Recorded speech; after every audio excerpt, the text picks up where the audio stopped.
Shalom. Why is this looking like this? Here, is that better? Hot takes, Jan God says. Um, so just so this isn't a clickbait title, Jesus hates Calvinists. This is the cartoon that I put as the thumbnail. Conversations with Calvinist Jesus.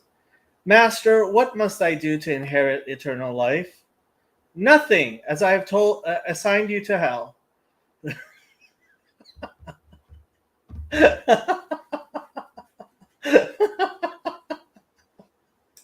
ah, um, yes, Jesus hates Calvinists. Is there a reason why Jesus hates Calvinists? Yes, there is. Because Jesus seems to at least once quote um, the famous Talmudic saying, which most Christians wouldn't know is a Talmudic saying. There are certain things I never quoted to Christians because they're not in my Bible. So I just figured they're not in the Bible. Well, they're not in the Bible. But they are in the Christian Bible. Um, and so um, and one of those is Kol midotav shel HaKadosh Baruch Hu midah keneged midah, and Jesus quotes that at least once. I am no expert on the Gospels. When he says, for with the measure that you measure, you will be measured. And as I have repeatedly told the poor, unfortunate souls who refer to themselves as Calvinists, some of whom are some of my best friends. If you believe you contribute nothing to your salvation but the sin that makes it necessary, and you don't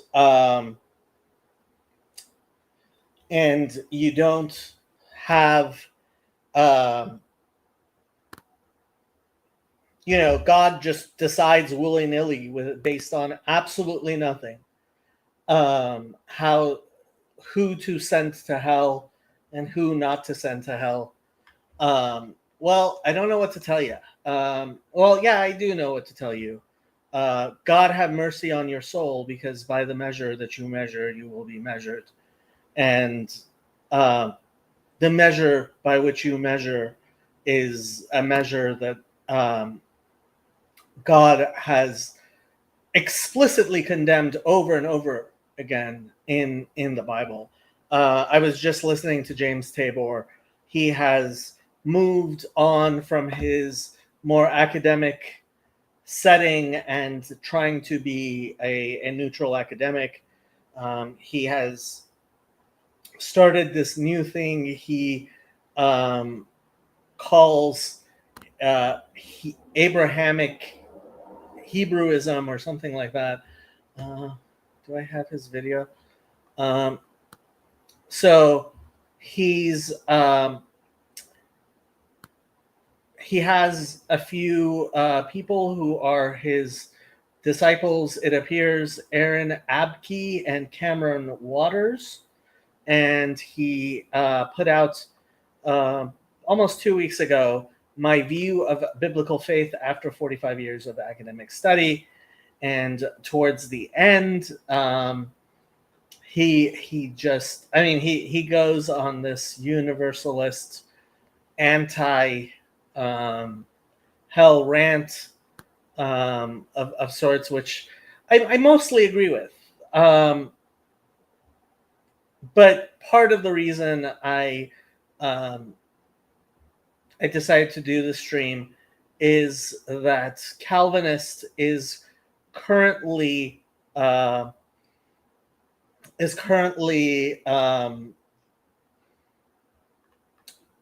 trending on Twitter, and I have been I've been tweeting up a storm, kind of, about Calvinism on Twitter, Let's see. Where was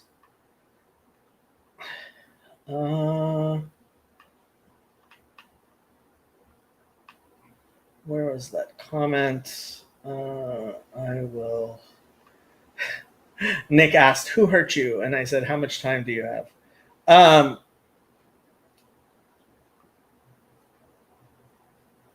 Where was I? There. Okay, so we could go through this good and fun thread on Twitter if nobody wants to jump on. Good morning. How are you? God's mercy is what the Calvinists say they need. Yeah, but since they don't believe that God is merciful, they won't have it, unfortunately. Because by the measure that you measure, so shall you be measured. Okay, where were we? Here we are. How's this? Is this better? I'm not sure that's better. I think this is better. Here, I will get into the camera. How's that? Okay. People tell me I should look at the camera, but it's weird looking at the camera. And I don't know if I could read looking at the camera. Okay. So, Free Rillian, Nick, said on July 28th, that's yesterday, a CRC thought that lives rent-free in my head and reemerges about once per week.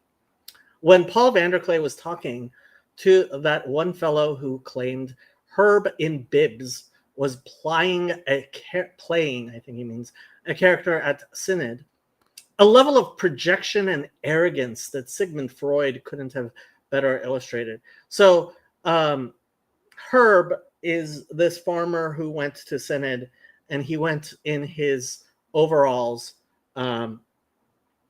And when he spoke, it was just perfect. And some people thought it was too perfect. Me, personally, I think the CRC needs bishops, and I think Herb should be made a bishop. But that's just me. And I replied, this is why I cannot trust Calvinists. Someone who talks about human depravity and being the worst of sinners all the time obviously has something wrong. I've done some bad things in my life, some things that I'm truly repentant of and ashamed of, and hate that I did. But let's be serious. Nothing I have done even compares to the stuff people go to prison for. If you knew everything about my life 100%, I don't think you could convict me of a felony. I really don't. Now, I had a lot of advantages, etc., but calling myself totally depraved would be just plain delusional.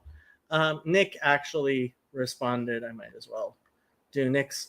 Oh, come on, Jacob. We're all friends because of Calvinist Paul, lol. And I responded, some of my best friends are Calvinists. Keith Foskey is live streaming right now, and I rather enjoy his live stream, and he's a very nice guy. And look, he's been taught by a lot of good people that Calvinism is what the Bible teaches, and he's rationalized it to himself somehow. And I mean, I was listening to James White earlier today. James White seems like a pretty nice guy. Again, he seems to have rationalized it to himself somehow. I'm kind of hoping he's going to be debating Sam Tiedemann soon. But look, I'm not a Calvinist. I believe that God knows who you are, where you are, what caused you to believe the things that you do, what caused you to do the things that you do, and God will judge you justly based on your capacities. And you know, I wasn't raised being taught all sorts of horrible blasphemies like Calvinists were, and if I was raised with these blasphemies, maybe I would, God have mercy on my soul, believe them. So what can I say? But my response was, he isn't actually a Calvinist. He just plays along because he has to. Have you never seen this thumbnail I use? And this is a thumbnail I have used several times. At least, oh, is there a tsunami? Apparently there's a tsunami my way. Tsunami warning, California. Very, very unlikely. No, it's hitting Malibu. No, Malibu is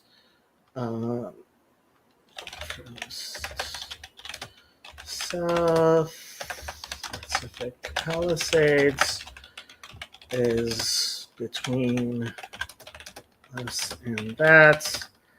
At best, the people from Palisades are going to get some water. So, unless I am very, very unlucky, yeah, 8.8 earthquake near Russia. Oof.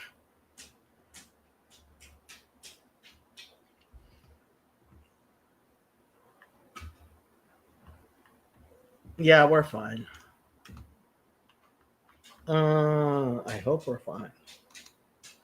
Let's see.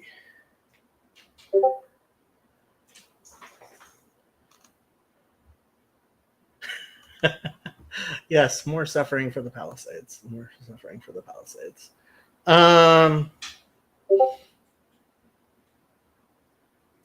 Yes, it does pay to be poor. Okay, back to what we were talking about. Since I am not going to get murdered by Shadow, could you please stop throwing things on the ground? Thank you. Okay, back to where were we? Where were we?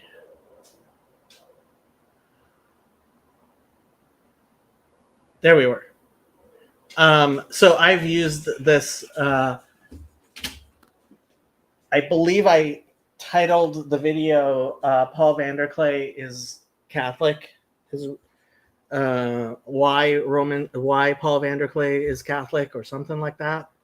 I've used it at least a couple of times.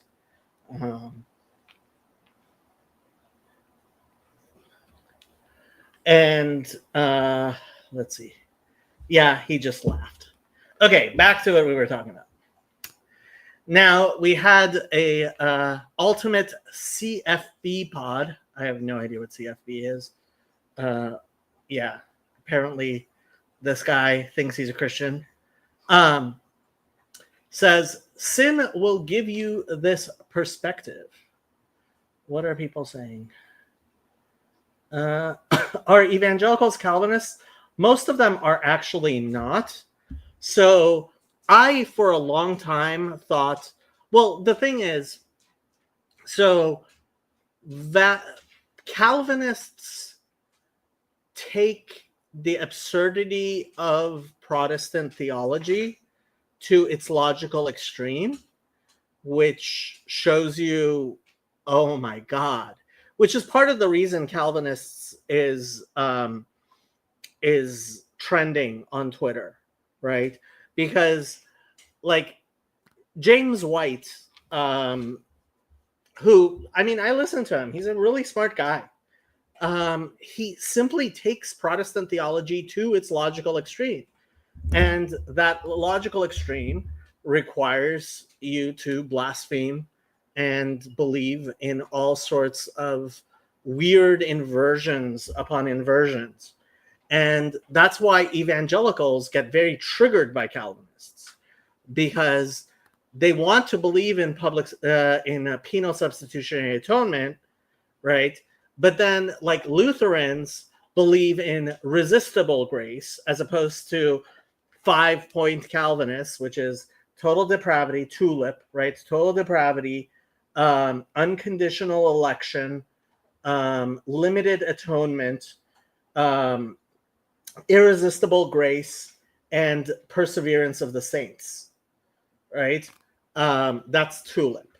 And it comes from the Belgic Confession, I believe. Or is it the Heidelberg? No, it's not the Heidelberg Catechism. So the three forms of unity of the are the Belgic Confession, the Heidelberg Catechism, and the Canons of Dort. I think it's the Canons of Dort, which is the most blasphemous thing I have ever read in my entire life. Yes. And so 5-point Calvinism comes from the Canons of Dort. And I will just read you Article 1 of the Canons of Dort. And Dort University, right, is actually named after the Canons of Dort, right? This is how much Calvinists believe in the Canons of Dort. And if this is not the most blasphemous thing you have ever read, you have not read the Hebrew Bible, certainly not Genesis. Because if you are trying to say this is true of the God of the Hebrews, I fear for your soul. Since all people have sinned in Adam, that's BS, and have come under the sentence of the curse and eternal death, false, God would have done no one an injustice if it had been his will to leave the entire human race in sin and under the curse, which is false. And it doesn't even matter because obviously this is not God's will. The Bible says quite clearly that it is not God's will. And to condemn them on account of their sin. Again, false. Like God is just and therefore he punishes you according to the sins that you have done. Imagine if you had a court where somebody were to, his father were to have committed a sin, right? And then you were to say, because your father sinned, you should be put to death, right? Ezekiel 18 tells us quite clearly that not only is this bad and false, but it is so bad and false and unjust that God will punish you simply for saying such evil things. That is in Ezekiel 18. So I highly recommend you stop saying these blasphemies. That's not me talking, that's Ezekiel 18 talking. And that lesson is repeated several times, including in Jeremiah 31, is it? Where this idea of new covenant comes in. Like, no, this is not what God wants in the world. As the apostle says, and it's incredibly important to realize that these people worship Paul of Tarsus, right? As the apostle. He is the apostle. He's the only apostle, right? They don't care what Jesus said. They don't care what Moses said, certainly. They don't care what God says. They care what Paul of Tarsus, their God, says. The whole world is liable to the condemnation of God. Romans 3:19, all have sinned and are deprived of the glory of God, Romans 3:23, and the wages of sin is death, Romans 6:23. And apparently a book just came out today, which is trying to, what did he call it? He called it something like redeeming Romans from reform captivity. I think that's what the name of the book is. Redeeming Romans from reform captivity. Liberating Romans from reformed captivity, a critical evaluation of Calvinism's interpretation of Paul's letter by David Allen.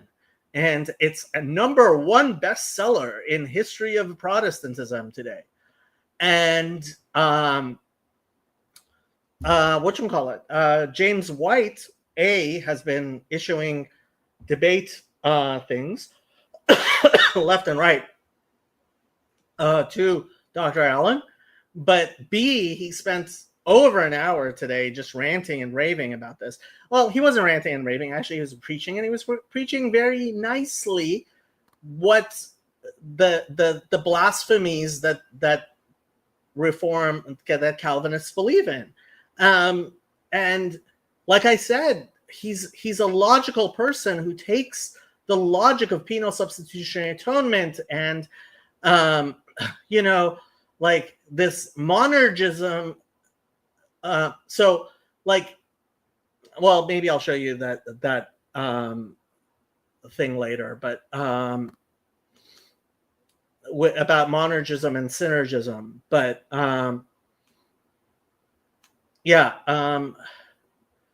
what were we saying? We were saying are evangelicals Calvinists?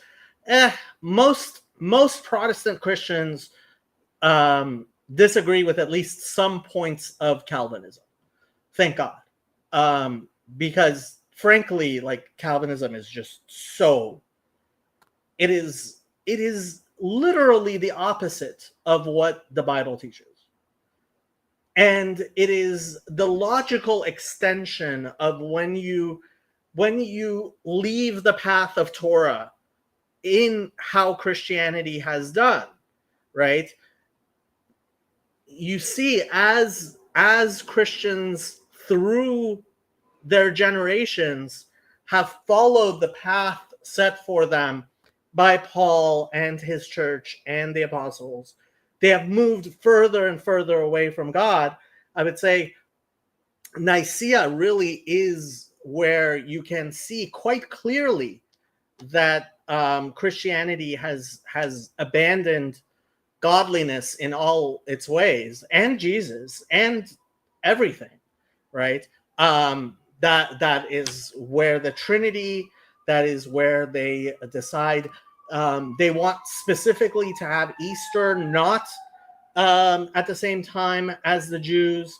That is where Constantine and this imperial religion, right? It's Nicaea really is where you can quite clearly see Christianity has turned its back on Jesus, on God, on the Bible, and frankly on goodness, and fallen truly into satanic. But obviously, what human beings have thought for evil, God has thought for good. As Douglas Wilson, one of my favorite Calvinists, says, God draws straight with crooked lines, and it was necessary that,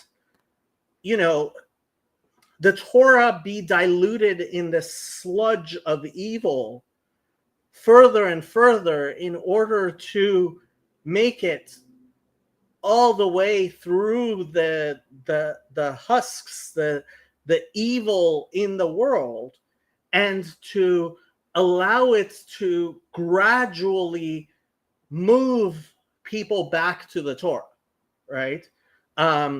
Maimonides, almost 1,000 years ago, clearly explains this, chapter 11 of the Laws of Kings and Wars, right?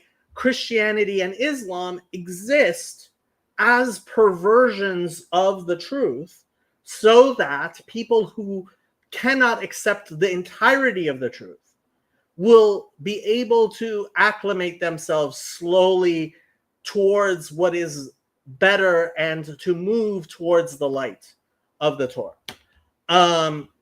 And so, the furthest extremity, that which is furthest from Torah, I would say, is 5-point Calvinism. Some evangelicals are Calvinists, some are not, right? Convenient. Does that mean you had an earthquake? No, Russia had an earthquake. Well, I lived through Loma Prieta in 1989, and that was 7.1. Yeah, I think this was apparently like in the ocean, I hope. God have mercy and kindness on Calvinists and anyone affected by the earthquake. Okay, back to the comments. As Mr. Sartori said, yes, Dort. How many modern Calvinists are Zionists? Very few. Very few. Actually, like dispensationalism is a very different. And frankly, I mean, I'm not a big fan of dispensationalists either, but at least they're not blaspheming left and right. I caved and I asked the AI anyway. Interesting. Calvinism made America and everything everyone likes about modern culture.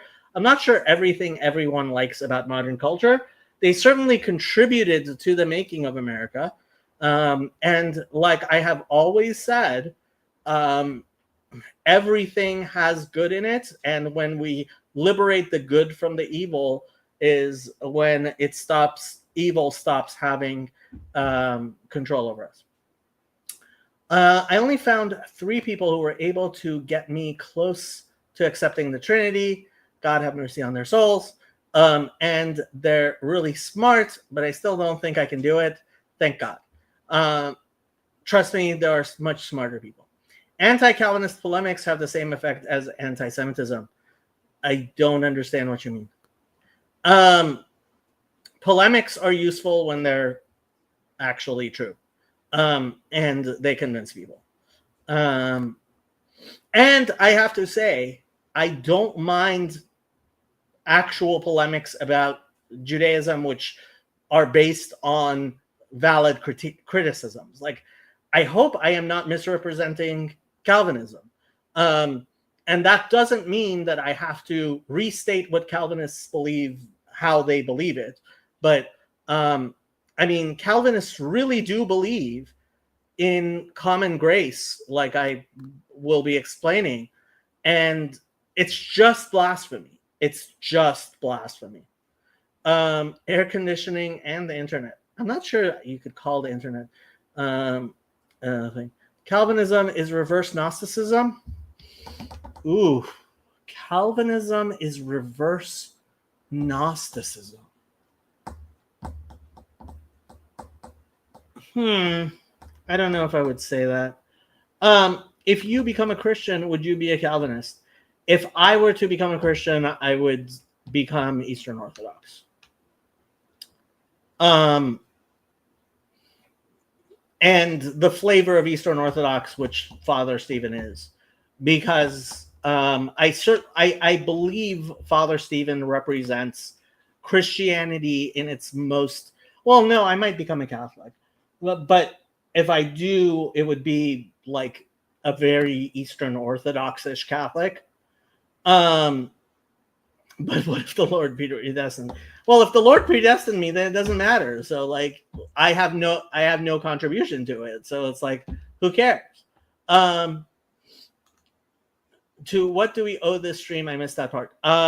Calvinism is trending on Twitter.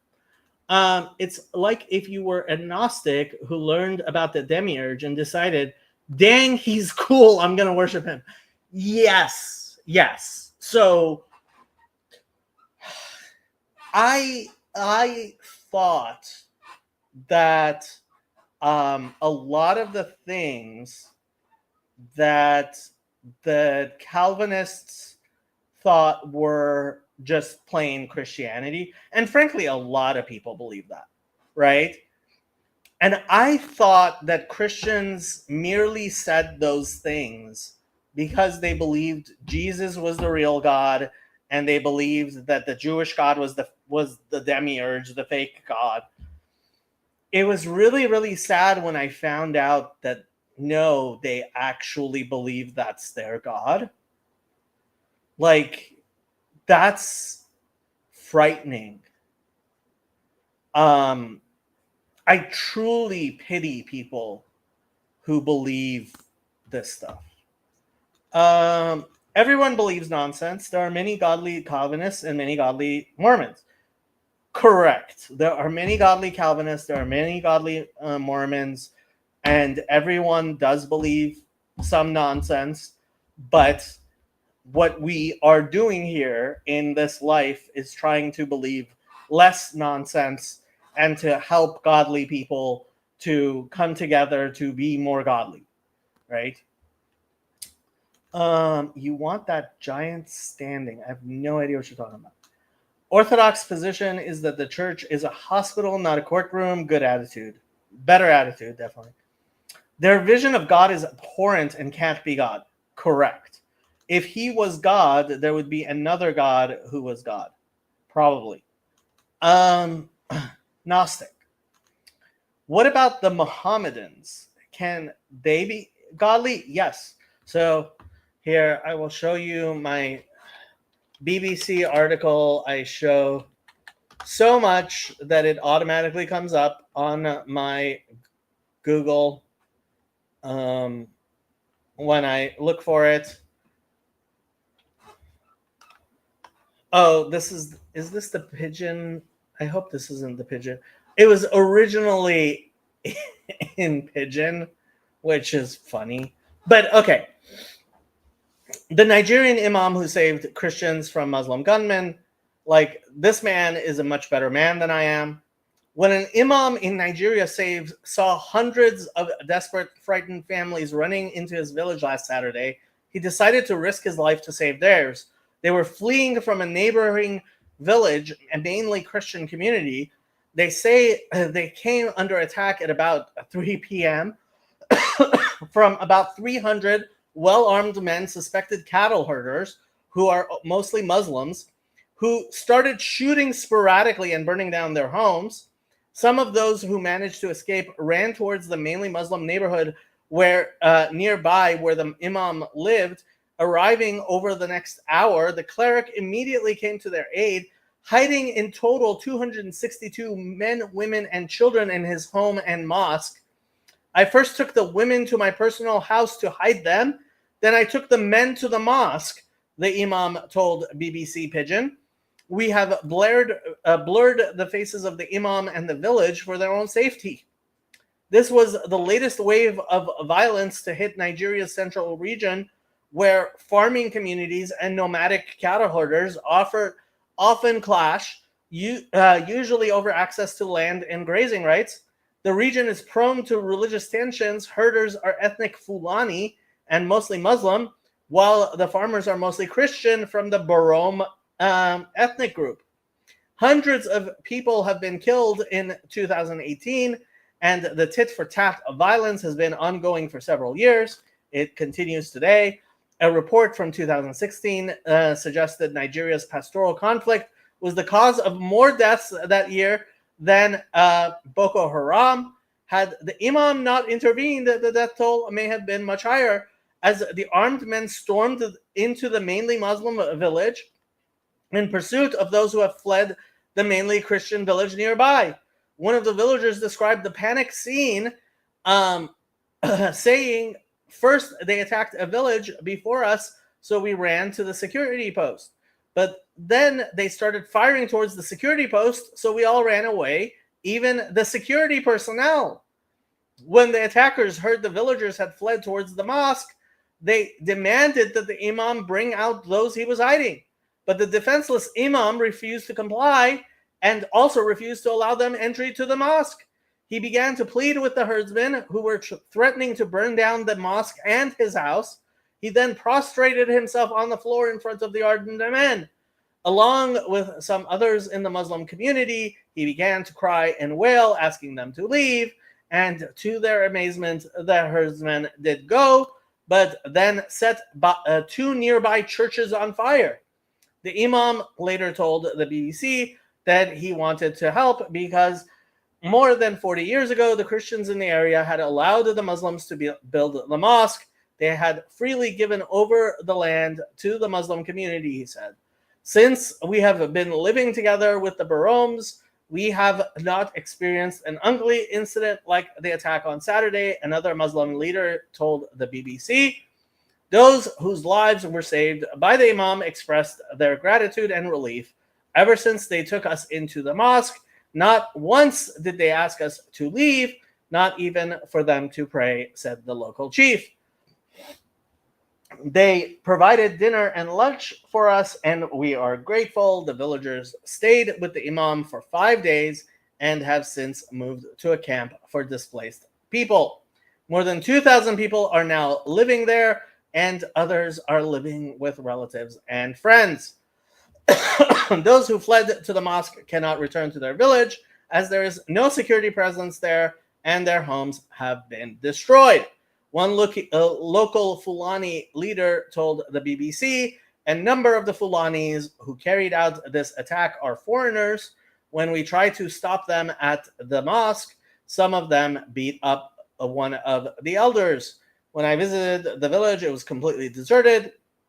I saw a church that had been attacked. All the chairs had been broken, and the pastor's house set alight. He died in the fire. The authorities say 5 rural communities were targeted last Saturday in an operation that lasted more than 5 hours, but locals dispute the official figures, saying 11 communities were attacked.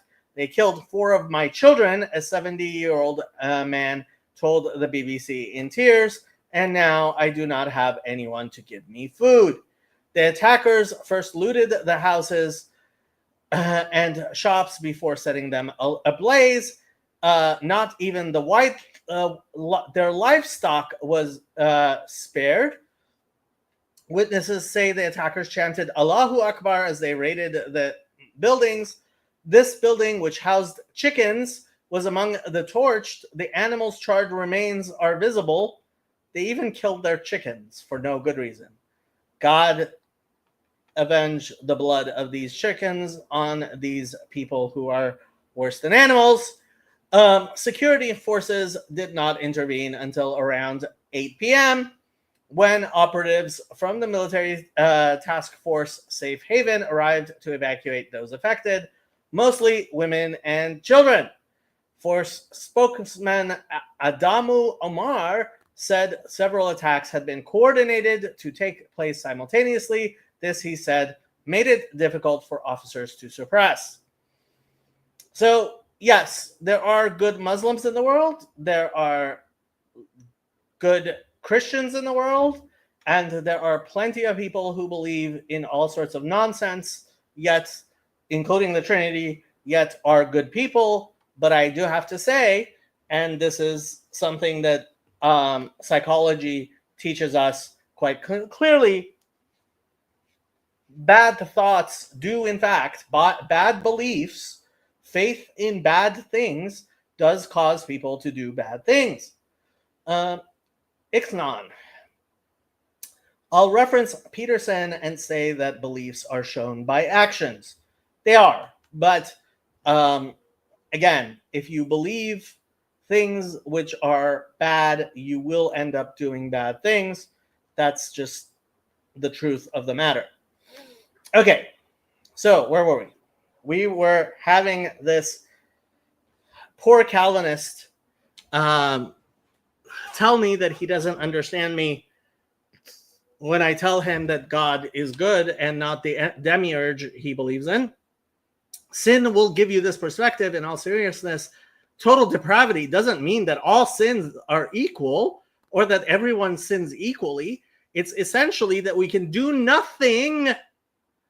It's essentially that we can do nothing to change our guilty position before God, which requires perfect righteousness. If you believe this, theological nihilism, as I like to call it, it will poison your soul. If you believe this, it will poison your soul. This is, essentially why ultimately, as much as we've been trying to Fountain of Comfort, I've been able to include Protestants even, but not Calvinists, because psychologically this is poison and it will kill you. Part of what allows Calvinists to believe the horrific things they do is a completely unwarranted, unreasoning idea that they themselves are in fact saved, that they are part of the elect, which, why would you believe that? Why do you believe that? And like every Calvinist seems to think that they are part of the elect. Well, no, the Calvinists who realize they have no reason to imagine that they are part of the elect, and doubt it, end up suffering unimaginably.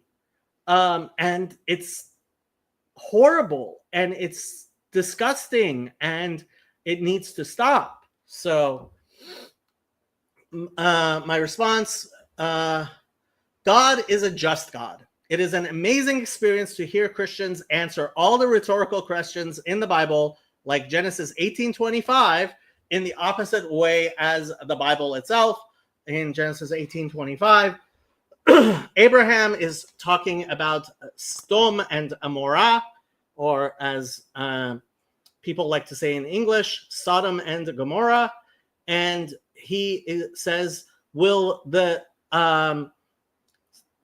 judge of all the earth not do justice? Here, let's look up Genesis 18:25.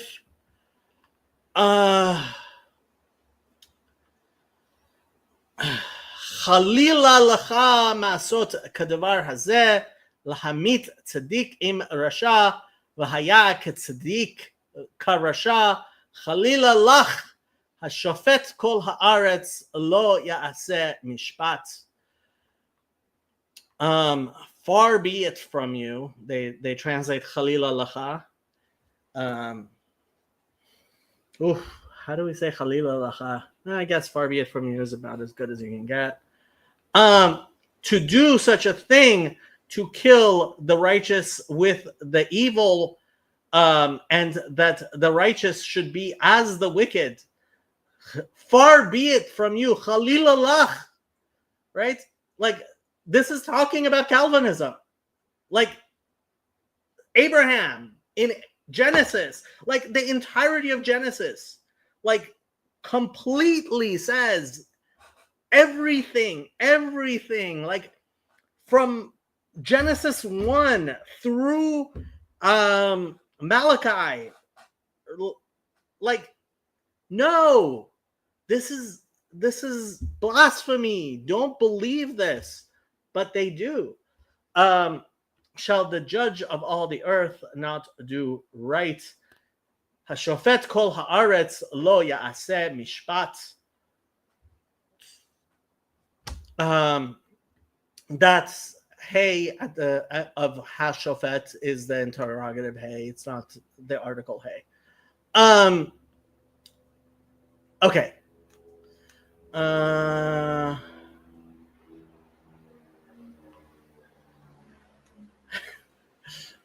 Andrew says triad. So can we see an overlap between Calvinism and Zionism, or am I hallucinating? If you believe, well, okay, so the dispensationalists do have this idea that being chosen means God loves you and will like do good things for you despite the fact you're a bad person. That's not what Judaism teaches. And that's what they don't understand. Hey, we got a Father Stephen. Yay. Was I trapping Father Stephen? There you go. Amen, Pick and Choose says. It's a brother from another mother stuff. Not sure what you mean. Zionism is all about taking matters into your hands, Yon God. Well, kind of. And donde está? Yeah. So there you go, Father Stephen. Okay, where were we? Okay. It's an amazing experience to hear Christians answer all the rhetorical questions in the Bible, like Genesis 18:25, in the opposite way as the Bible itself. Sin makes you speak blasphemy, which is precisely what you are doing. No, God does not punish the less guilty, just as the more guilty. And he replies, your appeal to Genesis of 18:25 makes little sense. No Christian tradition believes that the righteous will be judged. My response, what righteous? We're totally depraved. Like, what are you even talking about? You're putting words in my mouth now. I never said punishments were equal. In all seriousness, total depravity doesn't mean that all sins are equal or that everyone sins equally. It's essentially that we can do nothing to change our guilty position before God, which requires perfect righteousness. I was just quoting him. In all seriousness, total depravity means blasphemy. He says, how? Let's go back to, where did I?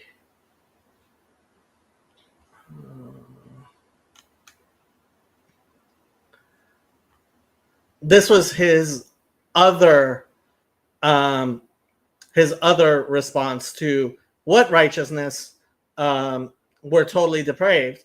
Yes, only those who have received Christ's righteousness are righteous. Hello, Father Stephen. Hello, sir. How you doing? I am well. You guys are taking some time off on Lords of Spirits. I was listening to you read Egyptian manuscripts. Yeah, Father Andrew bailed on everybody. That's the type of guy he is. Just apparently, yeah. Yeah, well, Yosef apparently listened to your three broadcasts on the Kingdom of Israel, and he took notes and wanted to make a video, but hasn't gotten around to it. And that's why I haven't gotten a chance to talk about it either, because he said he had factual corrections for you. Okay. Yeah. Well, part of it, obviously, I don't know what he's going to say. Yeah. Right. But part of it, I imagine, may be related to the fact that I was talking to, or we were addressing dispensationalists. We were addressing evangelical Zionists, not Jewish folks in general, and Jewish Zionists in particular. Right. No, I mean, so I'm sure some of the texts we were talking about are the ones that are involved in Jewish discussions of it, and whereas they are the ones that dispensationalists use. It was definitely worthy of, like, I wanted, despite any of his stuff, there were things that I wanted to address, where I think we probably do see things very differently, but at the same time, it was quite funny to hear you say, be a Pharisee and hear people and watch people lose their minds, which was fun for me, at least. At this year's, by popular demand, at this year's Lord of Spirits conference, they're going to have "Be a Pharisee" T-shirts. Are they? Yes. Okay, I will need to get one of those. Because I did mention to Marcus, Dr. Shara, I know you've met him. I don't know if you remember him. He's actually moving back to. He's been living in Orange County, but he was teaching at Chapman, and he got a position at. It's called Southeastern or something. It's in Philadelphia. He's going to be teaching economics. Eastern University. Eastern University. Yeah, that sounds right. Yeah, I know a fair number of people there. Yeah. Yeah, apparently, like, it's one of the reasons it is a Christian school, right? Historically, yes. Okay. One of the reasons it's not a Christian college the way that, like, Biola is a Christian college. Right. Yeah. but one of the reasons he took the position was he can see himself staying there, and there are apparently the local Orthodox priest teaches at there or something like that. He said something like that. Well, it depends on which one. I don't know if Jenkins is officially retired from there. I know he's still. Oh, you know what? He might have said somebody retired. Yeah. Yeah. So that'd probably be Cyril Jenkins, who's somebody I know. Okay. Yeah. Marcus, you've met him. He was at Lord of Spirits convention when I was there. Okay. Yeah. I'm sure I'd recognize him if I saw him, but name-wise, I met like a couple hundred people. So he's Armenian, but he belongs to the Eastern Orthodox Church. Okay. Yeah. Anyway, I'm guessing you had comments on on Jesus hates Calvinists. Well, I don't think Jesus hates anybody because I'm not a Calvinist.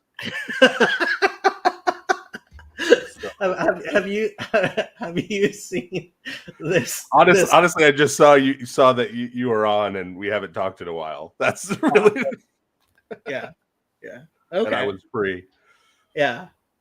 Actually, so I don't know if Jules talked to you already, but we've raised $5,000 for Fountain of Comfort, so that's enough to actually start thinking about things. Yeah. So one of the things we batted around was possibly having a conference in 2027, summer of 2027, and the three most likely places are Los Angeles, Provo, Utah, and Baton Rouge. Okay. I figured if I corner you in your lair, you won't.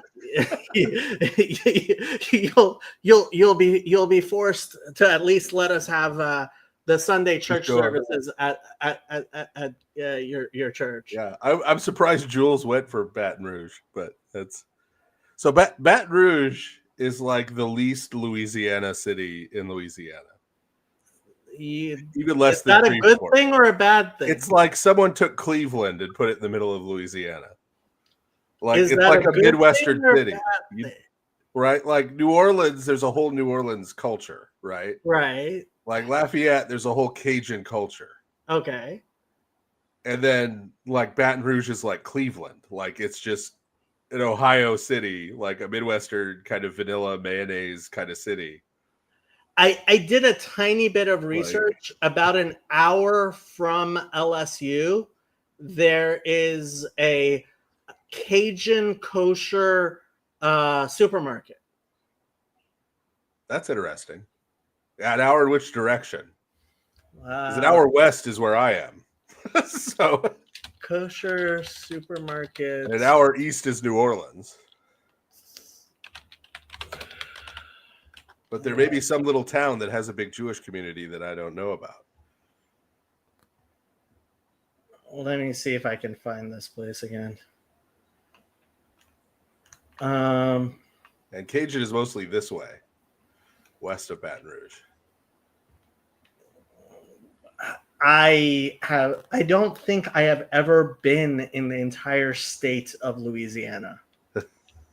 I'm pretty sure I have not. Okay, so this is Baton Rouge. Let's see, kosher. Yeah, like if Louisiana is a sock, yeah, then New Orleans is the toe, Baton Rouge is the arch, and Lafayette is the heel. I don't know why I'm not finding. Maybe I was hallucinating last time I found it. And Shreveport's up in the Elastic somewhere. Kosher Cajun, Louisiana.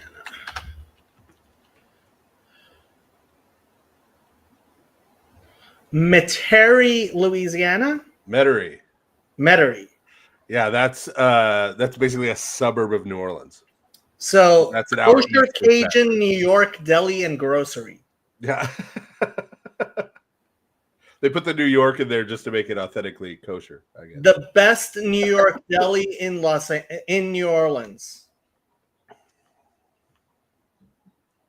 Yeah, I Yeah. don't know how the Cajun works with that, because a lot of Cajun food is decidedly not kosher, like alligator or nutria or So lots I of seafood.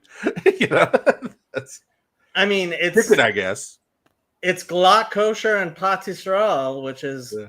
yeah, and You could do Cajun chicken. You know, you could do. I mean it looks I've never heard of Louisiana Kashrut Committee before, but it appears to be There is one. yeah, yeah.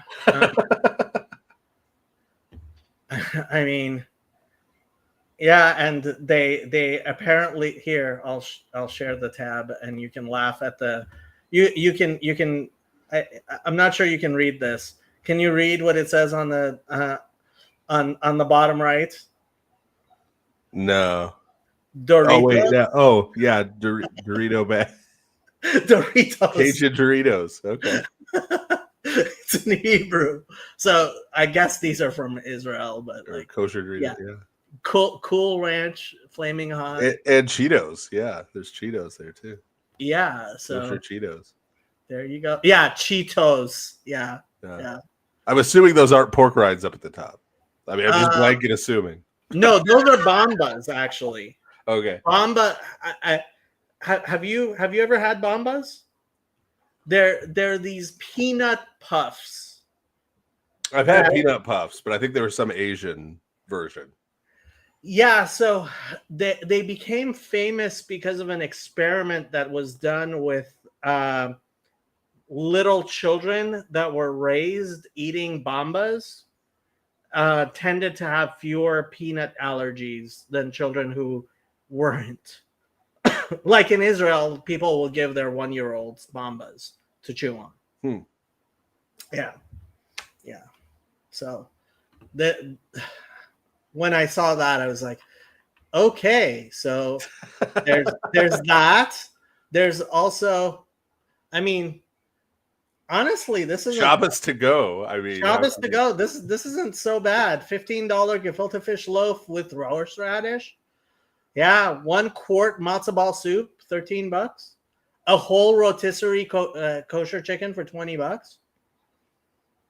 the cost of living is a lot lower here than LA. Yeah, but part of the problem is they've got to get the food from New York.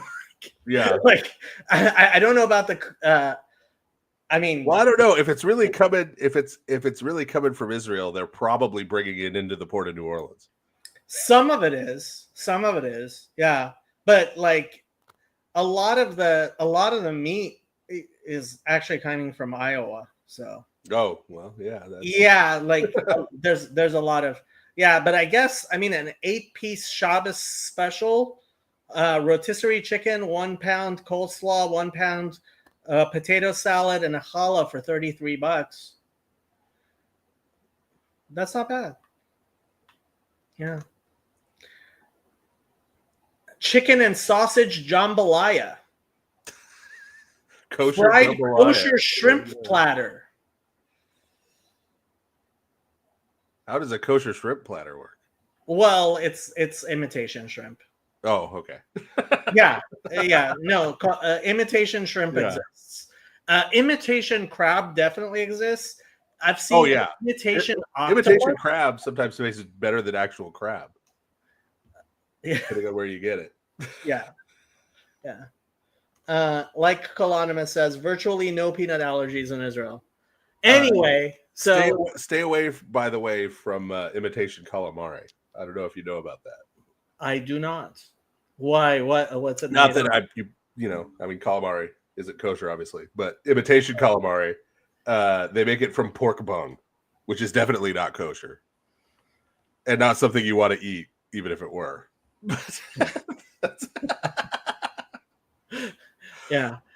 Kosher sausages that's easy to make. I mean, that's not a problem. Yeah, a lot of boudin and a lot of other Cajun sausages use a lot of rice, honestly. So depending on what kind of meat you put in there, you're not mixing it with cheese, right? And if you're not using pork, mixing it with rice, that's and there is a Chabad at LSU, so Max, who I don't think you know, is graduated from LSU with his Master's of Social Work. So Baton Rouge might be a place to have a conference if we do decide to have a conference. Yeah. Well, it'll be a lot cheaper in LA. I don't know about Provo, Utah. Provo, Utah might give you a deal, but I don't imagine they have tons of tourism there. But will it be cheaper in LA?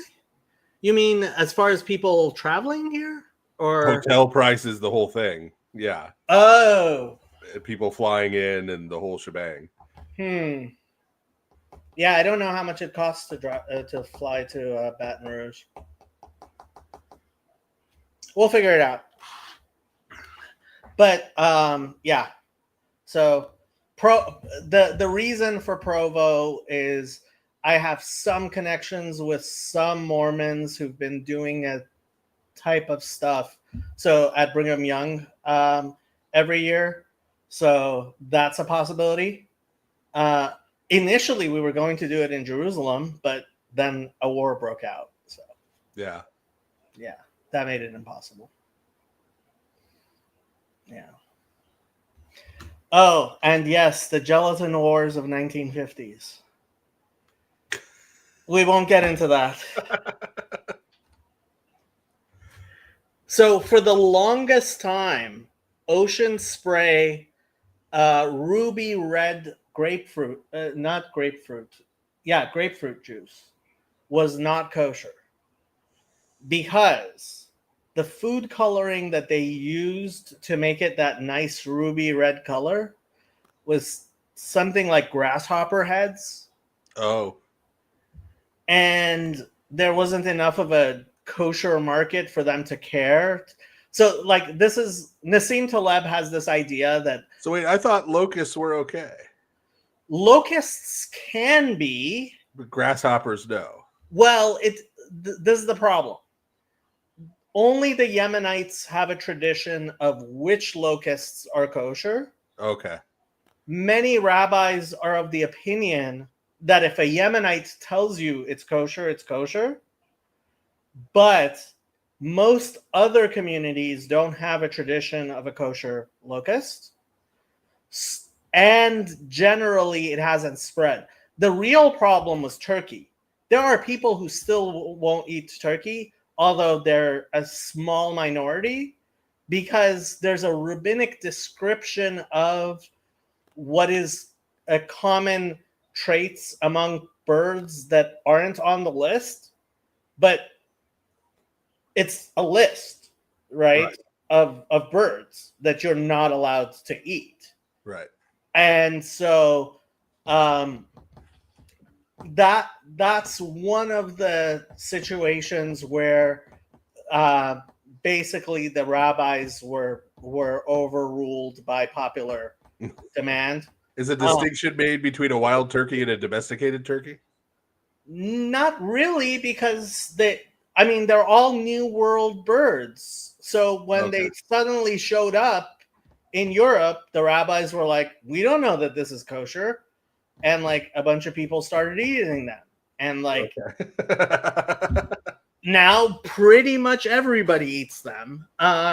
And we do have this type of thing that, when you talk about infallibility, and this was part of the thing with what you were talking about, like authority, we believe that Israel cannot go astray for multiple generations. Yeah. Right? That it's might be a generation or two or three, but Israel there has to be a remnant from generation to generation who keeps the Torah. Right. We say the same thing about the church, which is one of our problems with Protestantism, is that they have to say, like, for 1,500 years, everybody got it wrong. Yeah. 1,400, really, but that's a lot. I usually just say 1,000. Like, as long as you say that the church was wrong for 1,000 years, okay, I'm fine with that. Right, like that's like de facto impossible. So yeah, so from our perspective, right, that it would be that long. Yeah, yeah. So like 1,000 years of have you heard about this new book that just came out that people have been screaming about? What's his name was screaming about? James White. Oh, what's he? No, I. Let me see if I can find. As soon as he did the debate with the public debate with the virulent racist, I was just like, You see, what's going on here, man? he did that. I was Huh? happy. I was happy he did that because the fact is, I mean, these people are gaining, like, liberating Romans from reformed captivity, a critical evaluation of Calvinism's interpretation of Paul's letters. I don't know if you've heard of David Allen or not. The name's familiar. Yeah, so James White has been Big mad for a couple of weeks about this one.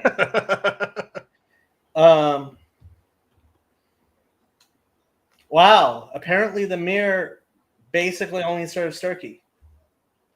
The Mir yeshiva is probably it is definitely the largest yeshiva because they have no entrance requirement. Anybody who wants to and is willing to study at the Mir is allowed to study at the Mir, which and I believe it currently has over 3,000 students. So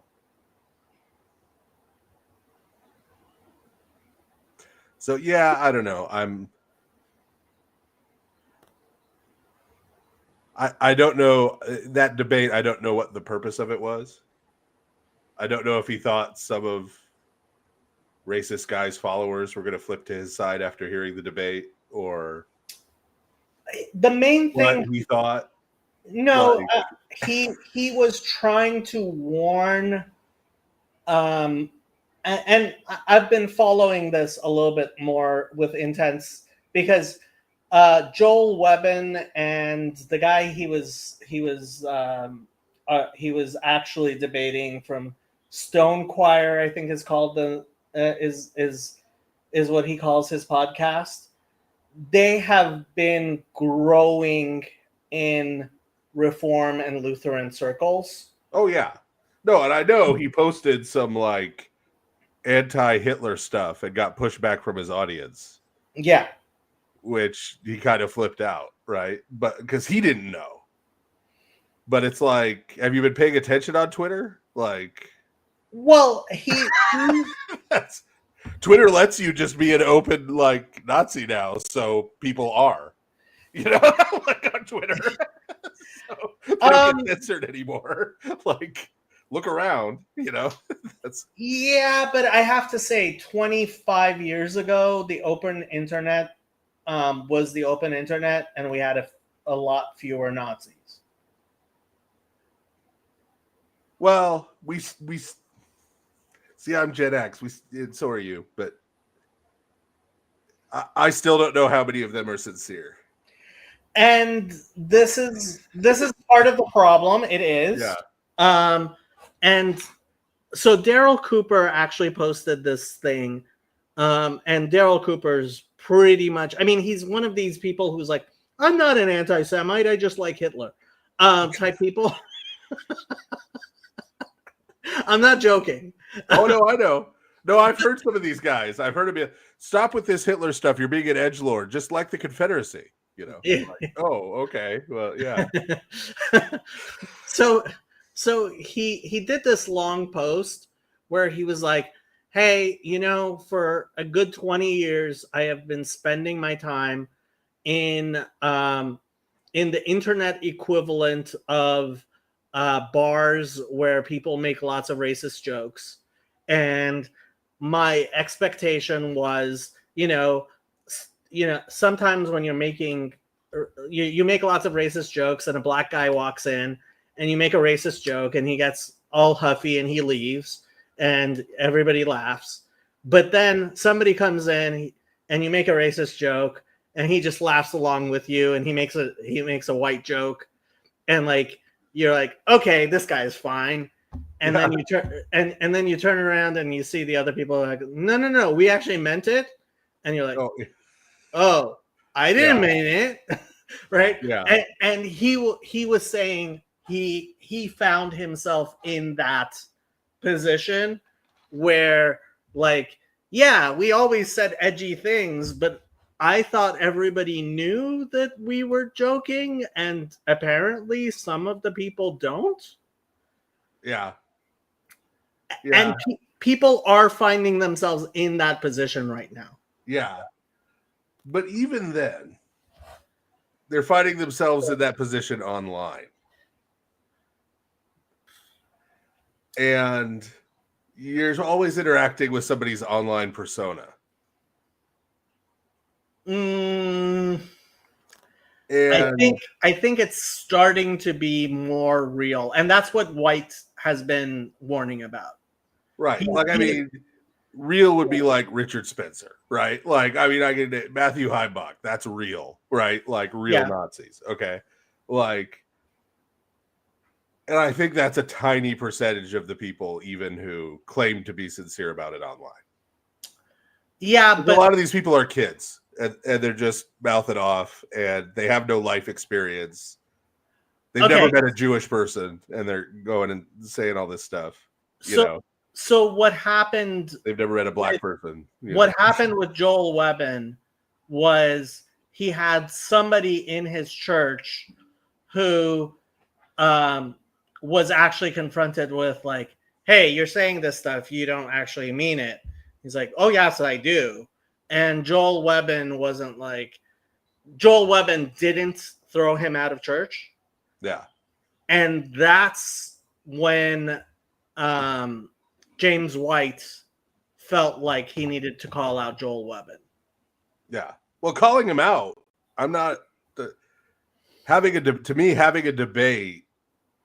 He had the debate with Corey Muller. Okay, the debate with Corey, like having a debate, the setup of it implies that your two positions are somehow two alternate equivalent positions. Right? Like, I'm not going to do a formal debate with an ancient aliens guy or a flat earther. Right? Because that's not a co-equal position. Right. And at some point you just say this person is stupid and ignorant, and right, you call them out for that. You don't try and like publicly reason with them. James White's point was, and he said this before, during, and after. His point was to tell people, hey, this is actually it's bad arguments, but because nobody is answering these people, they keep on saying nobody has an answer. And they do. It is, I mean, especially with the internet, it's a problem. I grew up in the 80s. Okay. So you settle this with ridicule and, if necessary, violence. Right? You make fun of them, and if they get really pernicious, you punch them, right? Like, I think sorry for my Gen X approach, but that's no, I mean, I hear it. Like, answer not a fool according to his folly, but as my famous, sometimes you do answer a fool. Yeah, sometimes you have to answer a fool according to his folly, right? And frankly, I think I certainly hear your point, but it's gotten to a position where, and I mean, do you even know about the Poway shooting? Oh yeah. Yeah, like, somebody needed to, like, that kid seemed to have actually known his theology, and somebody had, like, there has to be answers. Right, but I could answer somebody. I could rip somebody apart without standing on a stage with an equal-sized podium next to them. Right, and like shaking their hand beforehand and acting like you know. Well, the equivalence. he certainly didn't shake his hand. Well, right, but I mean, I can. The He debate has a platform. He can rip this guy for 3 weeks. He has a bigger audience, right? He can tear I'm apart not all his sure arguments. James White does have a bigger audience than Cory Muller. That's part of the problem. Really? Oh. Yeah, Cory Muller has a pretty big audience. That's part of the problem. There, I mean, it falls into the same problem that with the woke. Like, okay, at some point you have to stop.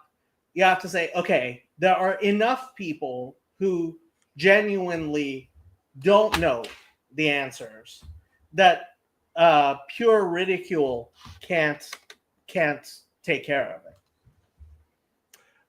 Part of it too is that we're dealing with Protestantism, so it's the Wild West. Right. Nobody's under any kind of authority. Everybody's Right. just a gunslinger wandering around, you know, challenging people to fights. Right. I mean, Matthew Heimbach was dealt with. He got excommunicated from the Orthodox Church 3 times. Mm. I don't know if you know about that. He got excommunicated from an Antiochian church, and so he snuck into a Russian church where the priest barely spoke English. Okay. And didn't know he'd been excommunicated. But then as soon as his bishop found out he was there, he got excommunicated from that church. This Father Nathaniel? Huh? This is Father Nathaniel, or? No, Matthew Heimbach, who's one of the organizers of Charlottesville. Oh, okay. I mean, I know, or brother Nathaniel. There's been a lot of back and forth on, and part of the problem there is he appears to genuinely be not well, so people are very the people who are taking advantage of him, and there are people taking advantage of him, like it becomes very difficult to condemn the guy himself. Right. That's a different category. That's like Kanye West, right? That's a mentally ill person. Yeah. You don't hold up a mentally ill person for ridicule. You just say, hey, stop platforming this person. They're mentally ill, right? Yeah. Like, don't. Yeah. They need help, you know. It's difficult with the internet. We haven't like, I keep on thinking back to the printing press. Like it does go back to new norms. I mean, Martin Luther, he gained his popularity because there was a printing press. Yeah, yeah. Well, and even more so now online, everybody has a megaphone. Yeah. Yeah, I don't think editions of the Jews and Their Lies were as readily available 50 years ago as they are now. No. Although Henry Ford was working hard to yeah, the Nazis, make that stuff available in English and German. Yeah, the Nazis printed like a lot of that stuff. Yeah. Henry Ford printed a lot of that stuff. Do you know that? I did. Adolf Hitler's personal copy of the Protocols of the Elders of Zion was published in German by Henry Ford. By Ford. I didn't know that tidbit, but yes. Yeah. So it made the level of complicity in the U.S. with Carl Lindbergh and Prescott Bush and all this stuff that people don't know about. Oh, I have to tell you about the Hitler tree. So I went to USC, and we had a Hitler tree on campus. So our president during World War II, his last name was von Kleinschmidt. I forget what his first name was, but anyway, von Kleinschmidt flew to Germany to meet with the Fuhrer, and the Fuhrer was too busy, so he ended up meeting with somebody else. But as a present, the Nazi Goebbels or whatever it was who met with him gave him a tree. And von Kleinschmidt brought this tree back to Los Angeles and planted it on the campus, right? And for the longest time, I mean, people talked about the Hitler tree. I had heard of the Hitler tree. I'm not sure I ever actually saw the Hitler tree or knew which one it This was. is at USC. This is at USC. I wonder if we could find a picture somewhere of O.J. Simpson reclining under the Hitler tree.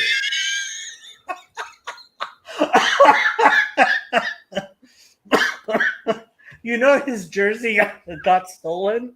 No, I didn't hear that. Yeah. So we had a like a building which was dedicated to the trophies of the Yeah, so that's a team. lot of O.J. Simpson. Yeah. So the main display was the 4 Heismans that we had gotten, the shirts of like the jerseys of the 4 people who had gotten Heismans, and one of them was OJ's, and it got stolen once. Yeah, but I think there was like when we were in the depths of the craziness of the woke, there was a campaign to uproot the Hitler tree, and I'm not sure if they ended up actually killing the poor tree. Somebody pull a St. Boniface. Do you know about that? No. So St. Boniface, who converted a lot of the Scandinavian countries, one of the tribes had this ancient tree, this sacred tree that they believed was the world tree that was like supporting the cosmos, and that it would die like at the end of the world, right? So early one morning, St. Boniface went and chopped it down, and then like greeted them at the base of the tree, the world having not ended. All right. And told them about Christianity. Oh, so wow. Your worldview's kind of blown. Let me, substitute that. So I'm imagining somebody standing out there in the morning next to the Hitler tree with an axe. Apparently, according to this USC website on folklore, there is an urban legend turned truth at the University of Southern California is that there on our premises lies a single Nazi tree. Before you say what, the USC institution, gilded in white privilege, has a Nazi tree on campus. Well, when you have von Kleinschmidt as a president for a decade, wild shit happens. Apparently, this is the text. So I'm not sure if they're saying there really was a tree or there wasn't a tree.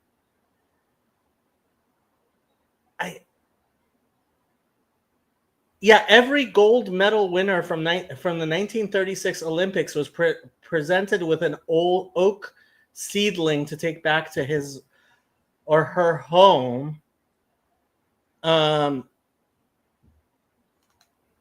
Okay, so apparently this is what happened. So Ken Carpenter and Foy Draper brought back oak seedlings. There's 2. Yeah, there were 2, and I guess it wasn't von Kleinschmidt. Well, it was during his presidency, right? So he probably approved planting them there on campus. I guess so.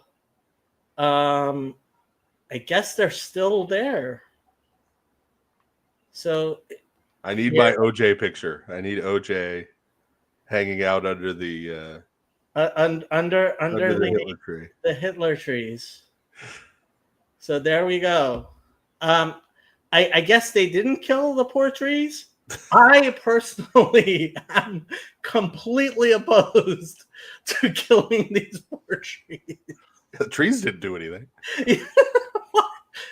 Like I would say it might be a biblical prohibition to destroy these trees. Because if they bear some kind of fruit, yeah. If they bear fruit, yes. Well, they're oak trees, so the acorns count. I don't know. Can you eat acorns? If you can eat acorns, there you go. Yeah, people eat acorn. So There you go. I would say it is a biblical prohibition to destroy these poor trees.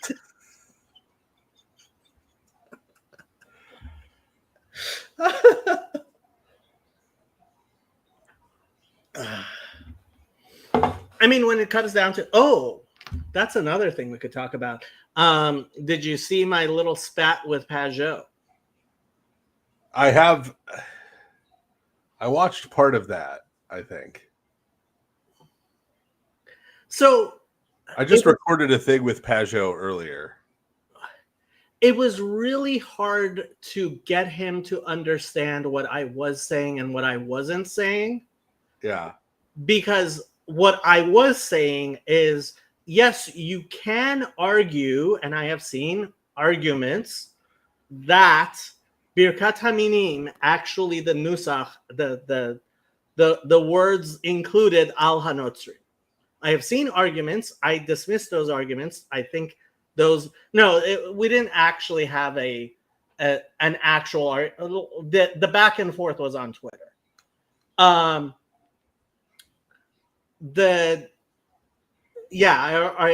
argued a little bit with Pajot because he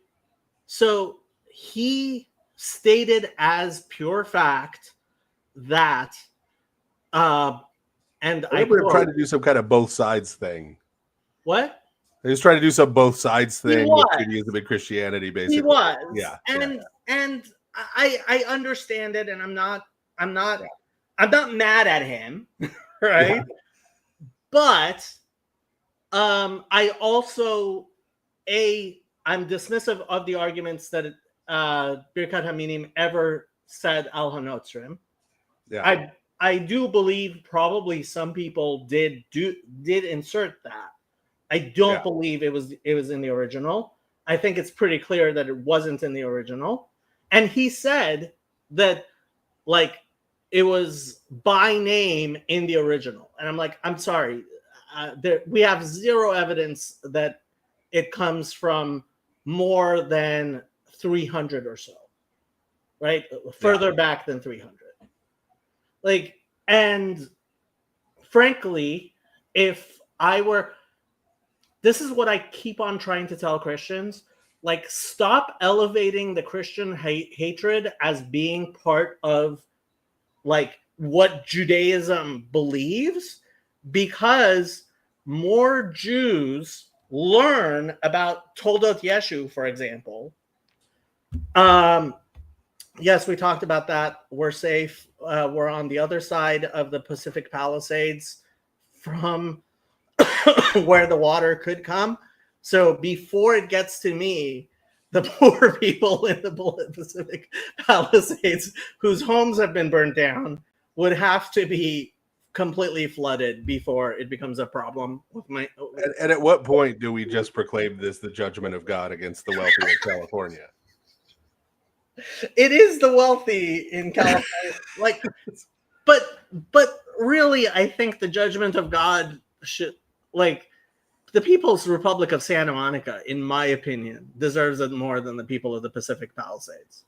Right, but we're not the just judge of the earth. We are not. It's when you burn down and then flood. Well, like something is being hinted at, right? Like it hasn't happened yet. Okay. Wow, we might get a wild Sam Tiedemann. I mean, I grew up in Southern California, right? Where there are two seasons. There's a season where Barbra Streisand's house is sliding into the ocean, and the season where it's on fire, right? But okay, I do have to say, the white supremacist surfer gangs are all in the Palisades. Well, surf Nazis must die. We learned that from the film in the early 80s. Which film is this? It's called Surf Nazis Must Die. Really? That's a real movie, yes. I have not seen it. It might be Trauma. It might have been a Trauma movie. I'm not sure. But it was definitely low budget. Sam is having connection problems. Hopefully he will be here soon. I've actually been hoping. What is a surf Nazi? So in Los Angeles, we have surfing gangs that are white supremacist surfing gangs. It's been a real problem for several years. Although over the past 5 years, the finally the sheriff's department has started cracking down on them. So they're not as much of a problem as they used to be. But there were certain beaches that you could only go surfing there if you were local or if you were friends with the locals. And basically, the way they enforced that was mostly by racially profiling people. So if you were Black or Hispanic, and a lot of these surfers were actually racists. Yeah. So yeah, we Los Angeles had a problem with surf Nazis for a while. Yeah. When I was growing up, it was just your garden variety skinheads, American History X style. We have Growing that up in in Newport Beach. Orange County still has regular Nazis. Yeah. Well, that's where I was always going to concerts and stuff, was in Orange County. Okay. San Diego was worse. Really? Diego was the skinheads in San Diego were way worse. But in terms of violence level. Oh, the Nazi capital of the United States is actually northwest. It's in Washington State and Oregon and Idaho. More so Idaho than anywhere else. Much more so than the South. There's a lot of people who imagine it's the South, and it's really not. No, it's blended with the militia groups that are out there, and yeah. Sam is trying very hard to connect, and God hates Unitarians. God doesn't hate anybody. Really? Are you sure? Even if they don't understand who he is. Does he hate Esau? Huh? Does he hate Esau? No, he doesn't hate the person Esau. He doesn't. Oh. No. I actually did. That might have been talking about the nation of Edom, and but anyway. I actually did a short, one of the very few shorts I did, which is no, God does not hate Esau. Yeah, one of my favorite James White rants just cracked me up.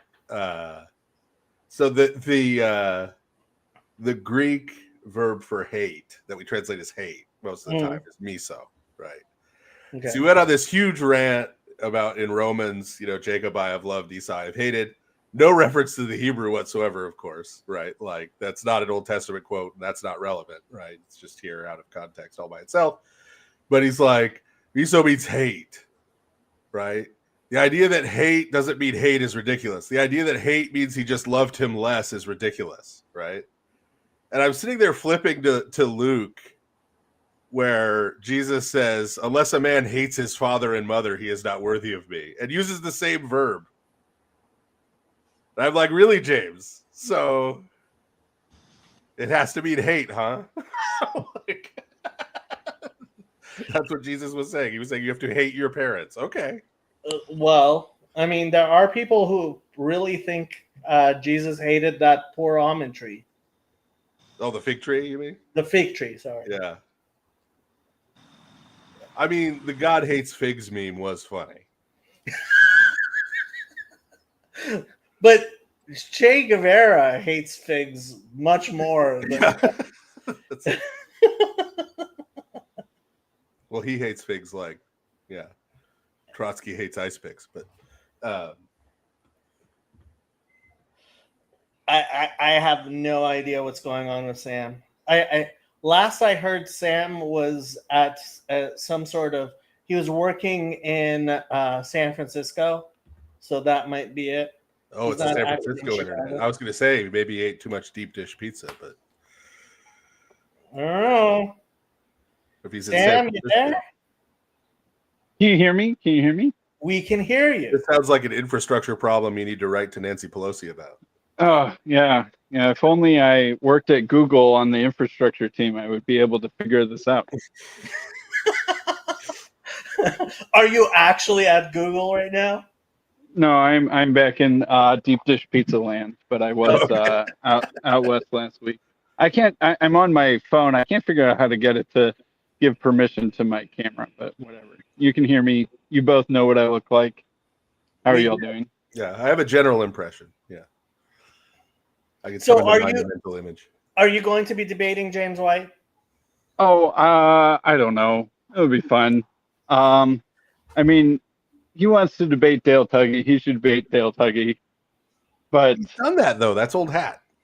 it is old hat. I mean, not only that, he's right that Dale Tuggy sounds like an insurance salesman. As an insurance salesman, Not only did he debate Dale Tuggy solo, I think he once debated Dale Tuggy tag teaming with a sex pest. Tag teaming with a what? A sex pest. If you believe about Dr. Michael Brown. He didn't debate Dale Tuggy. He debated Anthony Buzzard. Okay. The other biblical Unitarian. Yeah. There are three of us, and we are mighty. Yeah. Dozens. There are dozens. We have conventions with dozens of people. Beware. Did Sir Anthony pass away? No, he's still alive. He's in his late 90s, but he's still alive. Being in your late 90s and having the last name Buzzard seems kind of.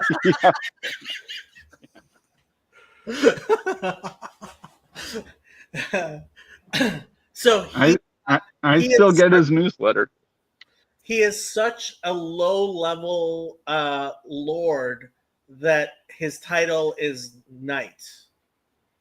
So he's a sir, but it's a hereditary knighthood.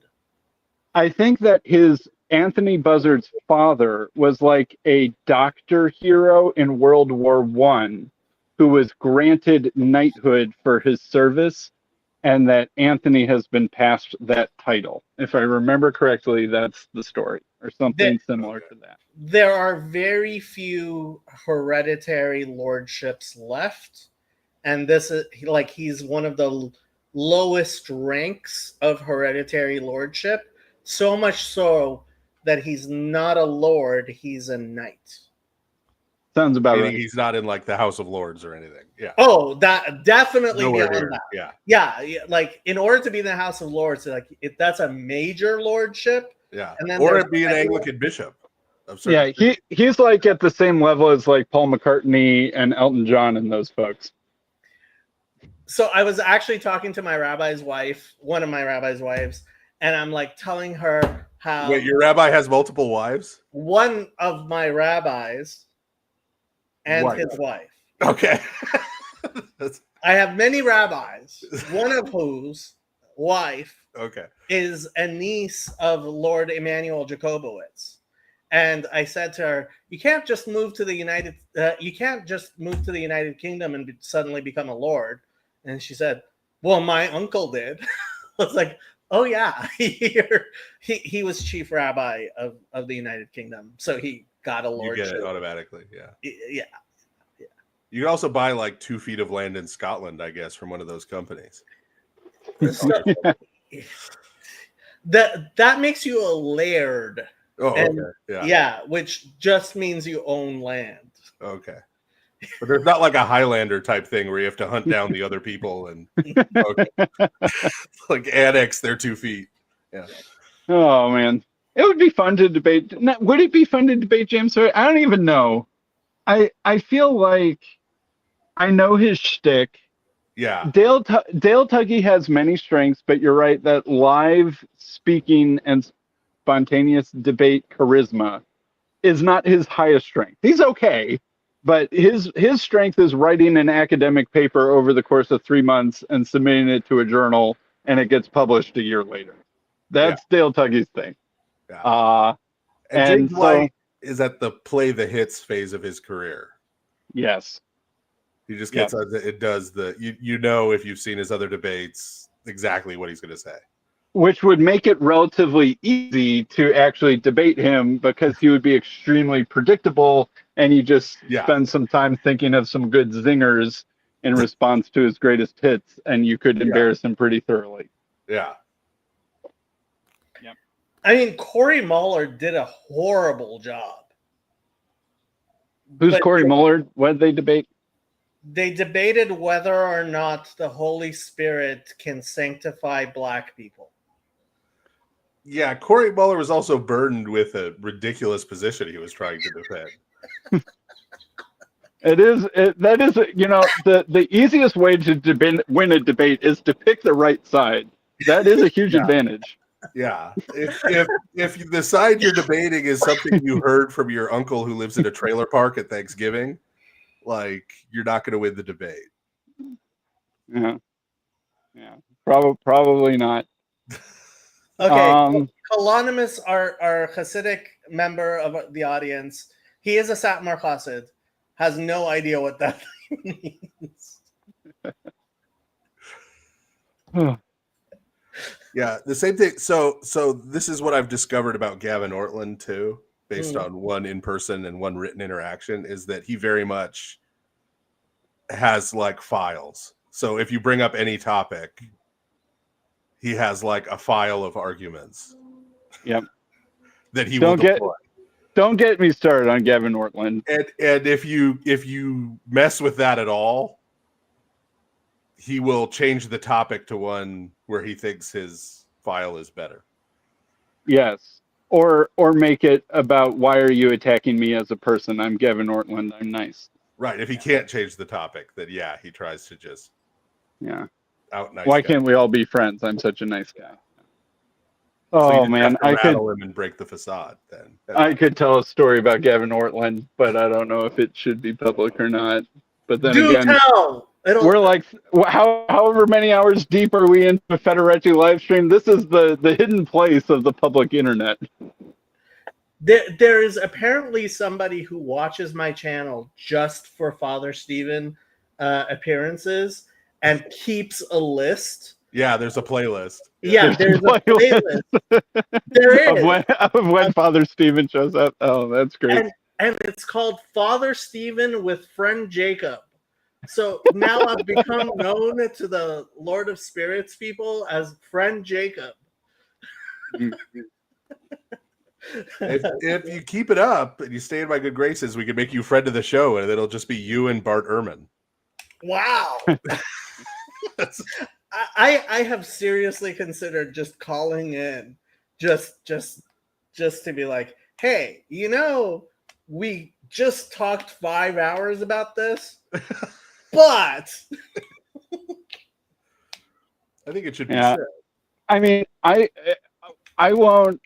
refrain from divulging private interactions, but my impression of Gavin, and I've made a bunch of videos against him and had a lot of private correspondence. I think that I understand him better now than I used to. I think that he is in many ways the popular face of something that's much bigger than Gavin. And that his files, as Father Stephen called them, were not even all necessarily really written or composed by him. Oh, no. A lot of them are, That he's got scholars and friends and whoever that help him out with this stuff. Yeah. And that they're sort of a Gavin Ortland brain trust, which is not a bad thing, good for him. But that he's sort of the public face of Reformed Baptist, evangelical, Biola, Trinity, evangelicalism. And that at some level, once you surpass that surface knowledge, you're not really going to be interacting with who you think you're interacting with. Yeah. It's like Han Canograph back in the day. Yeah. Before he became Orthodox. I'm not calling him a front. That's not the right word. He's the a public representative and agent. Yeah, he's a representative and agent. Han Canograph had teams of researchers who prepped him on different topics, right? Yeah. I was actually very impressed. Recently, I've been engaging a little bit with this group of young modern Orthodox Jews who think of themselves as kind of like the Jewish Defense League type thing. And yes, one of the reasons I left their I did end up leaving their Discord server because it was a bit much for me. They were a little too edgy, but they invited me to this Google Docs documents depository they had, which was like every verse in the Bible and what Christians say and responses to it and all kinds of stuff. I was like, wow, I'm kind of impressed that they've been so systematic about it. Well, let him who is without their own Google Docs repository full of theological arguments throw the first stone. I have no such thing.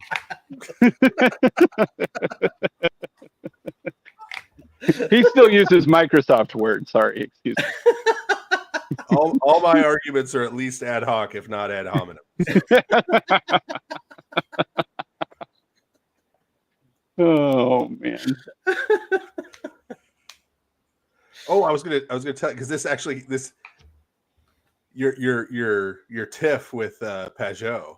I actually poked him a little about the other side of it, because I noticed for the first time at Pentecost this year something in our liturgics, right? Yeah. So he mentioned how there is, of course, in our Holy Week liturgics, clear mention of the fact that the Jewish ruling class of Jerusalem was complicit with the Romans in the death of Jesus of Nazareth, right? Okay. I just noticed at Pentecost for the first time this year that one of the hymns we sing says that when the Holy Spirit came upon the apostles in Jerusalem, it purified the people of Jerusalem of the guilt of having been complicit in Jesus' death. So according to the liturgical tradition of the Orthodox Church, blood libel lasted for 50 days. Wow. And then it was done away with. I mean, you must have heard my story about my little cousin on the train. Yeah. I mean, what was that? Say that again. Okay, so I have a cousin who's actually a little older than me, and this is when she was 5 years old, so many years ago.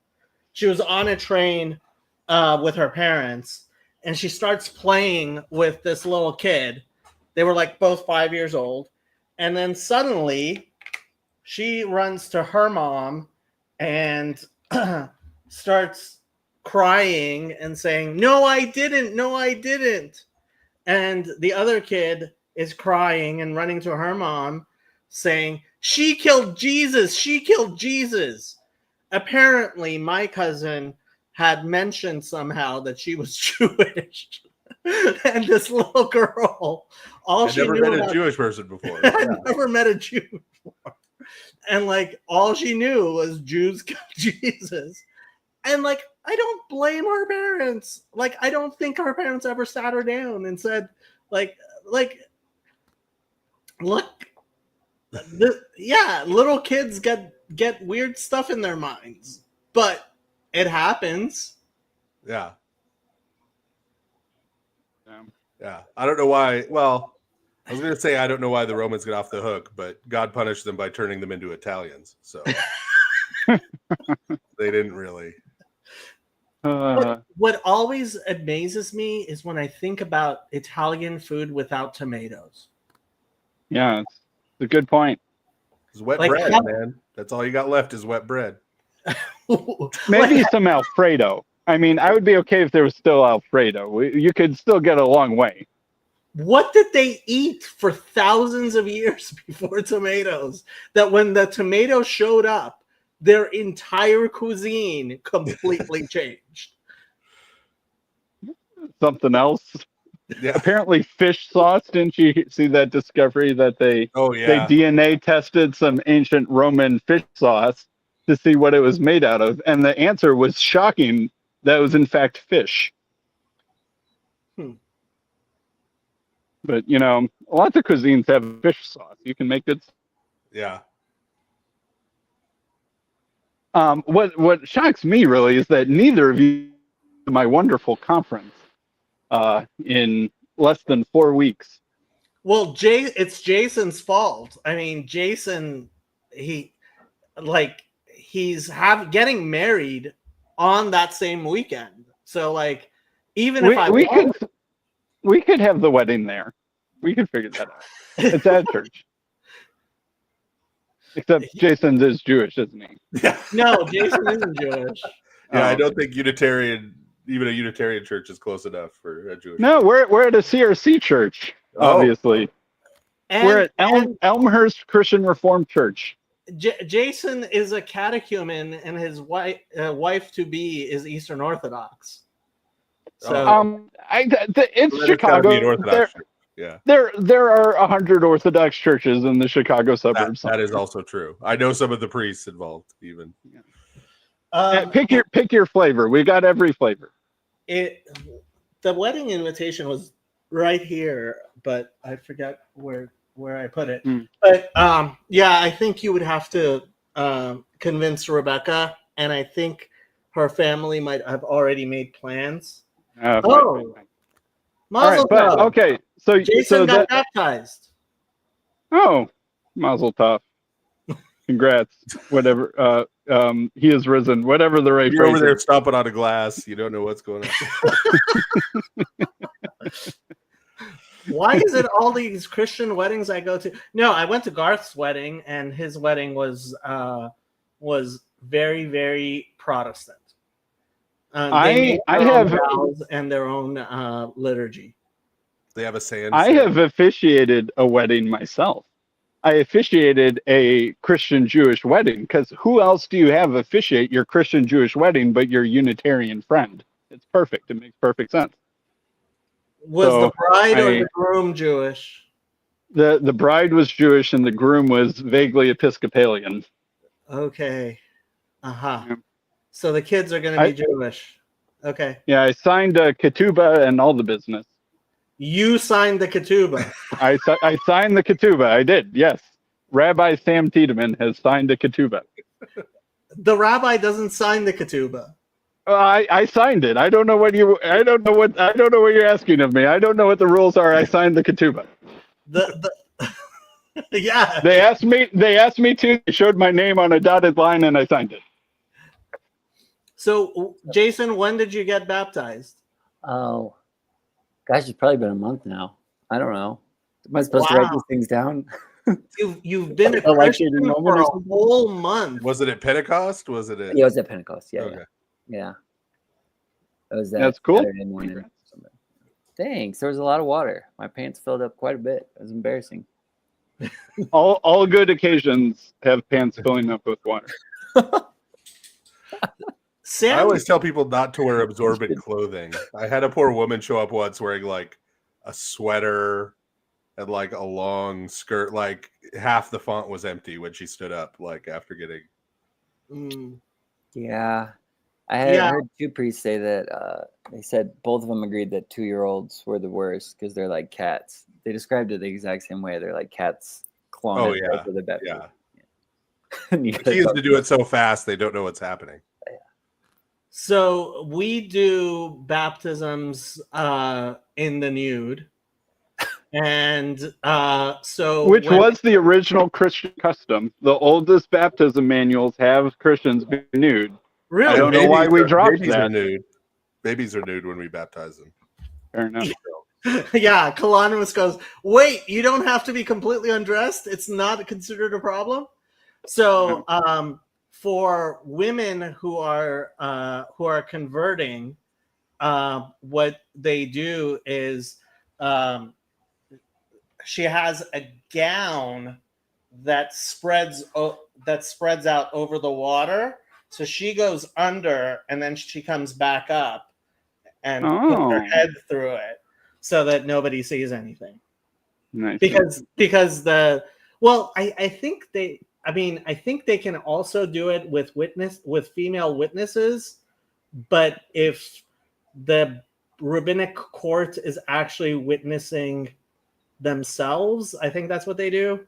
But there's this special thing that like it floats. So she like it's a poncho. I'm picturing it. I can imagine how this would work. You're nude underwater, but then you come up into a piece of clothing. Yep. That's Yep. one of the reasons the early church had deaconesses Yep. was to do baptisms with women. Oh, okay. They were doing them in the nude. Okay. I mean, I think in like what is that? What's that church manual from Rome called? I think the bishop normally on like Easter sunrise morning would lead the new converts through baptism, and they were all nude and had been fasting. Yeah, I was in the vigil, so yeah. Which went all night. So yeah, you stay up all night. I don't know if you have to stay up naked. I forget exactly when you became naked, but the baptism was naked. But they didn't have swimsuits back then, so it's just a lot easier to understand. Yeah, and then after the baptism, you put on white robes, and then you go to church, and then you take Eucharist for the first time. Colonimus is worried about chatzitza because this is like there's so much rabbinic ink spilled on whether or not like how you make sure that water actually touches every part of the body. So he's like, how is this not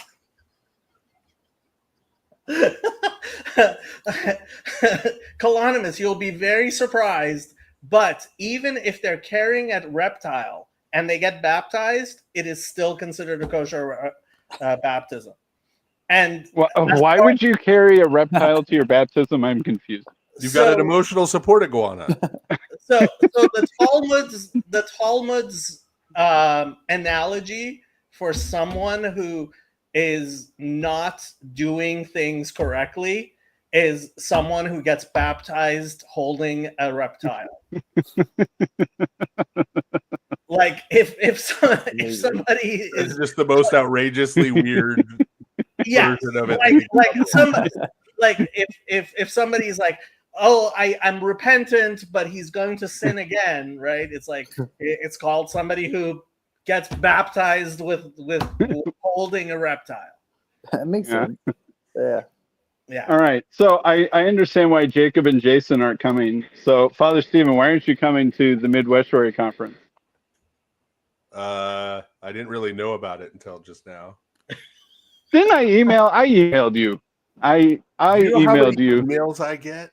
Yeah, but they're from me, Father Stephen. I'm sure that I go into the folder of. I usually do pay attention. Honestly, I usually do pay attention to yours.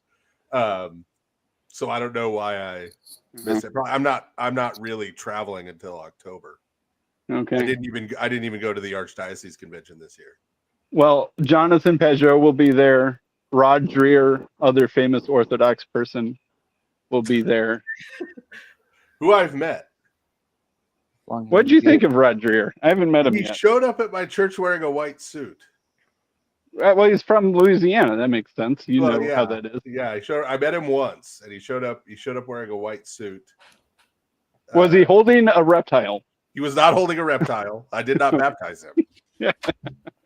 What's the most people you've ever baptized at once? I'm curious. Me? Yeah. Probably 9. Oh, okay. That's not too terrible. I think our church here, I think they had to do like 20 something one time. That's a lot. Yeah. The actual baptisms. Now there were a few more chrismations beside that, but actual baptisms all at once, probably 9. I'm at a small parish, so. Oh, okay. That's nice. They take a long time. So the day before Yom Kippur, every single Jewish male is supposed to go Tovel, get baptized. Can you imagine how crowded the ritual baptistries are? It's a busy hot tub. Yeah. It's that's not why they had those ones you could process through in Jerusalem in the first century, where you could just sort of walk through. So most mikvahs, men's mikvahs, have three large pools. One that's a little bit like lukewarm, the other one that's warm, and the other one that's hot. And yeah, the thing is, in like Hasidic neighborhoods, a lot of people go every day anyway. and in most Hasidic communities, people go every week at least. So it's only the Lithuanians who only go once a year who tend to have problems. But yeah. That one's like 300 degrees. Yeah, the hot one is like almost boiling.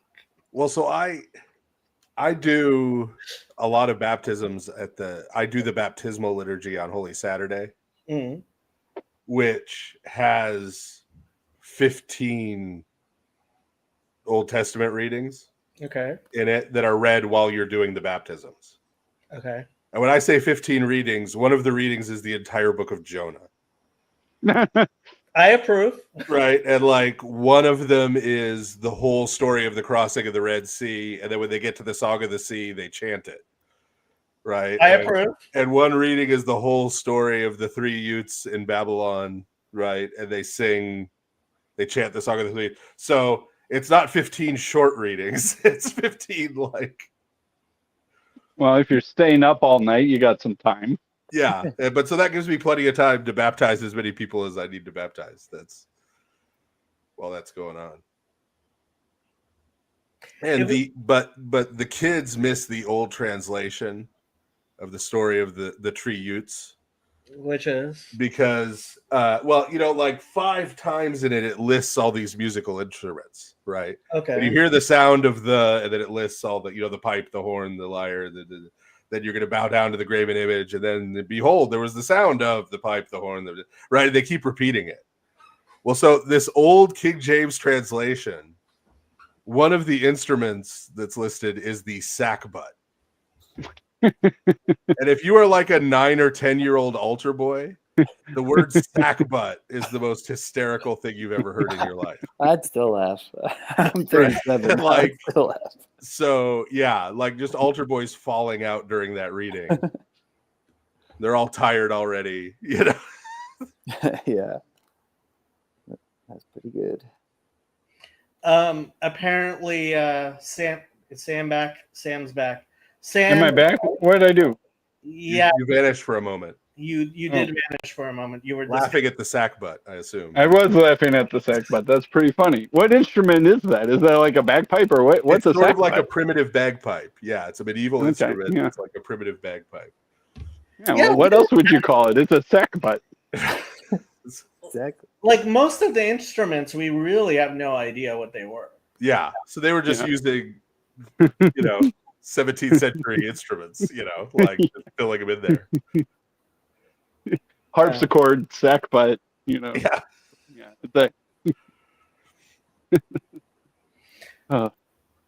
Nick really wants you to tell the story. Gavin story? The Gavin story. Which Nick? Hear it. Free Aurelian? I'm tempted now to go to this estuary thing just to hear this story in private. That's tickets are for sale, and Nick will be there, and I'm sure for a drink or two, I will tell you the full Gavin story, but I at least have some respect for private communication, so I won't do the whole thing now. Oh, come on. You've got to give Father Stephen a VIP ticket. Yeah. I would grant him a scholarship ticket because he's clergy. I would be happy to do that. Yeah, I can't. Yeah, I assume it's on a weekend. Yes. It's Friday and Saturday. Yeah, I couldn't do it because I don't have anyone to cover for me on Sundays here. Don't let him pressure you. Well, catch a red-eye flight from Chicago back to Lafayette. Those don't exist. I bet you could get a late-night ticket from Chicago to New Orleans or... Well, yeah, to New Orleans or Houston, sure. But then how do I get to... there are automobiles that... The rental thing, trust me, I've been stranded in the Houston airport overnight. Like, all that shuts down at like 11 p.m. Wow. They even shut down the tram. I have had to hike down the tram tunnel to get to the airport hotel at the Houston airport. You could take the City of New Orleans train from Chicago to New Orleans. I've done that. Could it probably take me a week? No, I think there was one a day, I think. Yeah, but how long does it take to get to Chicago? From New Orleans on a train? I don't know, 10 hours.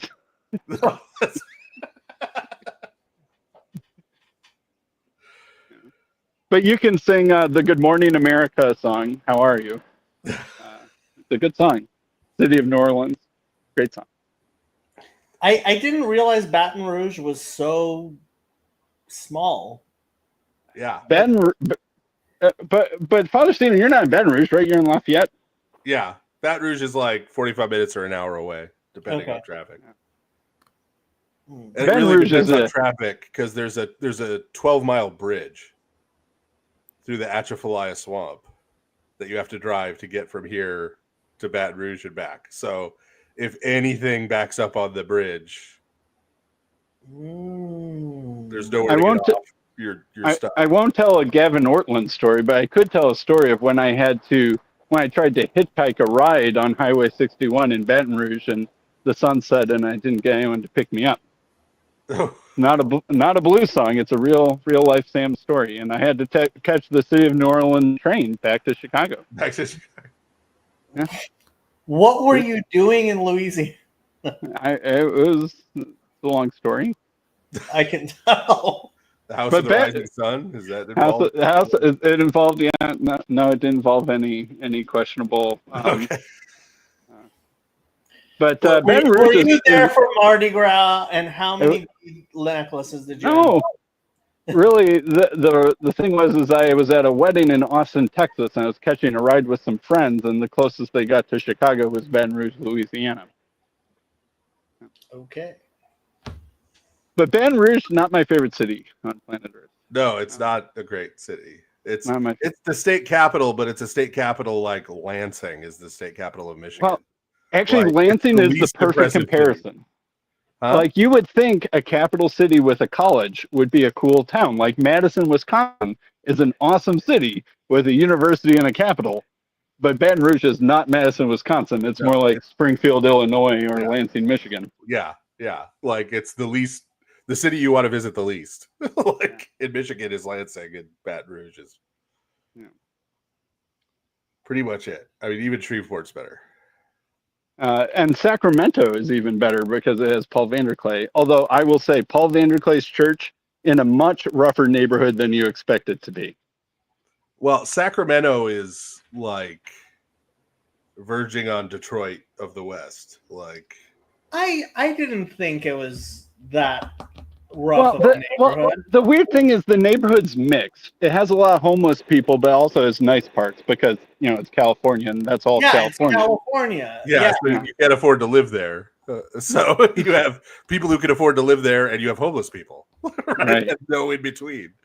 But he has like a pickup tunnel cover that goes over the AV equipment at night, so people aren't tempted to break in and steal the stereos. Yeah. Well, guys, I gotta hop off here. Sorry, don't want to interrupt, but my sister's supposed to get in like 5 minutes, so it was good talking to you guys. Yeah. Congratulations, Jason. Thank you. Congratulations on your upcoming wedding. Thanks. I'm excited. All right, y'all have a good night. Yeah, you also have to understand, Sam, that California standards for a bad neighborhood are very different than most of the rest of the country. He lives in Chicago. He's calling other places bad neighborhoods. Well, Chicago does have bad neighborhoods. But they also have a lot of good neighborhoods, right? But like, I got told we live in or very close to what's supposed to be the bad part of Lafayette. And like, I almost laughed out loud when they told me that. Like, I grew up like 10 miles from Compton. Right. Like, we played Compton High at sports and lost badly. But, right, like, that's a bad neighborhood. South Central Los Angeles is a bad neighborhood. Yeah. When Sam had to ditch us. Guessing it had something to do with his massive number of kids. May he have many more.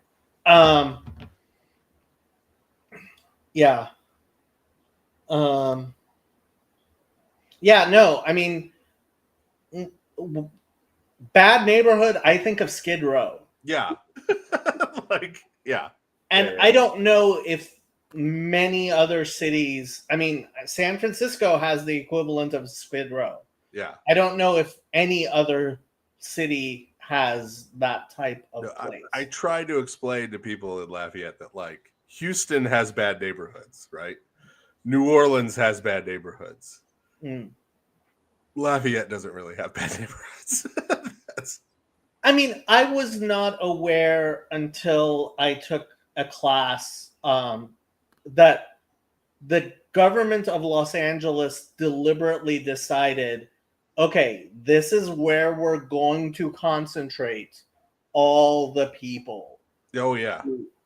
Like, we can't control them, and we're going to let them, like, cage them in almost. Yeah. That's the Dutch strategy. You really? Yeah, no, in the Netherlands, they have a red light district. I see. Right? You move it all there to one spot. They have needle parks where you could use intravenous drugs, but Right. only there, right? So you concentrate everything into particular areas. Interesting. And thereby get it out of the rest of the city. Right? But you create these lawless regions.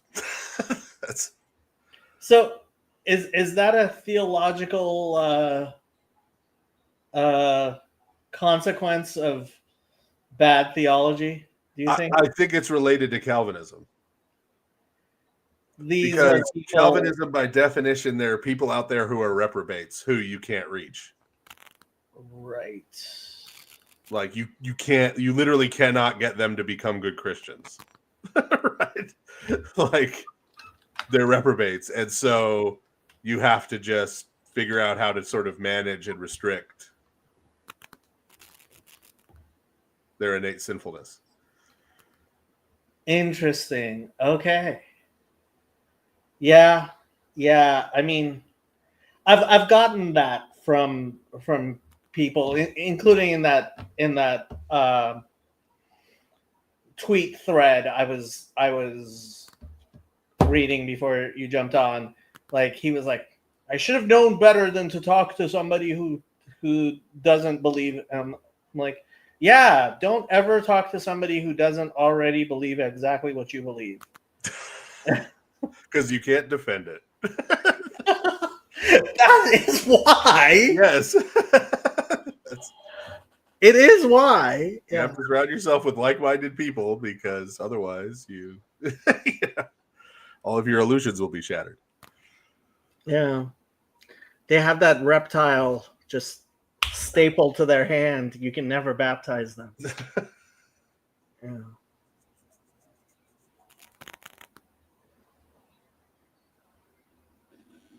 So I have been getting complaints about the amount of time you spend talking about popular culture on Lord of Spirits.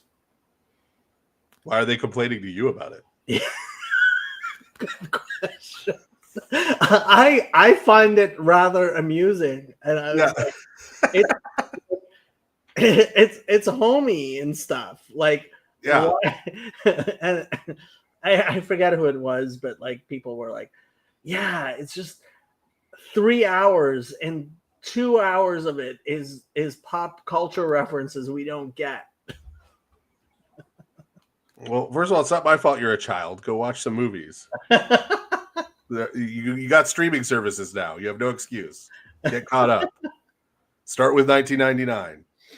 One of the best movie years ever. Watch every movie released in 1999. You'll be on your way. Really? 1999 is the best? Yeah, Office Space came out in 1999. Fight Club came out in 1999. The Matrix came out in 1999. Fight Club was 1999? Yeah. I thought it was earlier than that. No. Hold on. I had already graduated college by then. Yeah. Huh. Yeah, Matrix. There's a whole pile of movies that were 1999. Also Phantom Menace, but you don't have to watch that one. You can skip that one. I went with my college friends to watch that one, and yeah, it may have been one of the biggest disappointments I've ever had. Yeah. Except for the Darth Maul fight. It was. I really liked Quentin Tarantino movies.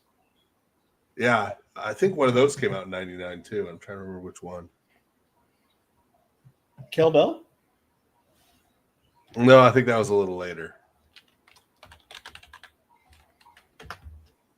I mean, we can look at his filmography on Wikipedia, and it will tell us precisely what came out in 1999. But yeah, 1997 was Jackie Brown, and 2003 was Kill Bill. Oh, okay. So there wasn't one that year. Jackie Brown is underrated. Jackie Brown was pretty good. I've never seen Death Proof. That was pretty decent. It was a lot better than Planet Terror, which it was like a double feature with. He did Death Proof, and then Robert Rodriguez did Planet Terror. They released them as like a double feature, like a schlocky double feature. Oh, you know who else I really like? Guillermo del Toro. Yeah.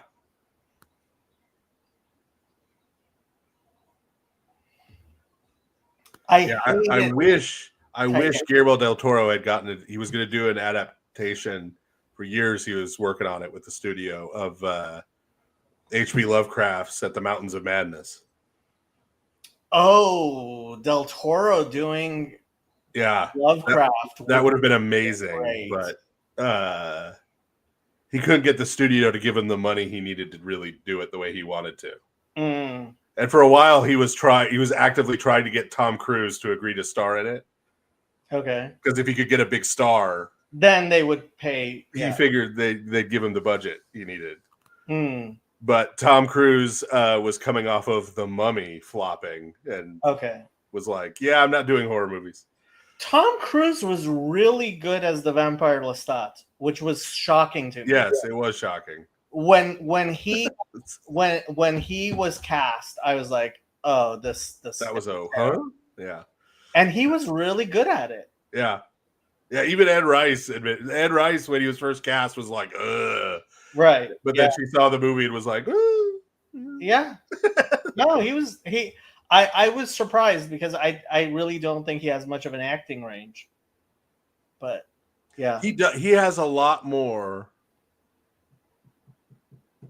Have you ever seen the movie Magnolia? It's a P.T. Anderson movie, Paul Thomas Anderson. I don't think so. I don't watch very many movies. It also came out in 1999.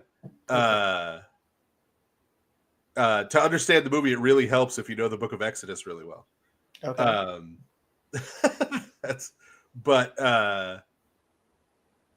Tom Cruise is in that.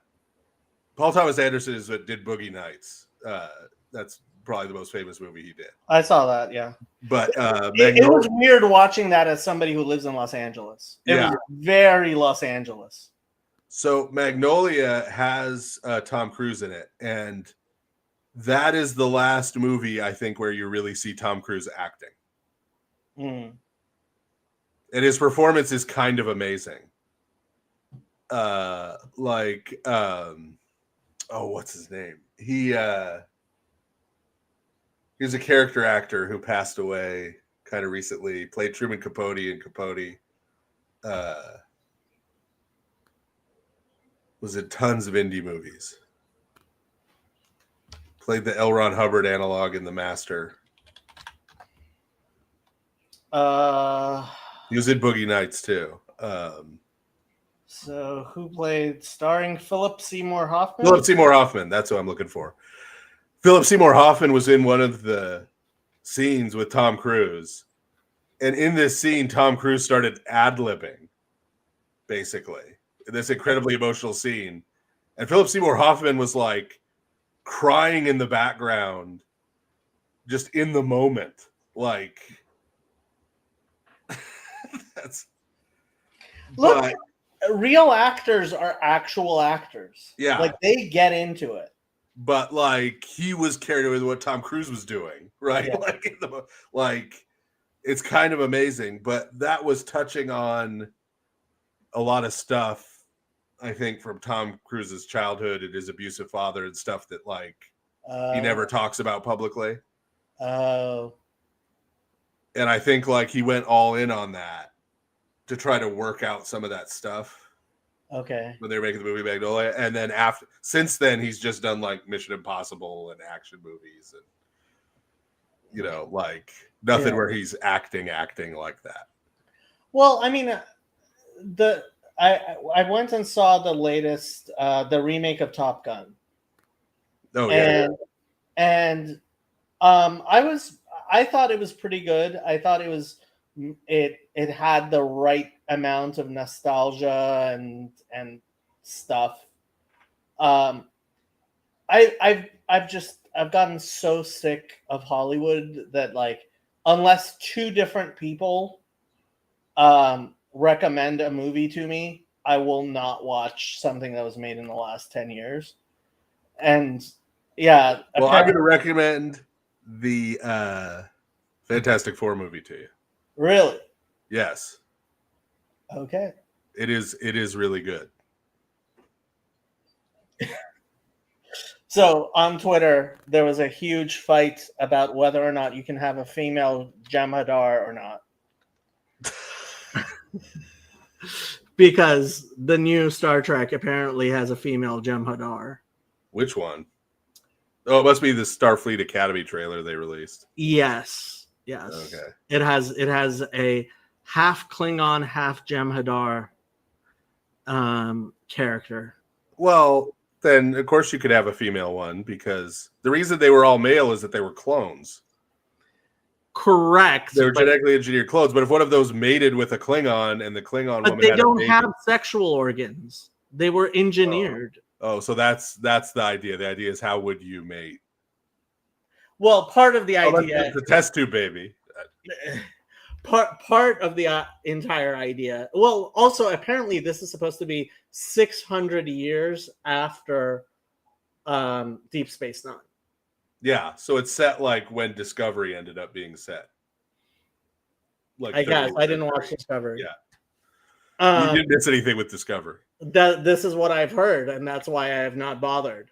I have like the amount of disappointment that watching anything new gives me is just I don't want to even risk it.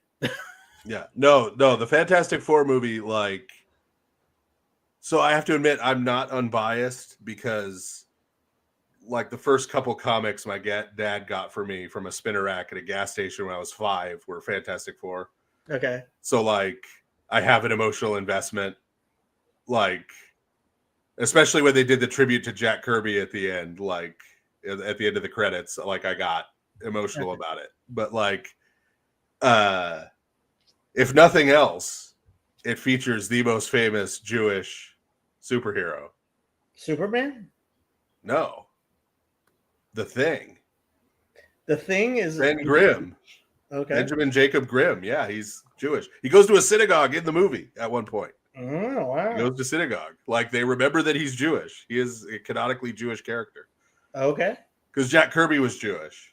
And like a lot of his childhood and stuff he put into The Thing. But yeah, it's really good. And Jack Kirby's use of Jewish idea is fascinating when you get into it. A lot of the stuff he did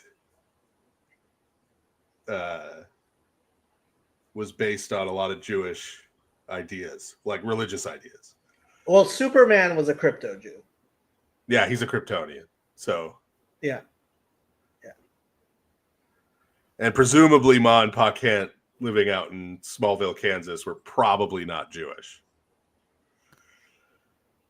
Yeah. Jerry Siegel and Joe Shuster were Jewish, but who created him. But yeah. I mean, his name is Kal-El. Like, yeah. a lot of those but a lot of those guys working in comics were Jewish. Yeah. Stanley, who was Stanley Leibowitz before he changed his name. Jack Kirby, Siegel and Schuster were.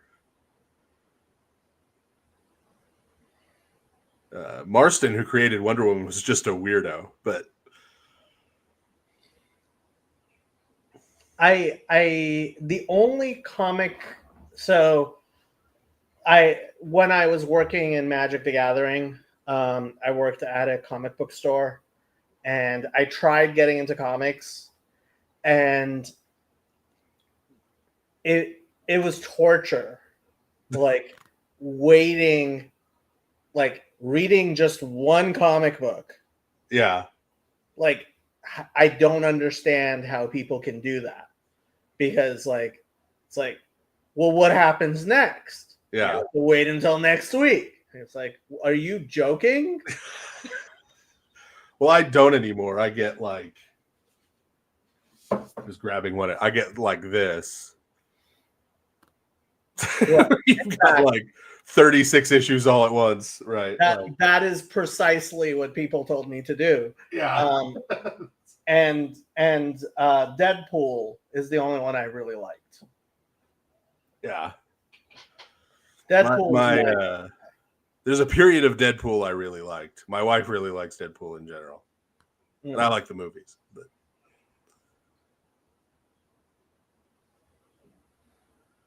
But yeah, I thought it was kind of cool that they actually had the Thing go to synagogue at one point in his neighborhood. I'm guessing you've never seen Mendy and the Golem. That was Chabad's attempt at making. I've heard of it, but I've never seen it. Yeah, so the Rebbe was very, very convinced that anything that has any popularity must exist in order for there to be a Torah purpose for it, right? So, like, the chitat that I gave you, yeah, it's vaguely based on the Mormon triple pack. Okay.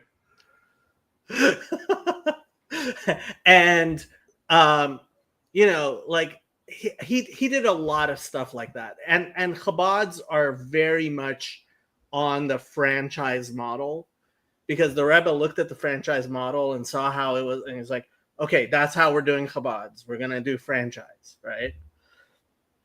And so he also did the equivalent of Boy Scouts with Tzavaot Hashem, right? So the armies, right? And you can become a 5-star general, you all the way from private to 5-star general by doing mitzvot. The CRC has the Calvinist Cadet Corps, by the way, which is pretty awesome. All right, can we talk about Calvinism again? Sure. My sister was a member of the Calvinettes. Not a joke.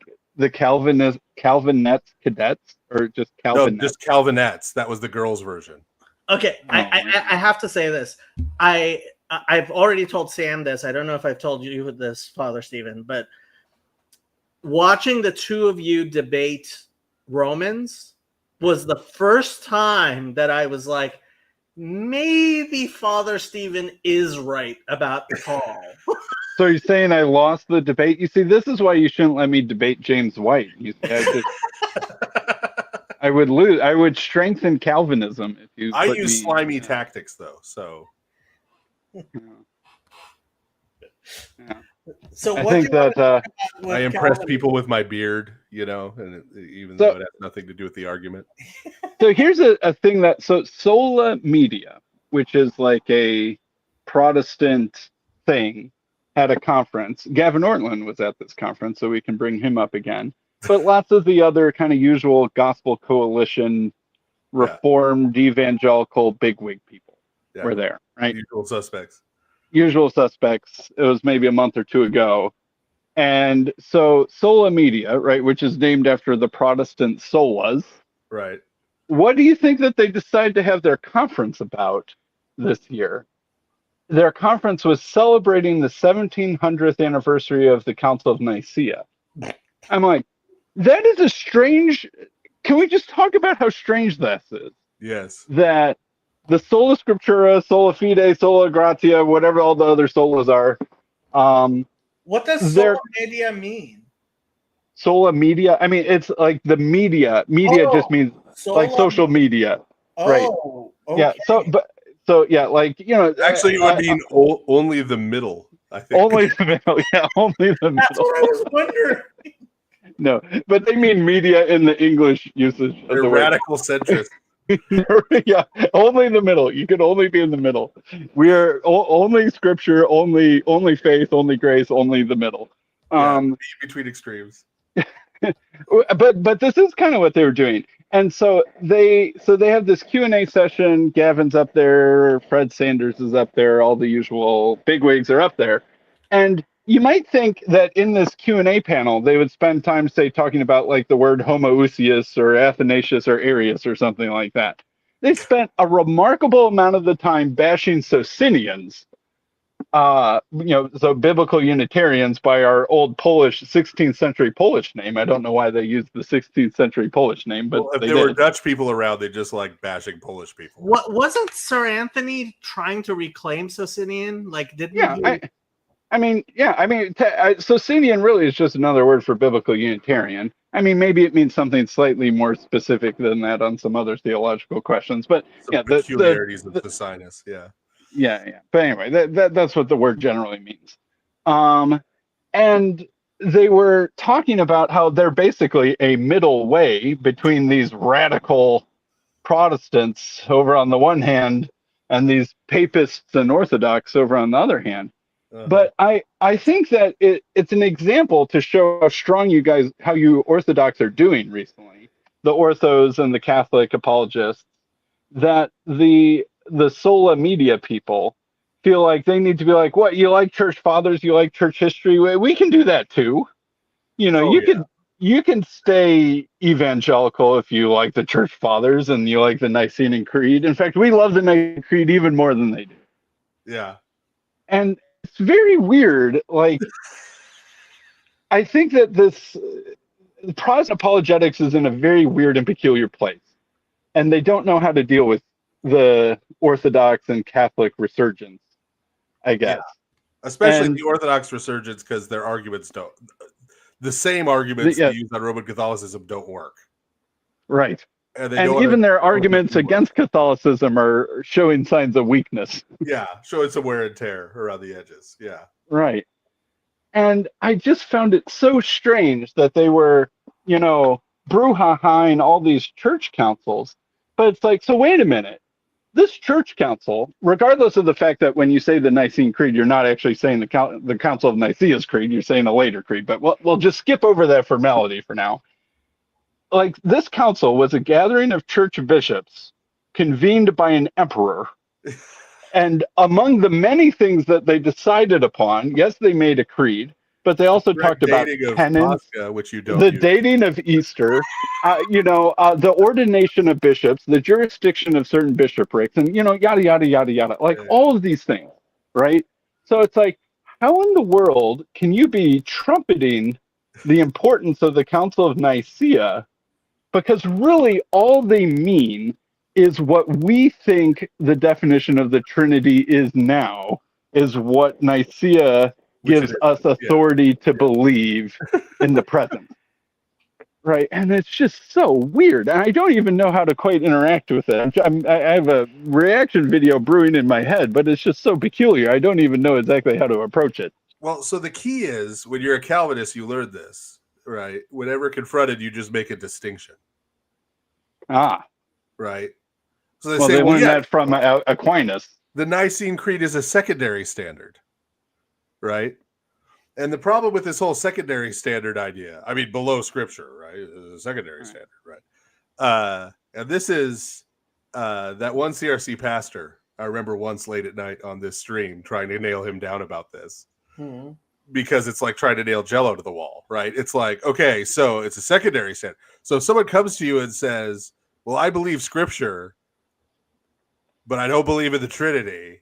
Like For Sam. example, Like Sam, one could imagine right? such a person. Do Yeah. you throw them out of your church? Yes. It turns out the answer to that Right. is The yes. answer to that is yes, and I know it's yes, and you know it's yes. Yeah. But then it's like, well, wait, what happened to secondary standard? What does secondary standard mean then? Can I appeal to the primary standard to question the secondary standard? And the answer is ultimately no. Right. Because They've it's a decided that certain of these, but equal only the primary first few standard. councils. Only the first few councils. Right. And only parts of the councils. Yeah. And then Only they stop parts at this of some of arbitrary the point, councils. which Because is what I argued with Ortland. I'm like, why are you stopping at this weird arbitrary point in your church councils? Right. right. Like, And you're only stopping at some of the parts of the council. yeah.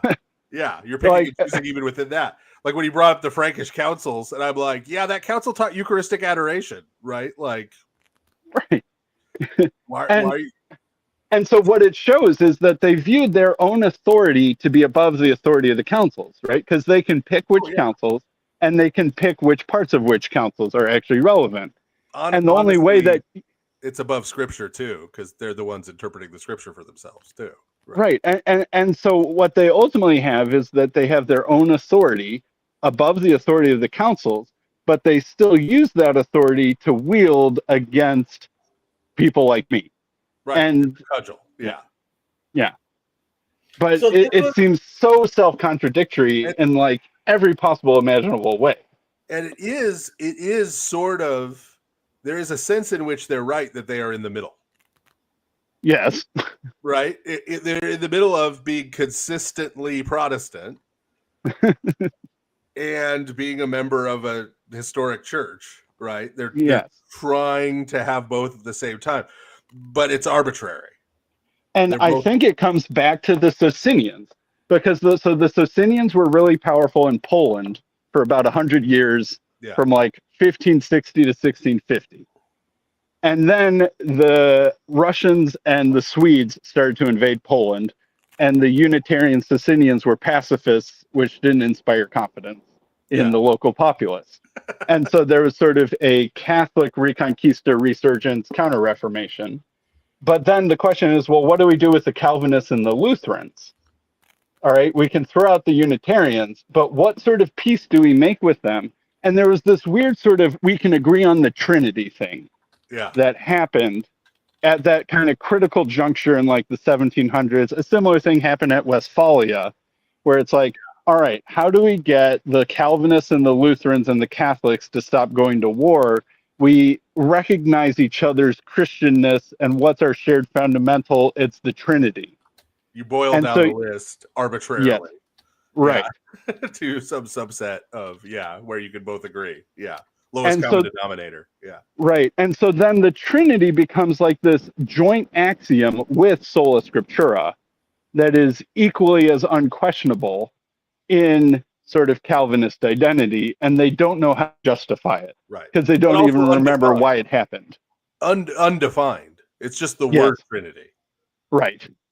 Like James White doesn't believe in eternal generation, for example, but for some reason that counts, even though by no means can he recite the Creed of Nicaea in good faith. A huge swath of the CRC is social Trinitarians.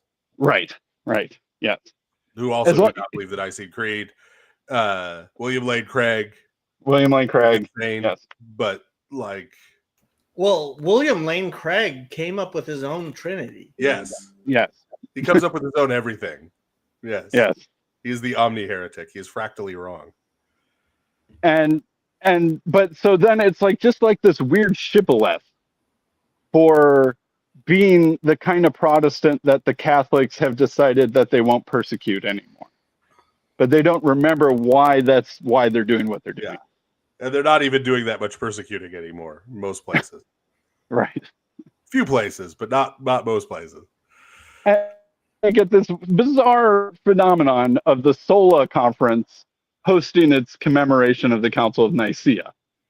But they don't know I like there's so many problems wrong that I feel like my video would just be like pointing out the obvious, and I almost don't even know how to make it interesting. Well, it's an weird arbitrary compromise position. It's like when Ortland went on with Jordan Cooper and they're sitting there talking about how, we Protestants are the real Catholics because see, we accept each other as Christians even though we have these differences. And I'm like, what does it mean to accept each other as Christians? He won't give you the Eucharist. He's a Lutheran. He won't even pray with you if you're a Calvinist. What are you talking about? You accept each other. He invited you on his stream. He'll refer to you as a Christian, right? Like it's all this, the degree of commonness or the degree of difference vacillates depending on the context, and depending on who they are in, look, that's the normal way of doing things, which is that you do in fact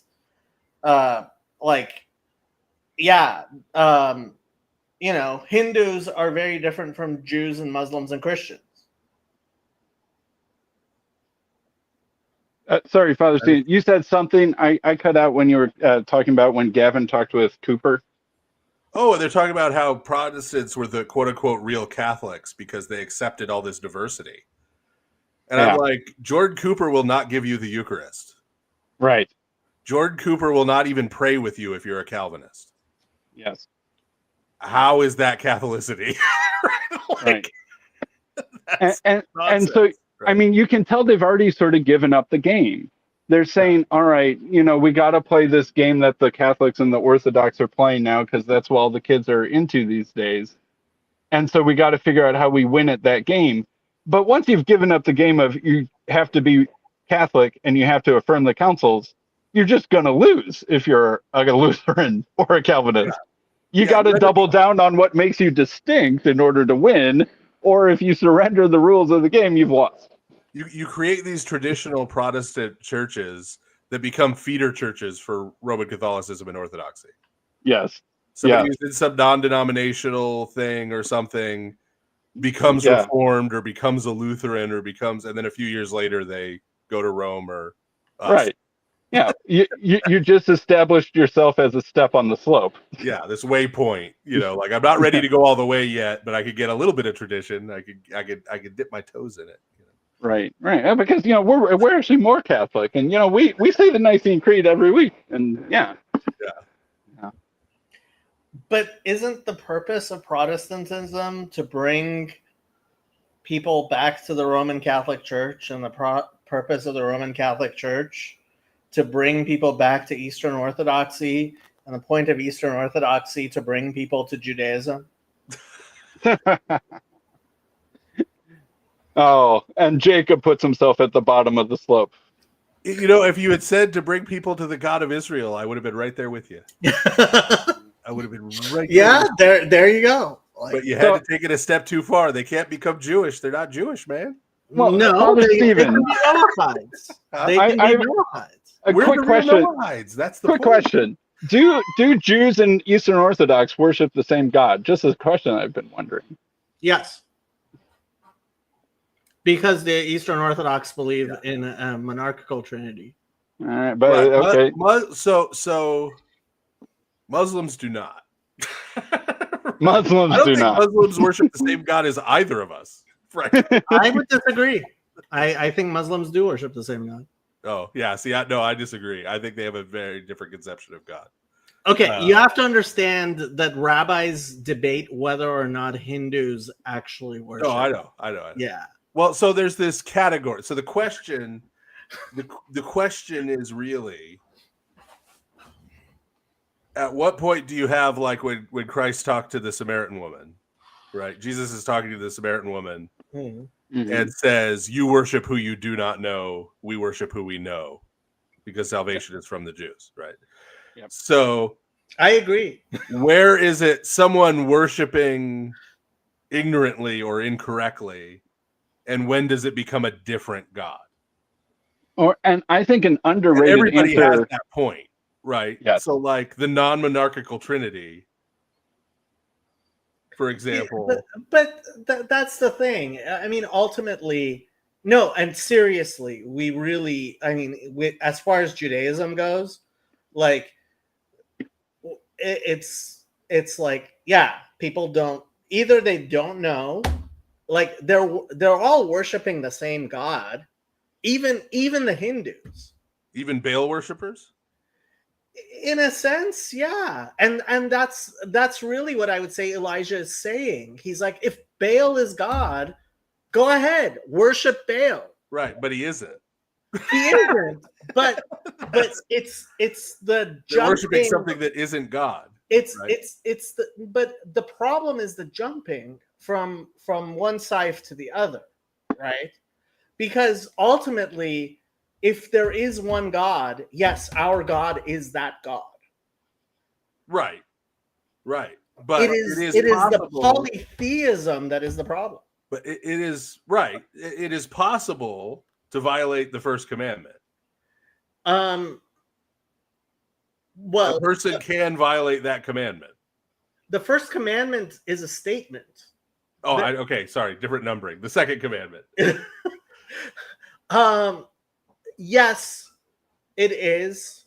But to have other gods in the presence of the true God. But right. but we would that say is possible. That having, but that's the but we would say that actually that is the key of the problem, is the other gods in front of, right? Bifnei, right? And so Muslims would say shirk is worse than polytheism. And I wouldn't go that far, but shirk, they mean like believing in God and something else. Bringing something too close to Allah. Yeah. Well, they would say having partnerships between Allah and other gods. And I wouldn't go that far, but I think they have a point. Right. Like Solomon got in trouble for something. Sure. Yeah. but part of that was the fact that Solomon knew, right? Yeah. Right. That there is. Right. So there is an ignorance thing. Right? That's what I'm saying. There's some point, and it's not always clear cut, where there's so it's sort of like, okay, Aristotle makes this point about like a person who's bald. Right? Well, if a person has one hair on their head, you'd still probably say they're bald. Correct. Right? If they only have two hairs, you say they're bald. So there's some undefined point, though, where they're not bald anymore. But we can't nail down and say, well, if it's 10 hairs, they're bald, but if it's 11, they're not, right? You can't like precisely say the point. So there is some point where there are people on the one side who are worshiping other gods alongside the true God or instead of the true God. Even. Right. And then there's a lot of people on the other side who are ignorantly and wrongly worshiping the true God. But where exactly the boundary between those two is sometimes hard to nail down. Yeah. Fair enough.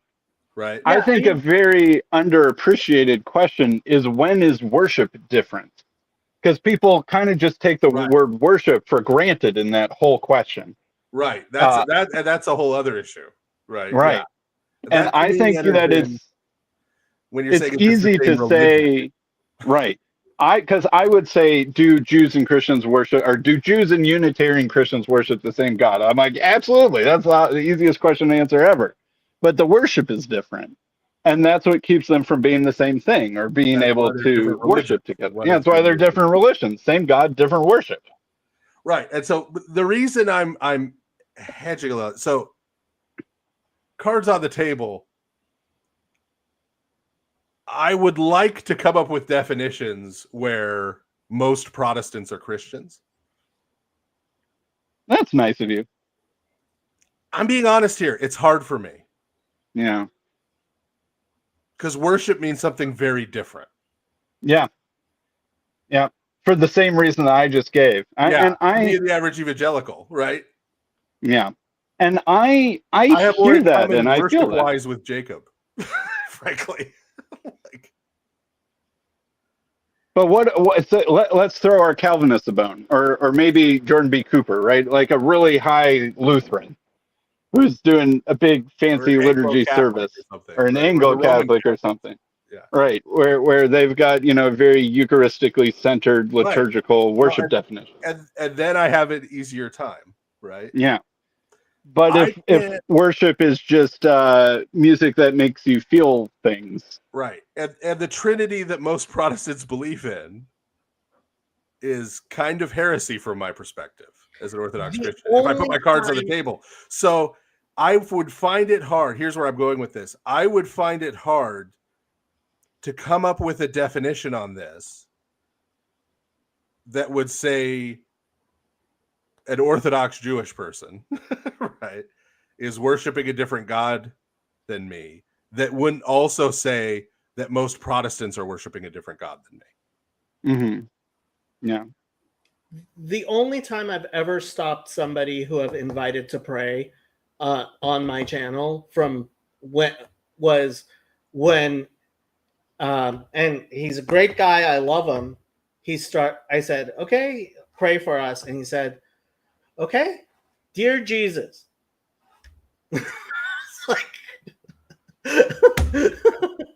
like any definition I came up with that would exclude Orthodox, that would be strict enough to exclude Orthodox Jews, would also exclude most Protestants and even a lot of Roman Catholics.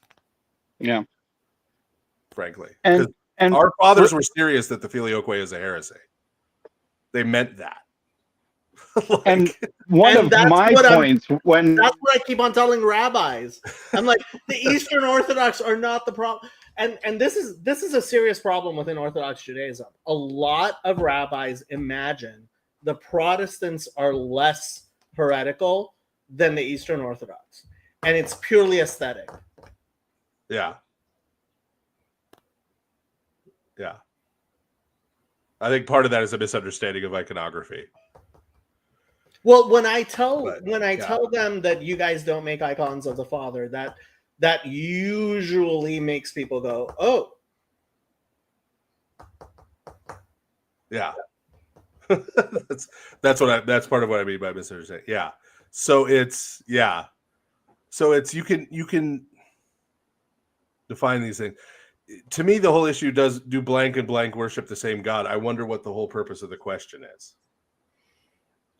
Right. People want to orient themselves to other religious communities in proper relationship.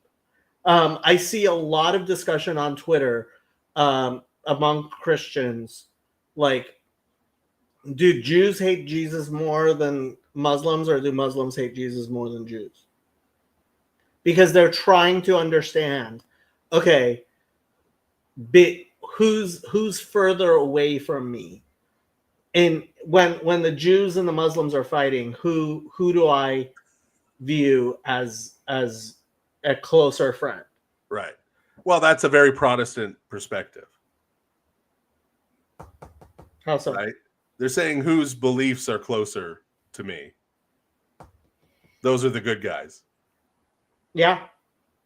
To me, the question would be, if there's some battle going on between Jewish people and Muslims, would be, what are the respective sides doing? Right? Is one of them committing atrocities? Is one of them doing evil? Right? The good guys would be the ones who are, if there are good guys, they would be the ones not doing those things. Right? And then the bad people would be the ones who are doing those things. But then I would point out biblically that people are judged according to their works, which Protestants, of course, don't believe. They believe you're judged according to your beliefs. Right?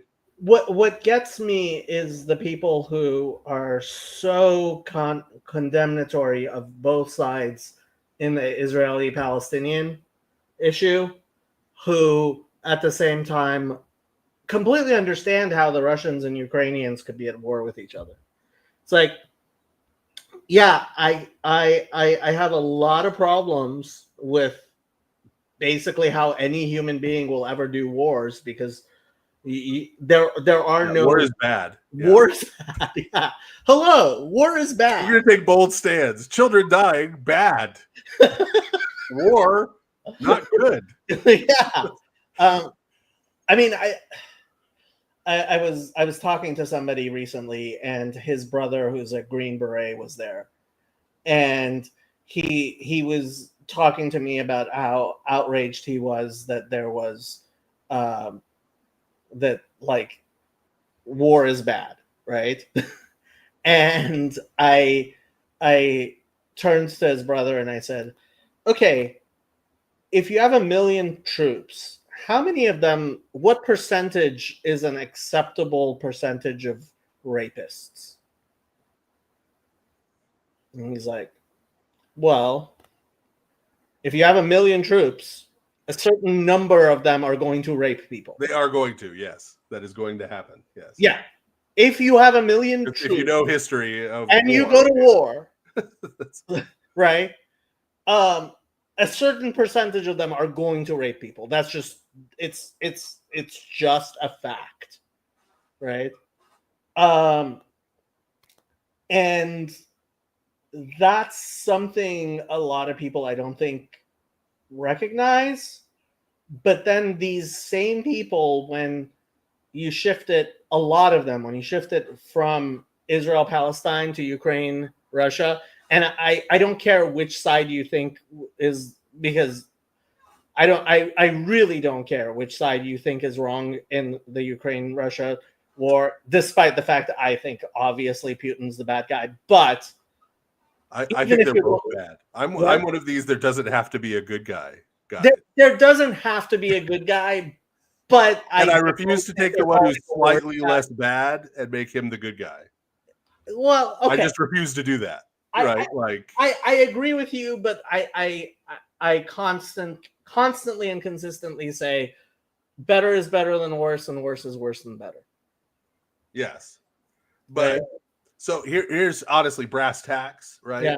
Like, I'm not going to say anything positive about Zelensky when he's jailing Orthodox bishops and banning the Orthodox Church from his country and replacing it with a state church that he propped up himself, throwing monks out of monasteries and seizing them from the government, right? He's not the good guy. He is not a good guy, right? Like, I don't think Putin's a good guy either. Right? and I'm not sure Putin hasn't killed a few Orthodox bishops in his day. I'm sure he has, especially when he was working for the KGB. Yeah. Right? And so, but there's this whole thing in our it's part of Plato brain, right? Like, yeah, there has to be a good guy in our society, and so any criticism of either side is somehow praising the opposite side, right? Because like if you criticize Netanyahu, you must love Hamas, like, right? Well, no, right? One can even say Hamas is way, way worse and still be critical, right? Of Netanyahu, right? Yeah. And you could say Putin is worse and still be very critical of Zelensky. Right? Correct. Yeah, no, but yeah. And what bothers me is people, there seems to be a willingness among some people when it comes to the Jews to be much more, no, both those are bad guys and I hope they kill each other, whereas they don't necessarily have the same view in other places. Yeah. And I mean, I think both are bad guys and I hope they don't kill each other. I hope exactly. There we go. There we go. Yeah. Yeah. I think a lot of world politicians are war criminals, right? Like, so this is another it's not thing. just like Netanyahu. Like, I think Barack Obama's a war criminal. I think Bill Clinton's just a criminal. Hillary Clinton's just a criminal. Somebody tweeted out, "I don't trust X." I think it was JD Vance. I don't even remember who it was. And my response was, I find the idea of trusting a politician bizarre. Yeah. Like, you trust a politician, any politician? Yes. George W. Bush, war criminal. Most American presidents have been war criminals. Like, not every single one, but most of them. So my local congressman, who I disagree with a lot about a lot of things, but I worked with his office. I know one of the reasons he's not a very prominent congressman is particularly, despite the fact I disagree with him, he's very woke. Like, he's very into the whole mecha thing, right? Oh, yeah. Very left-wing Chicano. Yeah, yeah. But one of the reasons... Left-wing in a silly lib way. too. Very. Like, yeah, But ultimately, I know that like he's a pretty honest guy when it comes down to it, right?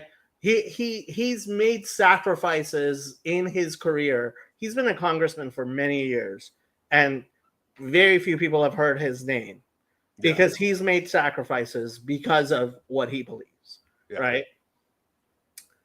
I still don't trust him. He's a politician. Right? Yeah. Well, to me, that was the biggest thing you could say about Bernie Sanders the 2 times he ran. Is that when he would say things, I'm like, I actually believe that he believes that, and if he gets elected, he will try to do that. Like, that's, whether I like what he's proposing or not, I think he actually means it, unlike most candidates. Like, I don't think he would be able to do any of it if he got elected. They'd stop him, right, in Congress. But I would hope. Like his own party would stop. I would hope. His own party would stop him, just like they stopped him from getting the nomination. But like, but he at least means it, like, which is rare among politicians. But It was funny hearing him defend the fact he has 3 houses because he inherited one. Because as a socialist, I think the last excuse you should use is, I inherited it. Yeah, no, that's not a good. Yeah. He should have done the whole, like, look, I dream of a socialist future, but right now I'm living within capitalism, so I got to get my bag, like, that's...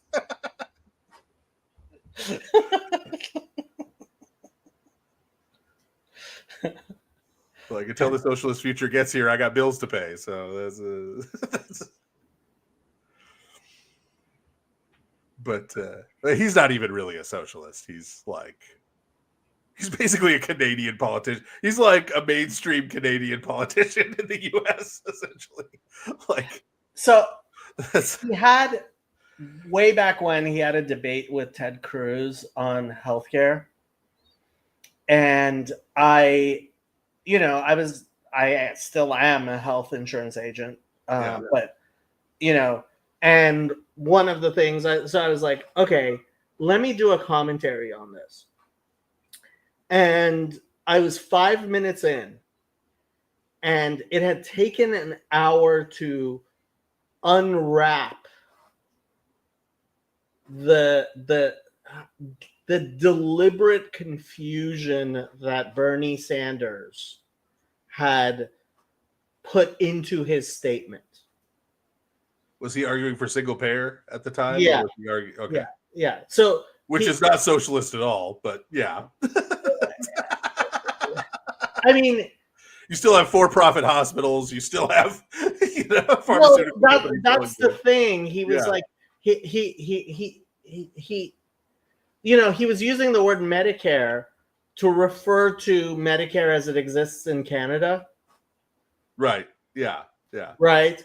And was simultaneously using the word Medicare to refer to Medicare as it exists in the United States. Right. And he was even hedging to include Medicare as it exists in Australia. Okay, now, Medicare from Australia, I would be behind 100% if we did that. Which is a multi-payer system. It's not a single-payer system. Yeah. But I was like, it was while I was doing that commentary that I realized, hold on. No, he knows he's bullshitting.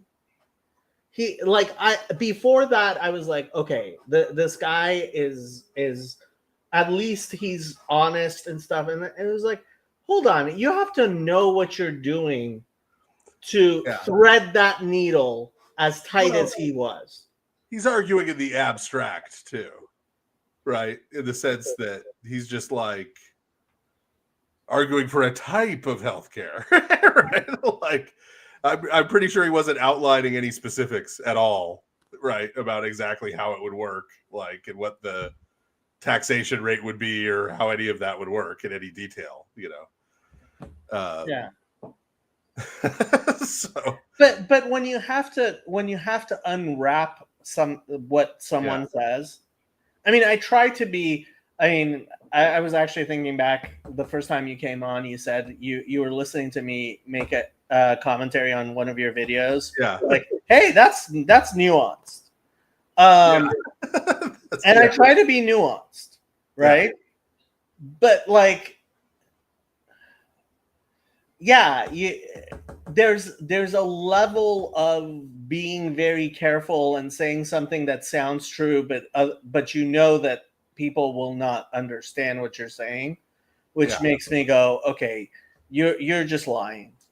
I don't care if every word out of your mouth is actually true. You're just lying. Yeah. I think part of it with Bernie in particular is I think he's enough of a realist to know he's not going to win. He's not going to get into power. He's not going to be able to actually do any of these things. And so it's just an exercise in constantly pushing generally in a direction.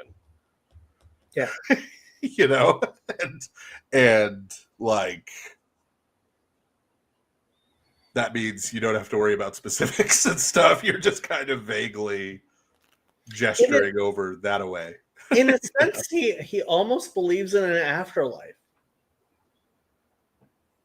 He may. I don't know anything about his personal beliefs. I mean, no. But it's a Marxist afterlife. He's a materialist, and I don't think he's actually a Marxist. Maybe deep in his heart somewhere, but nothing he's ever said has been Marxist. He went unless he just does not understand Marx at all. That's possible. Well, yeah, I think that is part of it. Yeah, right. That's possible, right? Like there are a lot of people who, throw Marx around and don't understand Marx, right? And there, part of the problem too is like one of the planks of the Communist Manifesto is public education, but I don't think most people look at like the American public education system and say that's innately Marxist. Like in the 1950s, it was innately Marxist to have public education, right? All right. Like a lot of these words, socialism gets used a lot. Socialism for a lot of people means the government doing something. That's the government did it. That's socialism. Well, not necessarily, right? Like I don't think when Eisenhower built the interstate highway system, that was like socialism in the Marxist sense, right? So Professor Shara, who I mentioned, who's the professor going back to Philadelphia, he got his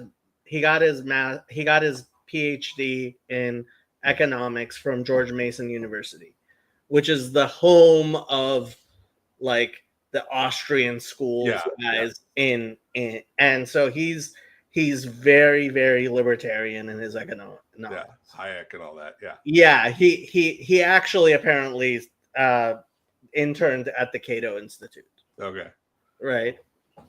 And I was telling him I sometimes think, and when I'm being more jaded, I do believe the Cato Institute is just a false flag to make conservatives sound dumb.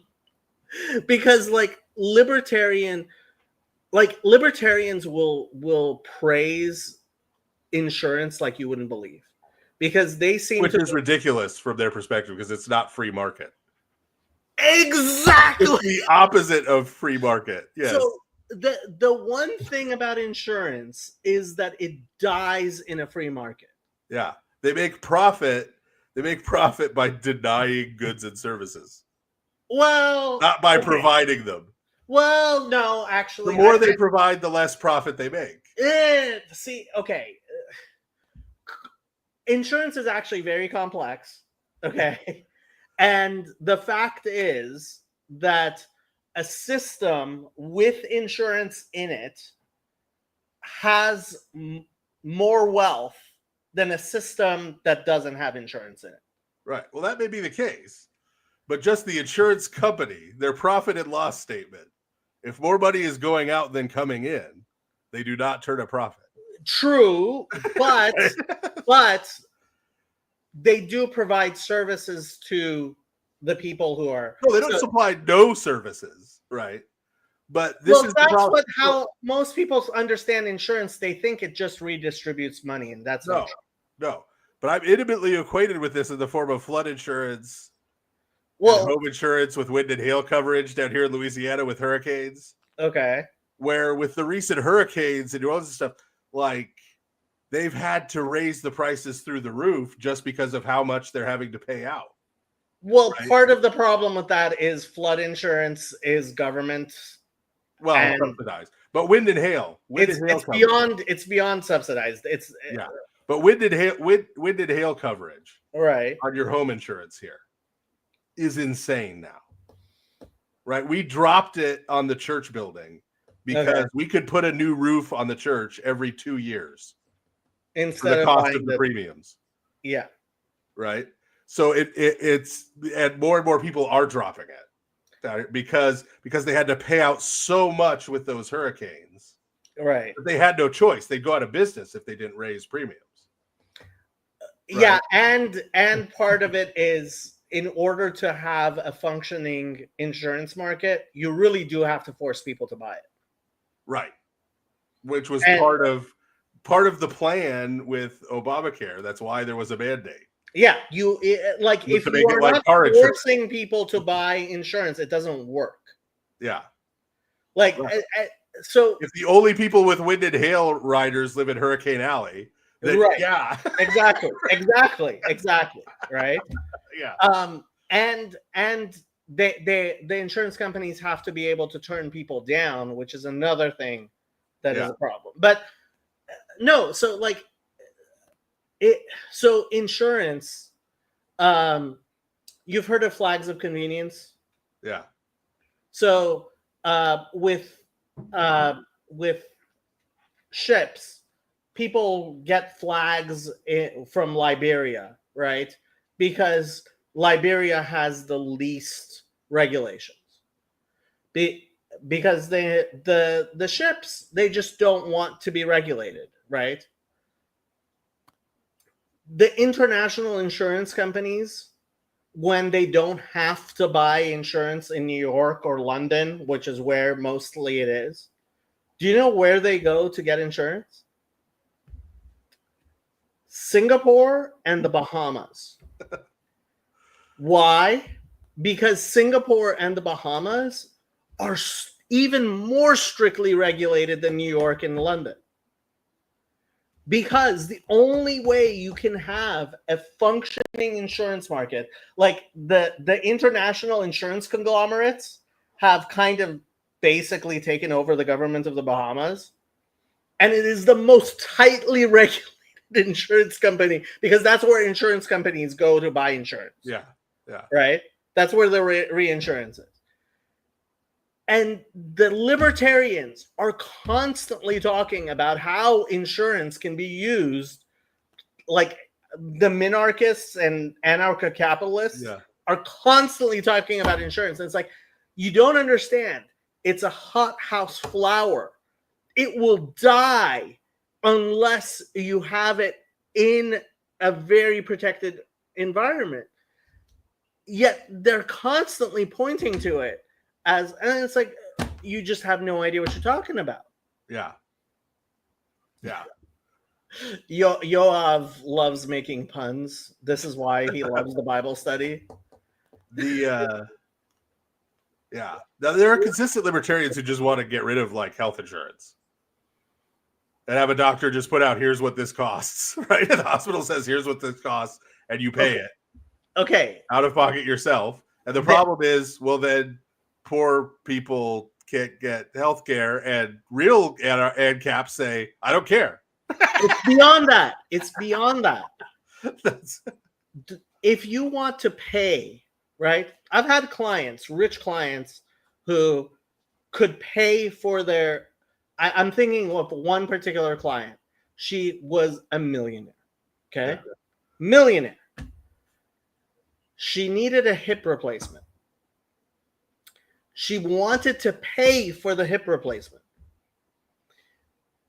No doctor would And she was willing to pay $50,000 for her hip replacement. No doctor would do surgery on her if she didn't have health insurance. Yeah. Why? Because once she gets on the table, something goes wrong. Yeah. Something goes wrong. It doesn't matter if she's a millionaire and she has $1 million in the bank, because she might end up the next 12 months in the hospital and that $1 million can be gone like that. Yeah. Yeah. Right? So you can't just pay a doctor for surgery. That's not how it works. Yeah. I'm not a libertarian. So But when I tried telling libertarians this, there was this video of this doctor who was claiming, we don't use insurance, right? And I said, this person is lying. People were like, no, like my libertarian friends. I have a lot of libertarian friends. So I went and looked up what was going on. He had an arrangement with the local hospital that was insuring his things, that if when he was doing surgery, something happened, that the hospital would cover the rest of it. Right. Yeah. You can't do surgery on people without insurance. It just doesn't work. Yeah.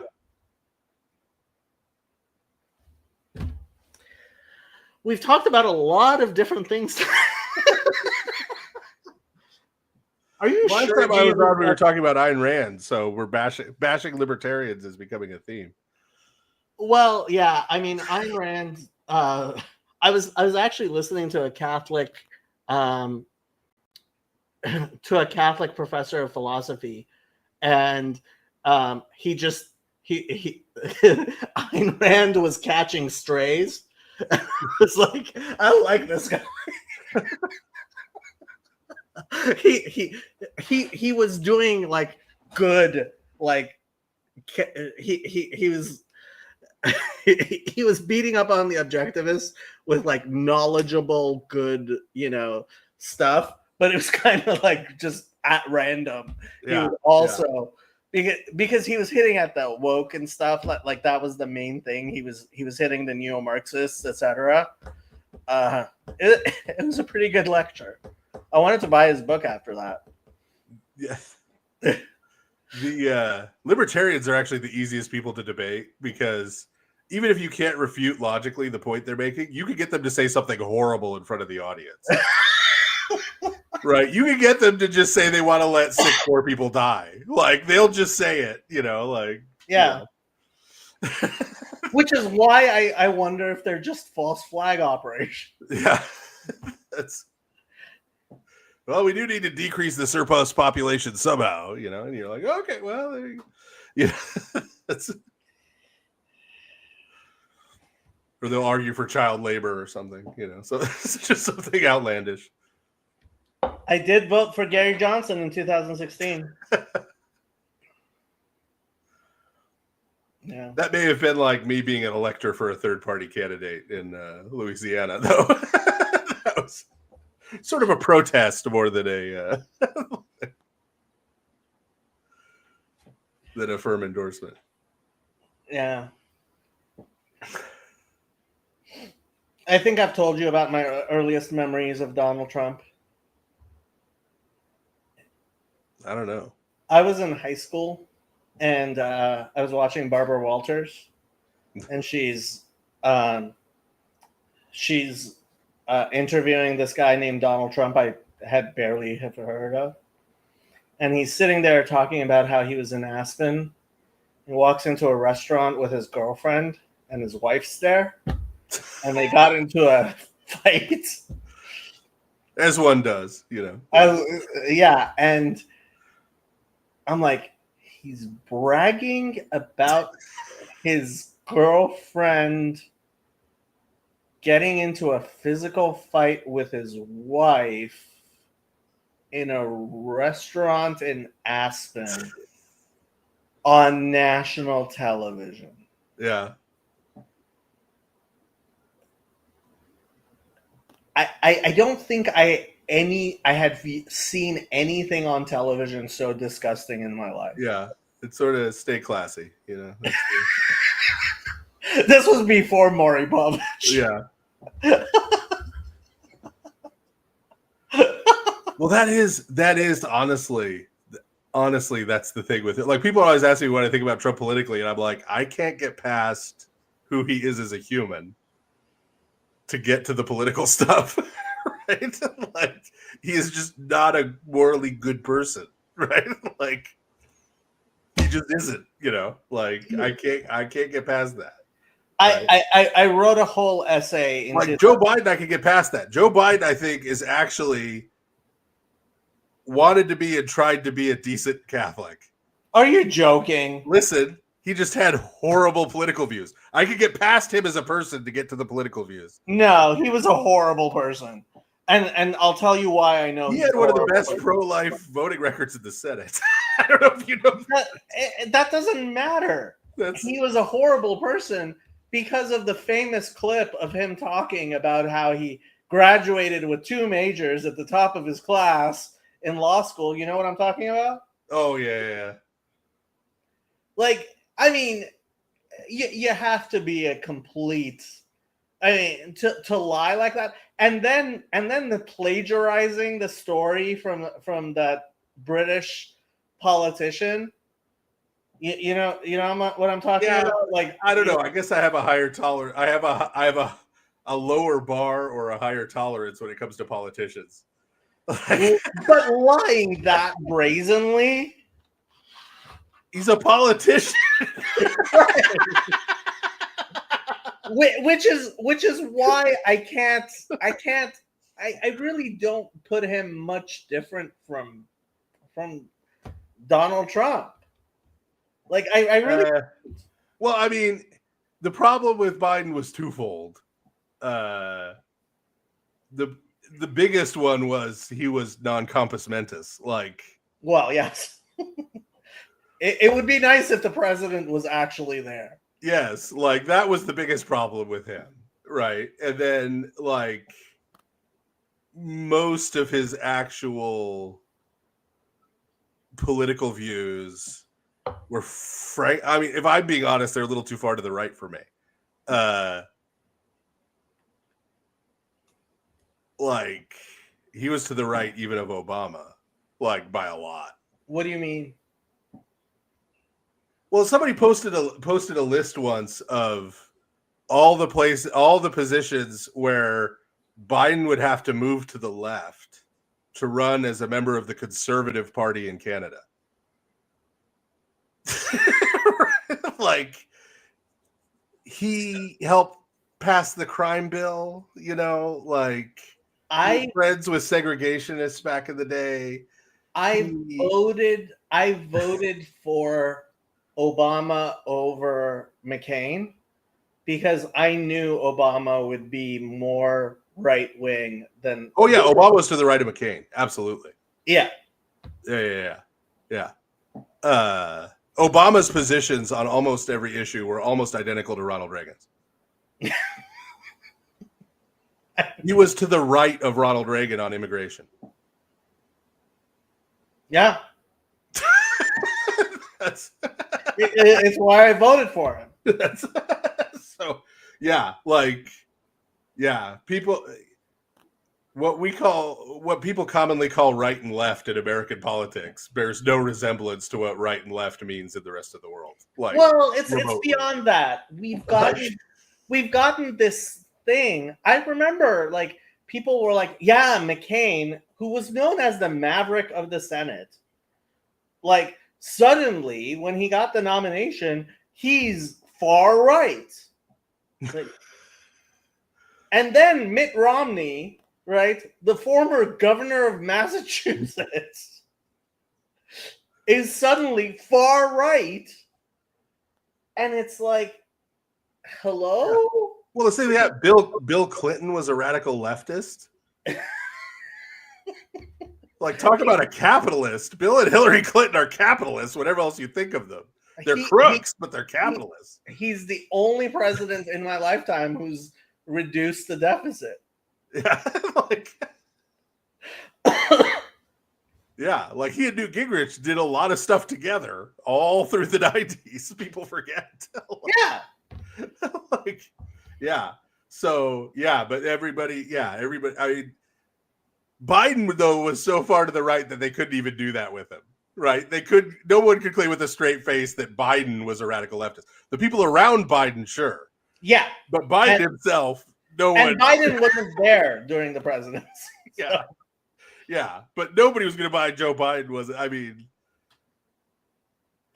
but like what bothers me is the lack of critical thinking. Like, I mean, I have this discussion with you, and the two of us can agree. Oh yeah, Obama was to the right of McCain. Yeah, and it doesn't make you cross-eyed.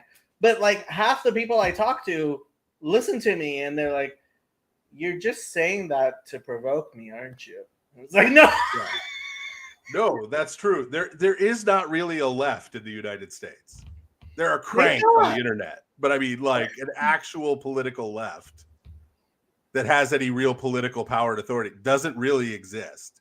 There's neoliberals. In academia, they do exist. Right, but that's not, they don't have any political power. No, they don't. I think they have more political power than, certainly in California. Like, local. No. Now I'm not talking about like I have to deal with Karen Bass. I'm not talking about state politics. I'm talking about national politics. I think the academics they're mostly neoliberals too. The actual professors. I was getting identity politics is conservative. You realize that, right? What? Identity politics is right wing. Okay. So our actual progressives are regressive. That's a whole other. Right. Right. These university professors are not really collectivists. Okay. So they're not really. Okay. So now you're giving me Zizek. And Zizek is a smart person that his own fans don't seem to understand at all. Well, yeah. The people who claim to be fans of Zizek, and when he came out calling the woke regressive, like they were all dumbfounded and shocked. Yes. Yeah. Zizek is actually a thinking human being who's genuinely of the left. Yes, he is an actual But his constituency is like pretty much non-existent. Right. That's what I'm saying. Actual left in the United States is virtually non-existent. Right? But it's not just the United States. It's virtually non-existent everywhere. That's Now, if you're talking about academics in Europe, yes, some of them are actual leftists. Some of them are actual. I don't actually know the academics in Europe and stuff. But like here, they're mostly neoliberal, right? Like they don't want to give up their cocktail parties. They don't care about the working class, right? They don't want the universities to be taken over by a proletarian council who's going to decide what they're going to teach. Are you familiar? Are you familiar with Roland Fry? I don't think so. Roland Fryer, actually, I think his name. Okay. He did an interview with Barry Weiss. So he got unceremoniously suspended from Harvard, despite being one of the most prominent, if not the most prominent, Black economist at Harvard, and frankly in the world. Right? He's very young.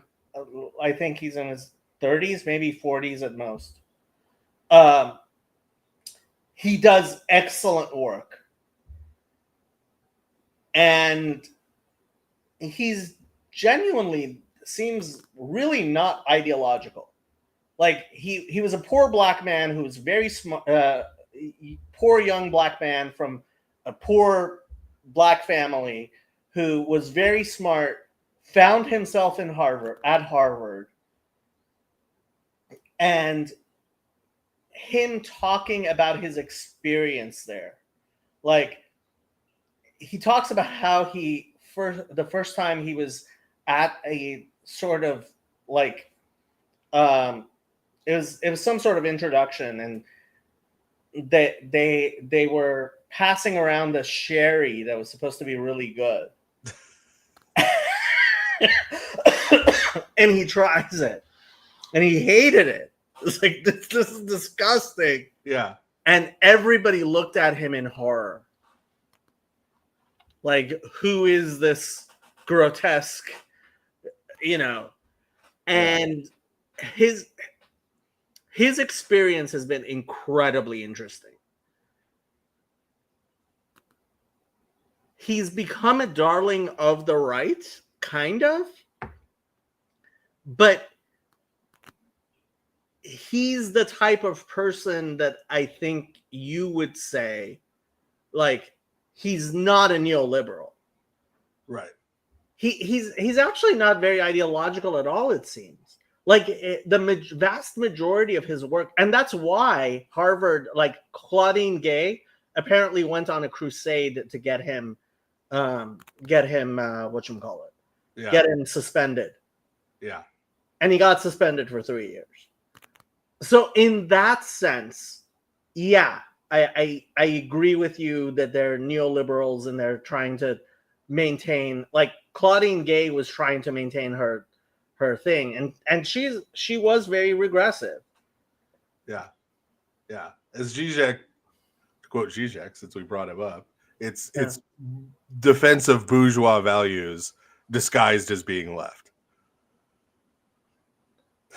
Yeah, but that's what you expect from someone who says that everything is like, going back to Calvinism and total depravity. Yeah. When someone tells you everyone is totally depraved and does not want, like, sometimes you have to say, no, bro, that's just you. Yeah. Yeah. It's kind of like, Freud. I'm sorry, was never sexually attracted to my mom. That's just disgusting. Yeah. It's just like, I don't even understand where you're going with that. Yeah. Right. Have I told you my country club analogy? Go ahead. Okay, so you have a country club, right? In the U.S. Yes, he did. People on the right are members of the country club, or aspire to be members of the country club, and feel good about it. Yeah. Actual leftists want to burn down the country club and turn it into a public park where children can play. And then you have liberals who are also members of the country club or aspire to be members of the country club, but feel really bad about it.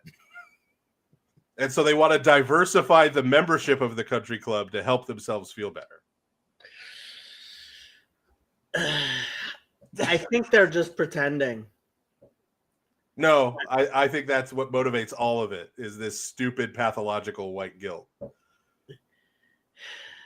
If we could just have 10% of the members of my country club be black, then I could feel good about being a member of the country club. I would believe that. No, tokenism, right? So we do tokenism. I would believe that if they weren't so defensive of things like legacy admissions. Well, they want the legacy admissions. Exactly. Yes. So they don't actually. But they also want an affirmative action program, so they can feel good about their son going there, because their son will beat some black underprivileged students. Maybe while he's there, they don't have to feel bad about the legacy admissions. This is me being jaded, but I distinctly remember being at USC Law School and hearing this white guy, who's obviously his father was a lawyer, right, saying to a friend of his, yeah, I came to USC because I knew they have a lot of affirmative action and I didn't want to be at the bottom of the class. Well, I don't say they're not racists. There's an implied racism in the tokenism, right? It's not even, but it's not truly racism because they really prefer to have blacks who aren't exceptional to blacks who are. Right. Because they have to make Hunter Biden Right. not They be don't want at to be the bottom threatened. of the Yeah. class. No, they don't want anything to actually change. That's the point. Yeah. Okay. So they just want that's something to assuage their guilt and their pathology and their neurosis about it. Well, So they want to be more comfortable enjoying their life. Sure, but as long as you don't actually do anything. Right. They don't actually want to change anything. Yeah. They don't actually want to compete with the top students from around the world. Yeah. Right. They don't want that. But they also don't want to look around and only see rich white people like themselves, because that would make them feel guilty. Right. So we populate enough people that I don't have to feel bad, but they're not threatening to me in any way. They're not going to actually change anything in any way. Look. They want it to look fun. Yes. They want their country club to look like there are black members, right. just as long as those black members cannot actually beat them at golf. Right. Because then they don't have to feel guilty, but they also don't have to compete. I don't think it's guilt. I think it's just they want it to look like, hey, we also beat the black people. No, it's neurosis. It's neurosis. Like, some of these people are grifters. Like the people who are out publishing the books, like White Fragility and garbage, they're grifters, right? They're just straight up grifters. But their grift is preying on that neurotic guilt in other people.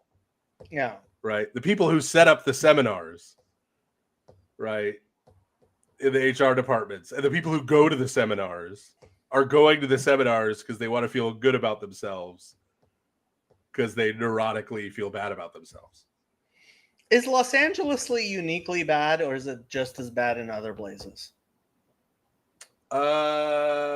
It depends. Honestly, there's different parts. There's different parts of California. Orange County is a very different beast than correct politically than like LA. Okay, I grew up in the Valley. Yeah, and like there's different, flavors. I'm just wondering if the Bay Area is arguably worse. Really? Yeah. In this respect, yeah. I mean, look at Nancy Pelosi, right? She's supposedly this leftist, right? And then, like, as soon as the quarantine hits, she's like showing off her freezer with her, $20 a pint chocolate ice cream that she's got stocked up. So that I have to quarantine in style, Mark Ridley Thomas, Yvonne Burke, and Maxine Waters. Those are the most, how do I say this without getting in trouble? Race traitor-ish people I have ever had the displeasure to encounter. Like, very cynically, just like selling black people from Los Angeles for their personal gain. Yeah, it's racial ventriloquism. There's money interests behind them who are using them as like the black face of other interests. Yeah. And it's so cynical and jaded. Yeah. So obvious. Like, I don't know any black person in Los Angeles who genuinely believes these people represent anything but self-indulgence and there's certainly grifters at the top, right? But the way they have a grift is the neurosis of other people, right? Which they try to further. So part of the grift is you exacerbate the problem, right? You have to convince everybody that they should feel guilty about these things and should, and then you once you've convinced them they have a problem, you sell them the solution, right? Like, it always now got this will me assuage it. when people in Los Angeles would talk about redlining and segregation in the South, et cetera, et cetera, et cetera. And I would point to Beverly Hills High School. It would be like, what do you think Beverly Hills School District when we have Manual Arts High School? Like, what is that? Why do we have a separate Beverly Hills School District and Santa Monica School District? Yeah. That are completely surrounded by the Los Angeles Unified School District. Yeah. Like, tell me about how racist those Southerners are. Yeah, no, it's yeah. But see, the Southerners don't have the common decency to feel bad about it publicly.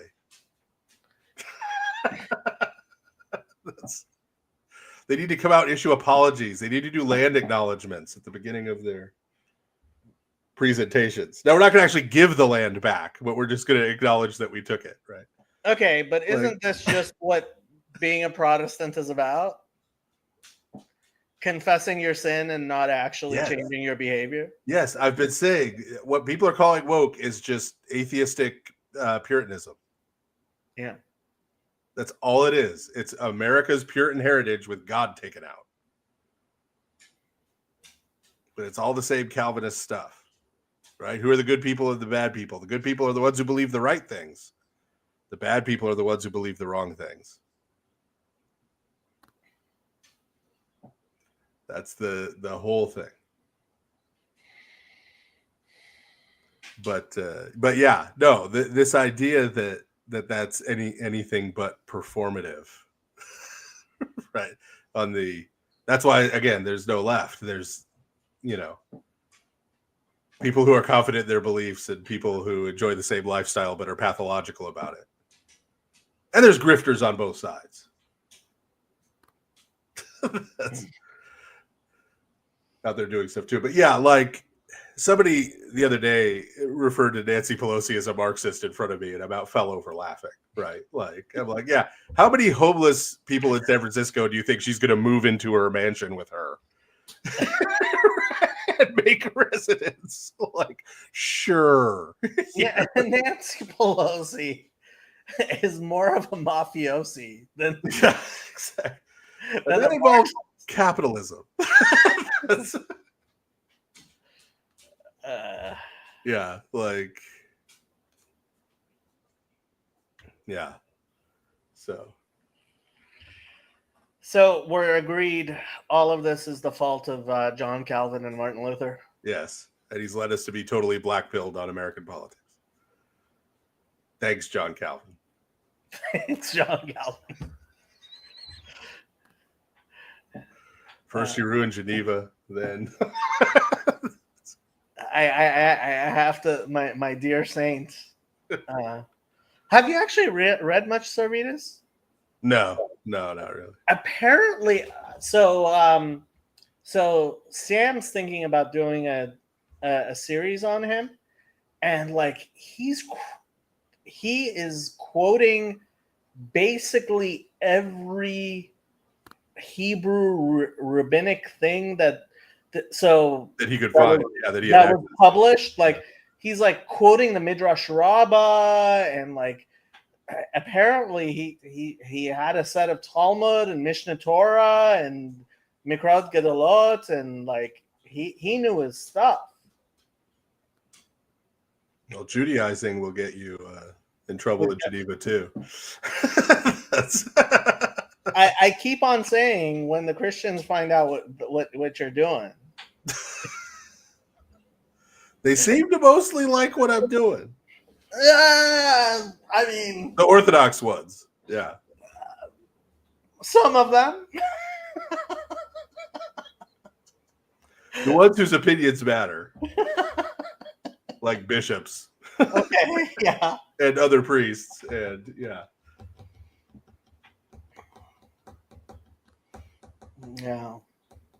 Social media randos who may or may not actually be members of an Orthodox church. Yeah, their opinions vary. But, I mean, you are printing a shirt, be a Pharisee. Yes.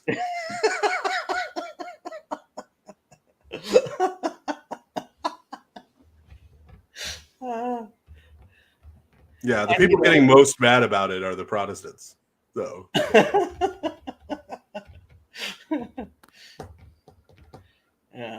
It is always funny though when I go after someone different is I get this great style of comment, which is Father Stephen is usually so right on, but this episode when he went after Roman Catholicism, he was just way off base. I don't know.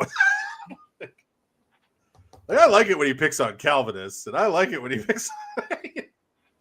But this time he picked on me, and that's I've had people arguing that I deliberately am too friendly with the Eastern Orthodox and stuff, and it's like, no, Father Stephen and I just realize where we disagree, and we understand that, and it's like, yeah, he's a Christian. Yes, I believe Jesus of Nazareth is the Messiah. You do not. Correct. This is not news. We don't have to sit here and argue about that every time we talk. Yeah. Yeah.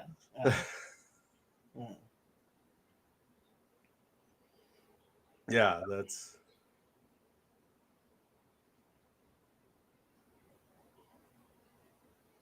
What would be the point of that anyway? Well, there's definitely a lot of people who think part of the post-war consensus, especially a lot of the hardcore Catholics, because of Nostra Aetate, they think that any Christian who doesn't say to every Jew, Jesus is the Messiah, and if you don't believe that, you're going to hell. First of all, they imagine that every Christian must believe that. But second, they imagine anybody who's not willing to say it is constantly bowing to the post-war consensus. So the post-war consensus thing is something I usually hear about from Holocaust deniers. So I actually try to use it that way, right?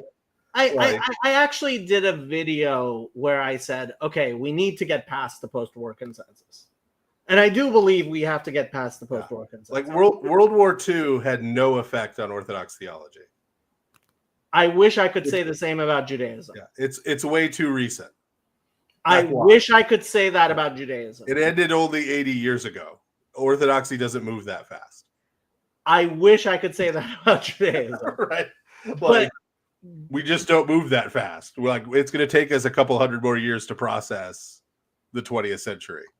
So, and we're starting with trying to process the whole thing of Bolshevism. Right. Right. A lot of stuff that was sort of more directly connected to the Orthodox experience in the world, right? Like we need to process and work through all that. And then at some point we'll get to World War II. Like that's I think the fact that it was still living memory was partially the problem. We couldn't have the discussion. Yeah. And now it's becoming more and more we are able to somewhat have the discussion. But no, it's a huge problem because for way too many Jews, they're you would not believe. I mean, the official policy of the state of Israel in court documents is who is a Jew? Whoever Hitler thought was a Jew. And it's like, no. Yeah. He does not get somewhat more define. Yeah. He does not get to define who is a Jew. Yeah. Yeah. And that's the sense in which I, the state of Israel has a Holocaust Remembrance Day. It's not on my liturgical calendar. Yeah. Yeah. The main way in which World War II is being reckoned with anywhere in the Orthodox world is primarily in Russia. And that's part of the subtext of what's going on with Russia and Ukraine. Mm. And that is, on one hand, obviously you have this legacy of Bolshevism, communism, right? That's a very negative thing from the Russian Orthodox perspective, right? And the persecution of the church. But then you have the Red Army's heroism in World War II. And how do you square the circle with honoring that with the fact that it was Stalin's Red Army, right? that was doing it. That's a massive subtext what's going on in Ukraine. Mm. All this stuff that Putin is saying about there being Nazis there, he's serious about. Yeah. Look up how many family members of his were killed in the siege of Leningrad. Right? Like, he hates Nazis, right? Like, that's not the only reason, obviously, that he invaded Ukraine. But denazification, whenever he gives his lists of demands, I don't know if you've noticed, but it's like, number one, we want to keep the Donbass region in Crimea. Number two, a couple other things. Number three, they have to outlaw National Socialism in Ukraine. Like, it's on the list. He's like, it's illegal in every other country in Europe. Right? Like, just make it illegal in Ukraine. See, and right? This is the thing. Like, I want to get past. No, I know. But I'm saying that is the way in which World War II enters into sort of the Orthodox thought. It's not related to the Holocaust per se. It's related to the Red Army's part in World War II, being the ones who actually beat Hitler, by the way. Yeah. Not the U.S. That's actually liberated the death camps. And how to reconcile that with Stalin. What do you think of that cathedral they made? Yeah, the military cathedral? Yeah. You know about the domes? All the domes are 19.45 meters in diameter. Aha. Celebrating the victory in 1945. That's part of this reckoning they're having, of the church trying to absorb the positive elements of the Russian experience from that period when state atheism was being enforced.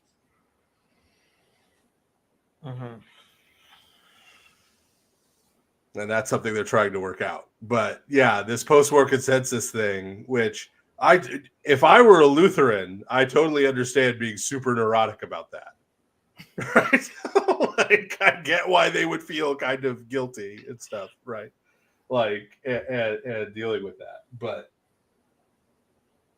and then I understand why, like, liberal Protestants want a virtue signal about it, because they want a virtue signal about everything. Their whole ethos is, I'm one of the good ones. Look at me. But yeah, I don't think there's a lot of that in Orthodoxy. But I understand why somebody might interpret our discussions that way, coming from the outside without background, I guess. I mean, to me, a really formative experience was they used to do these hospice panels when I was in West Virginia, and I got sent because I was like the junior priest, and people didn't want to go to him necessarily, right? Where they get like all these religious leaders to talk about death and dying in whatever background to the hospice volunteers, because they'd be assigned to whoever, they might be a Hindu, it might be a Roman Catholic, it might be a Protestant, it might be a Jewish person. And sitting on those panels and talking about death and dying and funerals and all this stuff, honestly, I had way more in common with the Orthodox rabbi and the Imam on the panel than I did with the Protestants. Because you weren't trying to tell people to have a deathbed confession. Pray a prayer, yeah. And just the practices of burial, of caring for a body, right? Like, we sit and read the Psalms with the body. We do that. Orthodox Christians, I know, right? Like, I had all this commonality, these other people, and then the Protestants were just like, well, try and get them to say the sinner's prayer, and find out if they're a Christian, and find out what Bible verses they like. Maybe have somebody read one to them, and then and then once they die, whatever the family wants, I'm just like, okay, like, I guess.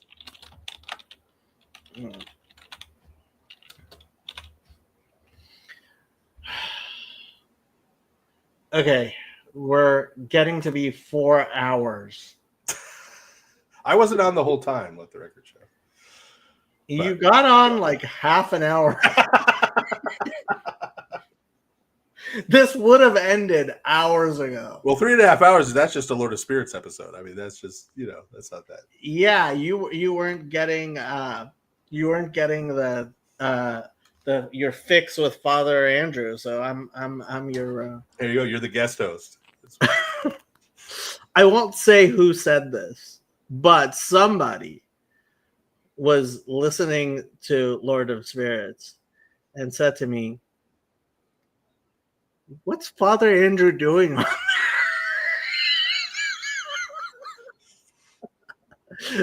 Like, I understand why Father Stephen's on the on the show, but well, here's the list. So number 1, he's the company man. He works for Ancient Faith. Okay. Right. Number 2, he therefore is sort of the babysitter to make sure I don't go too far off the reservation with my spicy takes. Number 3, he's there to keep the show actually moving and making sure it comes to some kind of fruition and ending at some point. Before, like us sitting here talking now, where I'll just keep going, until 3 a.m. Yeah. So it's a number of things like that. That's my response was, he's the host and Father Stephen's the guest. Yeah. He's the host, I'm the talent. I come out and spin the plates and do the stupid human tricks. And have you seen Ted Cruz's keeps things moving like Johnny Carson? Ted Cruz did a podcast with Michael Knowles. No, he did for a while, and I can't get past the fact that he's the Zodiac killer. That's and apparently the whole point of that podcast was Ted Cruz wanted to understand what this whole podcasting thing was about, and he wanted to podcast, and Michael Knowles was the person who actually knew. So Ted Cruz would come and Michael Knowles would like get him to say stuff, right? Yeah. Like actually set the agenda, et cetera, et cetera. And I get the same vibes. Yeah, I think it is a similar kind of thing. So in other words, I'm calling you the Zodiac killer. Okay. I don't think I was old enough to have done. Are you sure? In the 70s, but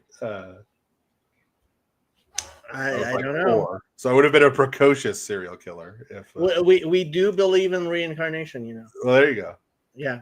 Well, no, I think I was like 3 or 4. So I mean, that doesn't even work. Like I would have had to be very precocious. So I mean, I have told you how I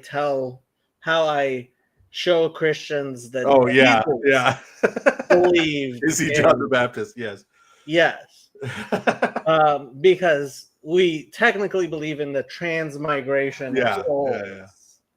So that just because you were 3 doesn't mean I can't be the Zodiac killer. I'll tell you something surprising. So when I found out about the Eunucha, I actually looked up, and this was significant to me, when he was born and when he started publicly speaking. And he was born after the Rebbe, the Chabad Rebbe's wife died, like very soon after.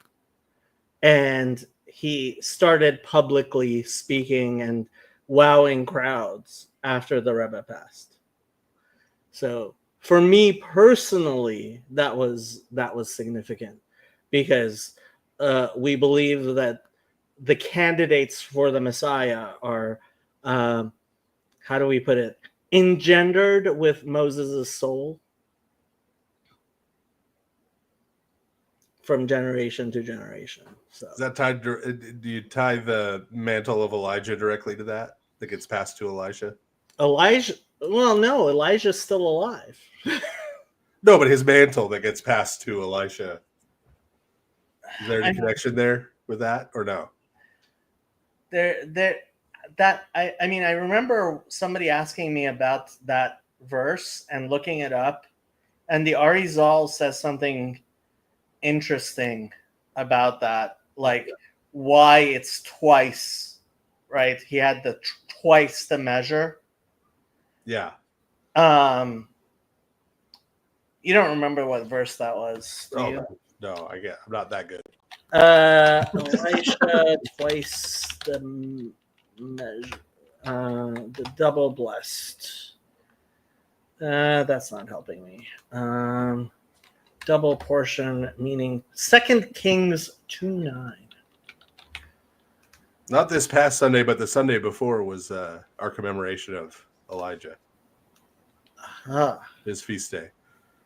So we read like most of 1 Kings.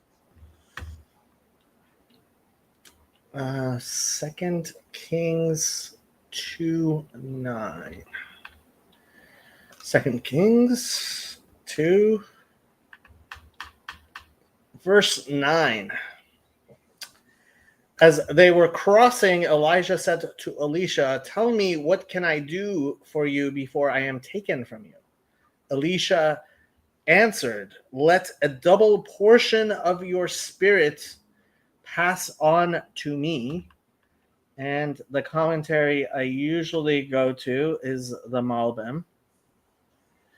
It says, "Vehihi ke'ovram, ve'az ra'a Eliyahu ki karov zman histalkuto."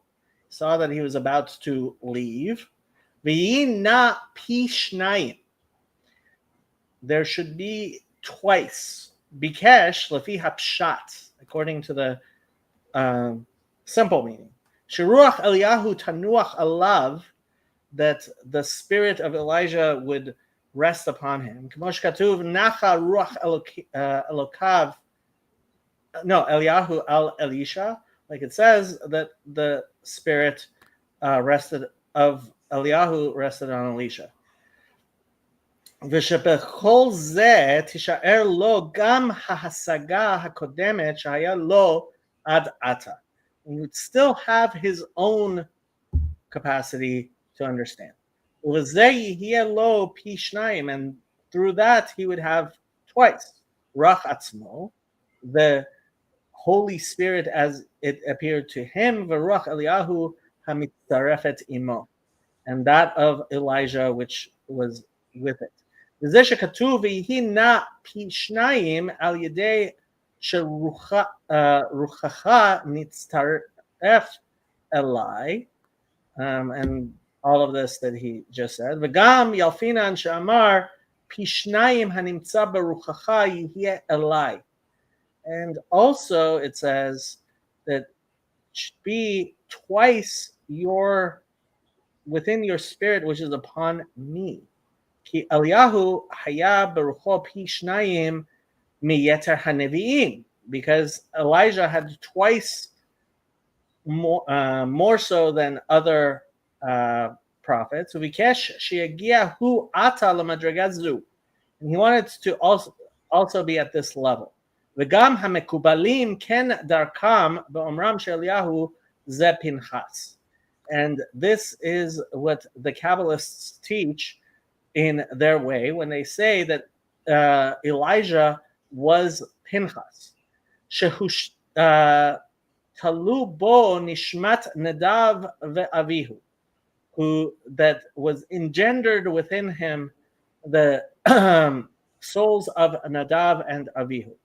Umelitzatam ki Pinchas nitkahen tachat Nadav ve'avihu, And the way they explain it is that Pinchas became a priest in the stead of Nadav and Avihu. V'lakach et medragatam, and he had their level. U'mizeh nitan lo brit hashalom, and that's how he received the covenant of peace, v'hachayim, and life. U'v'zeh haya pi shnayim barucho, and therefore he had twice within his spirit. U'bikesh sheta'avur madriga zu alav, and so he is asking that this level should also be engendered in him. Ulam da'at chochmenu zechronam l'bracha shebikesh pi shnayim mamash. But the sages say that he asked for that to be truly twice. Ki hagam she'i efshar she'yatzil hanavi yoter me'asher bekocho.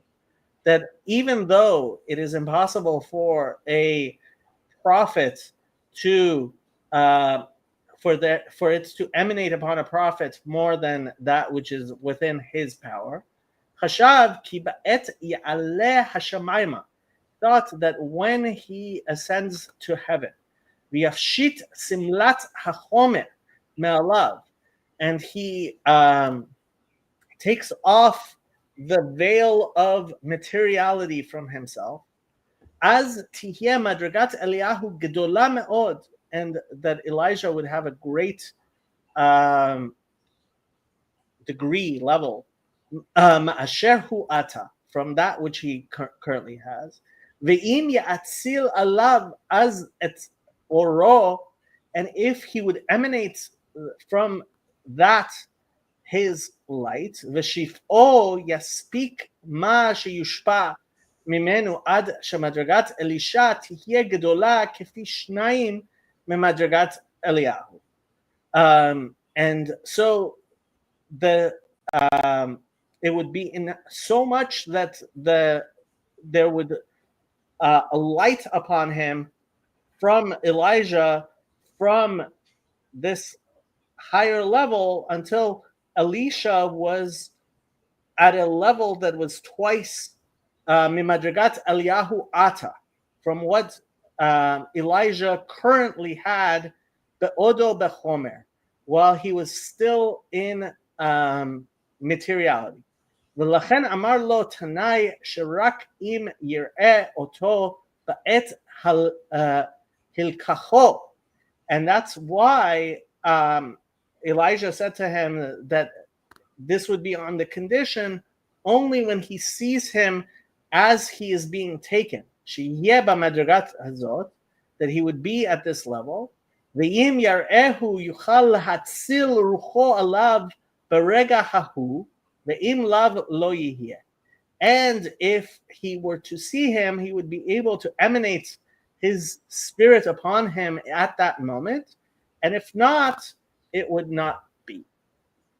So I didn't understand any of that, because that is not my place to understand. But yeah, it kind of depends on what the relationship is between Elijah's spirit and his soul, and what exactly it means for him yafshit hachomer, to take off the materiality or not. Yeah. But that's the Malbim, and he knows. And when I try to understand Tanakh, Nach, I always go to the Malbim first, because he knows much better than I do. Despite not being a girl. He was definitely not a girl. The Malbim was definitely not a girl. But Nach is for girls, right? So, like, you could ask one of them. Yeah. Just to clarify, because too many people actually think I'm serious about that. This is a joke that is told in Orthodox circles to make fun of the boys for not studying Nach as well as they should. Obviously, I actually, on Twitter, I told someone, well, I have to thank you guys for telling for telling Jews that Isaiah 53 is the forbidden chapter, because now at least some of the teenagers will do their homework and read it.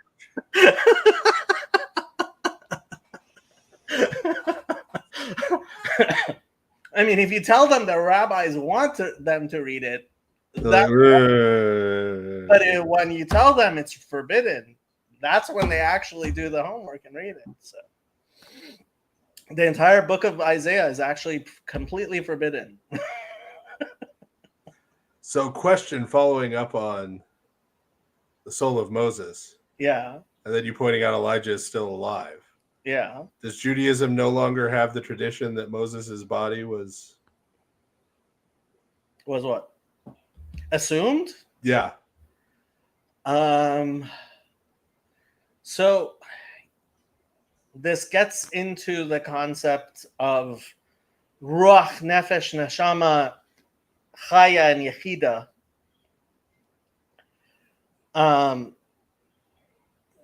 The fact is that we believe the nefesh stays with the chomer, with the material. So this is not anything I am very well schooled in, but the nefesh being the lowest, and then the ruach apparently is more connected with this world, and then there's neshama, and then chaya and yechida. When it comes to yechida, which is also referred to as klal Israel, meaning kolel Israel, that which is the congregation, that which congregates Israel, Moses is ultimately in his highest form is kolel Israel. And that's what it means when it says, let me destroy them and make a new nation out of you. And similarly, that he says mecheni misifrecha, that by destroying them you would in essence be removing Moses from God's sefer, his scroll. And so it pashtuta the Moshe bechol dara v'dara, the resonance of Moses in every generation is a very literal understanding of what Maimonides says, that everyone has a capacity to be Moses, that as the shepherd, as the person who stood as an intermediary on Mount Sinai, right? Ani beinechem ubein Havaya, in a very real sense, his soul is engendered in every Jew.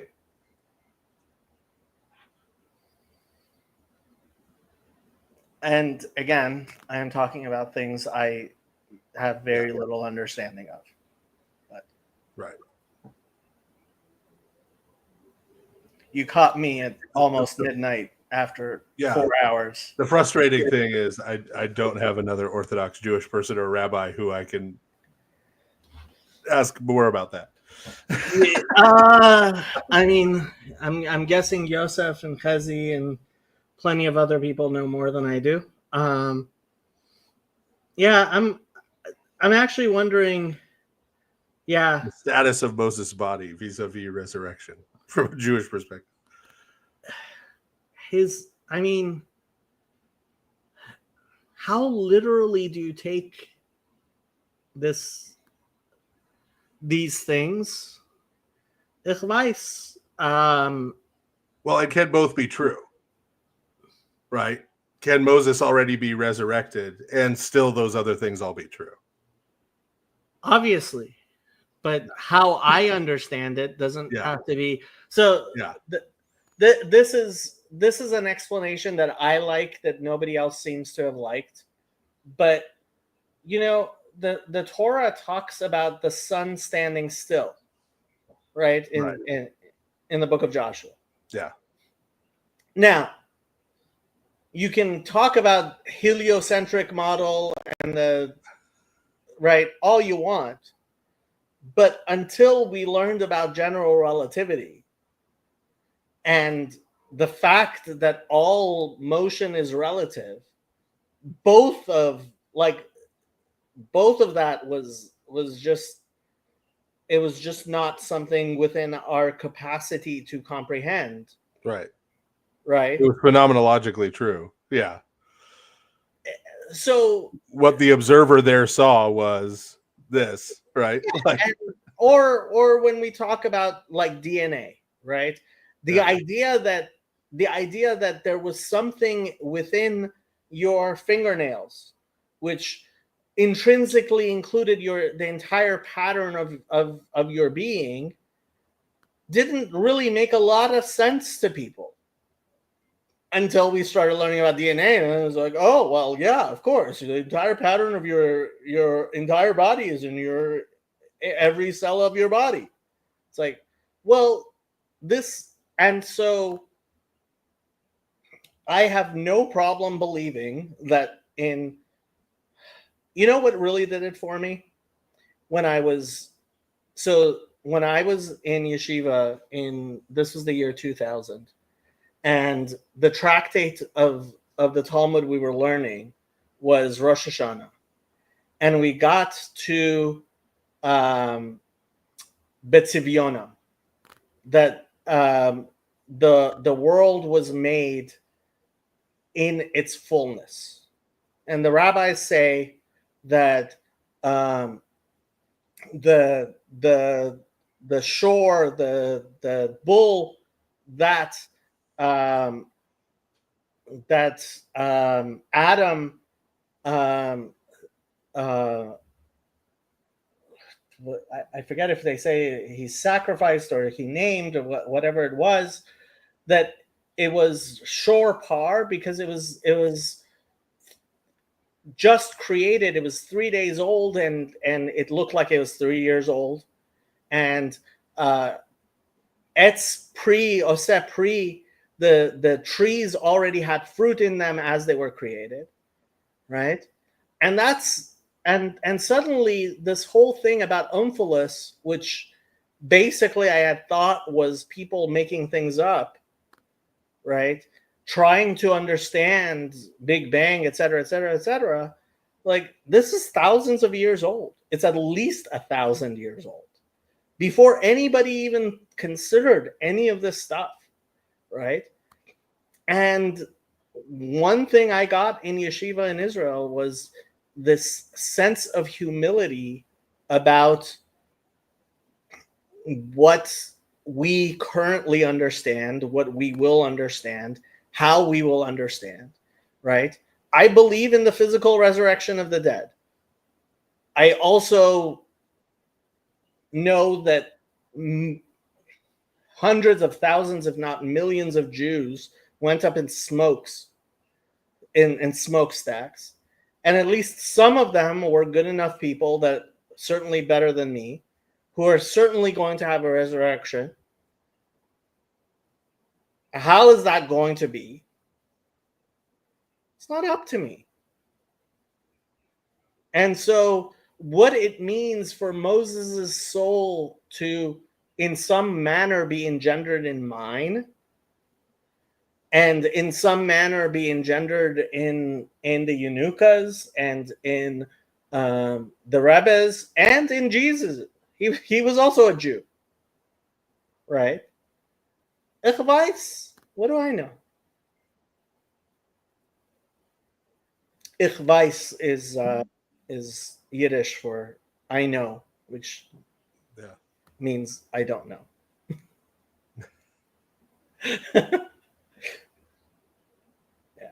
Well, yeah, there's a couple things there. One is, the dumb atheist argument that, right, if God were real, he would have explained things in the Bronze Age. the way we understand them in the late 20th century. Yeah. Because clearly the late 20th century, we now have arrived and understand everything perfectly. Yeah. There's also, this is something I was talking to Pajot about today, where this stuff with the flood that the Protestants spent all this time on, right? Like, you read the story of the flood, it's the story of God uncreating the world and recreating it. Right. Right, from like a little microcosm of the creation that he preserved, right? Like, and they're sitting and arguing, well, did it flood like the whole globe, or was it just like partial, the Near East? Or it's like you're missing the whole point. Like, the text isn't talking about either of those things.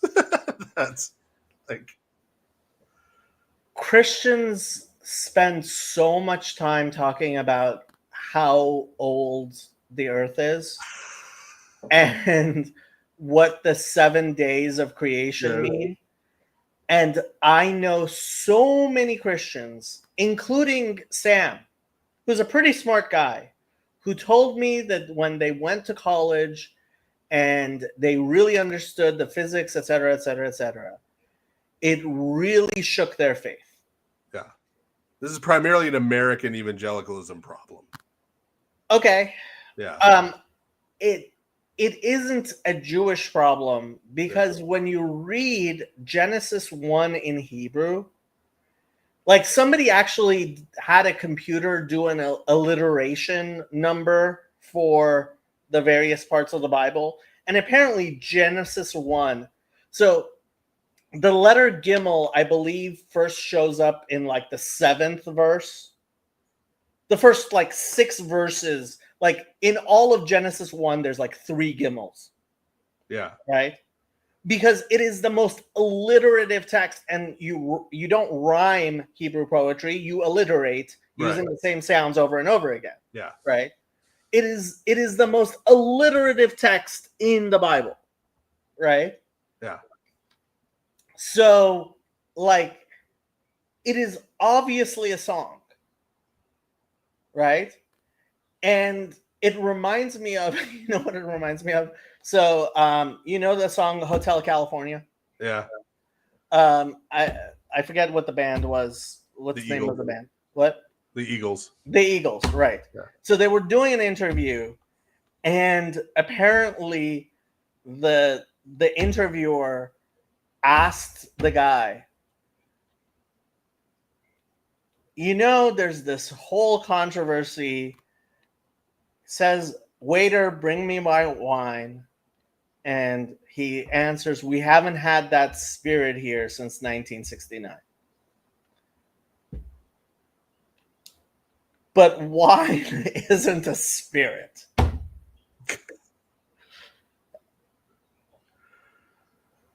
And apparently the guy who wrote it, or the entire, they just walked out. Yeah. Yeah. Like, WTF? You're going to talk to me about how, waiter, don't bring me my wine. It is not a spirit? Like, how autistic can you get? Well, you know how that happened, though, to the evangelicals. I'm sure there's something parallel in Reform Judaism. Well, the Reform Judaism named themselves after. Right. That's why I'm sure there's some parallel. Yeah. Right. But so you when you get into the 17th and 18th century, you just start to get the rejection of the supernatural, because now we have all this knowledge of natural science in the 17th and 18th centuries. And so you start getting these people going through the Bible and trying to come up with these weird naturalistic explanations for things, right? Like, well, obviously Jesus can't walk on water. Nobody can walk on water. So he must have known there was a sandbar there, and the disciples couldn't see it. So he walked out on this sandbar, right? And so you get all this kind of nonsense, right? And that's when the JEDP stuff starts, right? Like, oh, we need to figure out what sources Moses used, when he wrote this originally, right? And just all this kind of nonsense. And then you get to the 19th century where you have people like Nietzsche running around, and somebody finally says, hey, why don't we just say we don't think it happened? Instead of trying to come up with one of these dumb explanations. Yeah.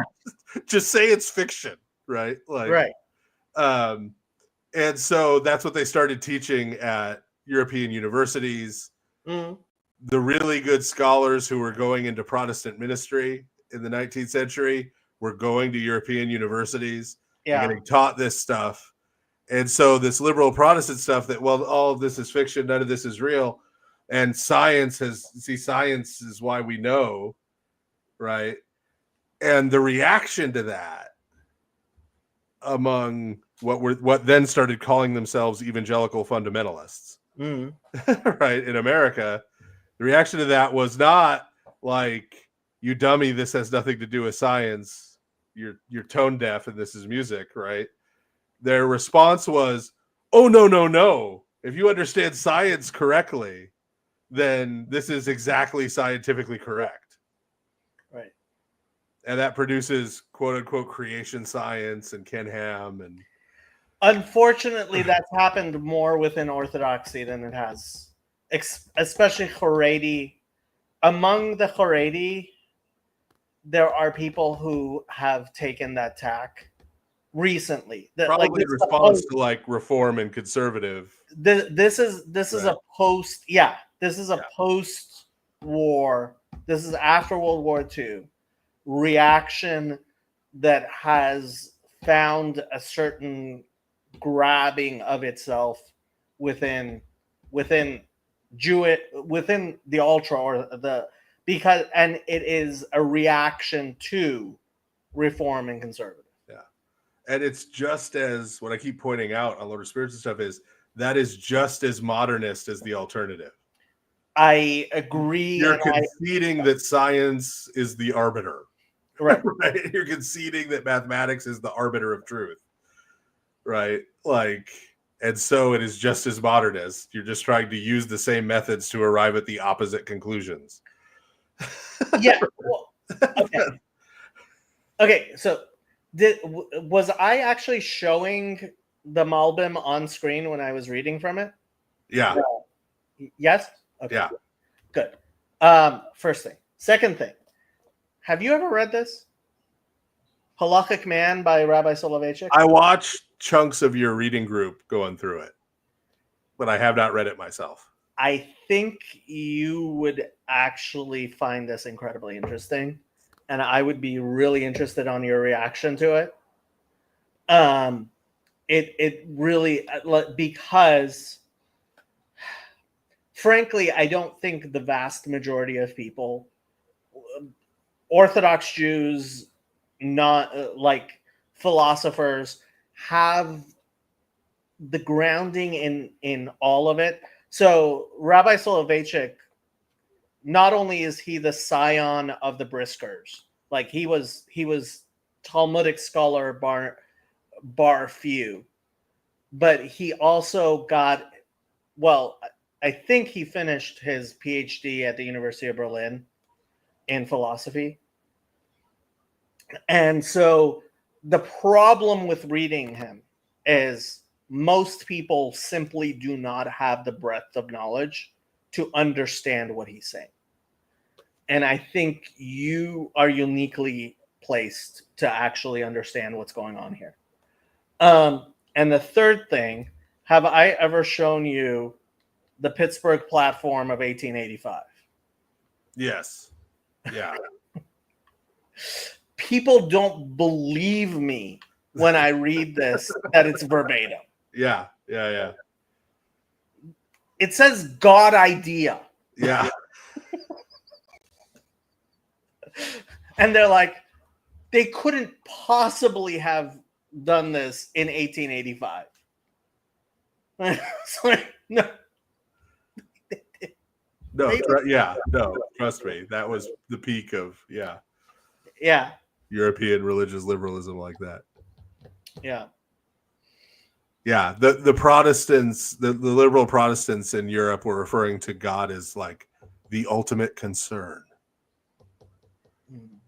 Honestly, and this may not be popular in comparison with you, but honestly, it's a lot of the way Jordan Peterson talks about God, frankly, to me reminds me a lot of that stuff. Yeah, no, he does. Look, Jordan Peterson is thoroughly postmodern. Yeah. He is thoroughly postmodern, and frankly, I think so is Pajot. I think Pajot is trying not to be. Yes, but you can't go back. It's very difficult because it's impossible to be pre-modern. Right. It is. And I think attempts to try to be pre-modern, you end up looping around and falling back into postmodernity. Right. That's. I mean, for a time I was, and this was a Vervaeke term. He talked about a post-nominalist Neoplatonism.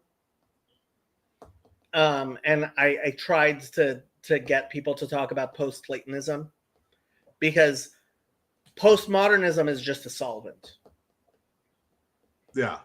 And you have to have a core to what you believe. And unless you, and frankly, I'm happy to be Neoplatonic. I don't think you are. No. Yeah. I reject Platonic metaphysics, but yeah. Well, I think it's a mistake. I mean, Plato wasn't exactly Neoplatonic. Well, no, but the whole Platonic metaphysic, like the whole school, which is involved in Neoplatonism too. I am of the opinion, and people find it funny when I do this, but that Plotinus got all of his good ideas from a sort of Kabbalistic lab leak, where he was I believe exposed to the esoteric tradition as it existed within Judaism at his time. Have you ever read your earring to Nemesis Daniel Boyarin's article on Philo? I have not. He argues something sort of similar in that he thinks the people who think that Philo was Platonizing Judaism have it exactly backwards. That he actually Judaized Platonism. That he brought Jewish ideas into Platonism. And so Platonism after Philo is informed by Jewish concepts. I could believe that. What do you think of that argument? I don't know enough about post-Christian Judaism to really know for sure. Well, Philo was pre-Christian Judaism. Right. Philo, I find that persuasive in terms of Philo himself. How much of that went past Philo out into Philo had Platonism? Philo himself had very little, if any, impact on Judaism. On Judaism. But the question is about his impact on Platonism. And that I just don't know. Oh, I don't know anything about. Yeah, that I just don't know. Yeah. Boyarin is saying he had an impact on Platonism, which would then feed into your idea about Plotinus, that Plotinus is down the chain, right? So, I mean, I believe that there was an esoteric tradition within Judaism that existed during the time of Jesus. Do you? Yes. And what do you think happened to that esoteric tradition? So I think elements of it come into Christianity, and I think elements of it continue within Judaism, Rabbinic Judaism. Yeah. I don't think they're the same elements. Because, for example, the elements of that related to the Enochic tradition, I think, get kind of pruned off in Rabbinic Judaism. We don't sort of flower in Christianity. We don't talk about those stuff. Yeah. So I don't know for sure. Again, I don't know that much about later Rabbinic Judaism. Maybe in the esoteric tradition, if you get deeper into it, maybe the Enochic stuff is still there. But in sort of public-facing Rabbinic Judaism, it got kind of pruned off, right? in Well, exoteric Judaism. exoteric Judaism, yeah. Because I mean, when it comes down to it, like obviously, I think Paul was talking about himself and third heaven. Yeah. Agreed. Yeah. Was that maintained within Christianity? Yes.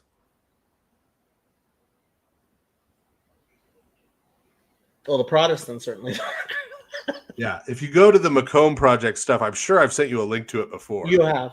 From Marquette, the Jewish roots of Eastern Christian mysticism. Mm. They go into a lot of detail, different papers and stuff on that. Mm. Okay. And that's Archbishop Alexander Gallitzin, who spoke at the Lord's Yeah, Day. I remember him. Yeah. Yeah. How's he doing? I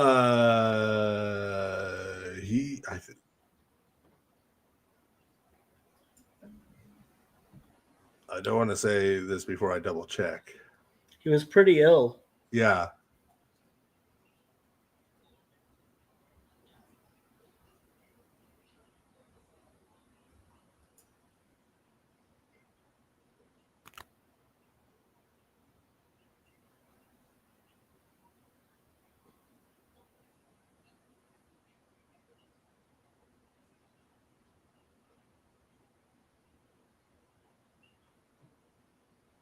Yeah, he is. I mean, I think he's in sort of semi-retirement because of his health.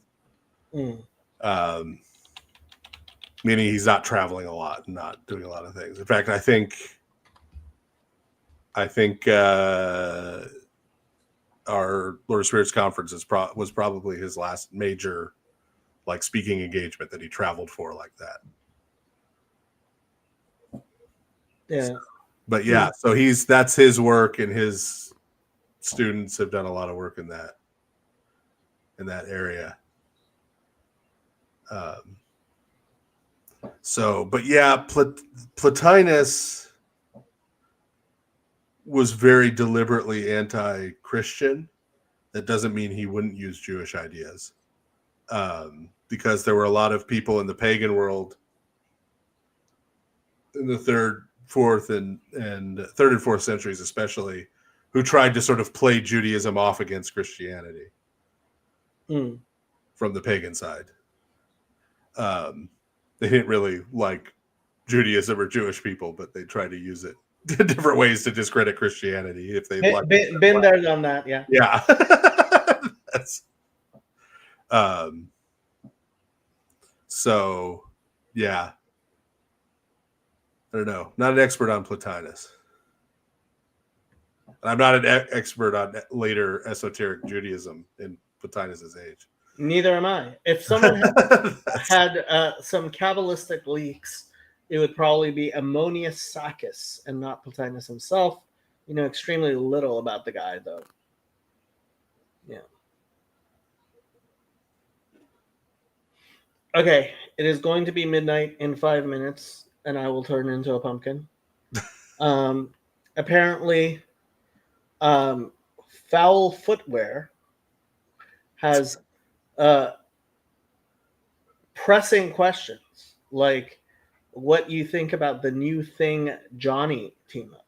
It is entertaining, but accomplishes very little in game terms. That is a Marvel Rivals question. I see. Okay. I continue to make tens of dollars a year with my Twitch streaming activities. I'm sure you could expand it if you wanted to. Maybe, I don't know. I'd have to. I don't know if I could take having to self-shill that much. No, you get signed up and with a management team and and I definitely don't think I could take that. You would have people who would do whatchamacallit, cross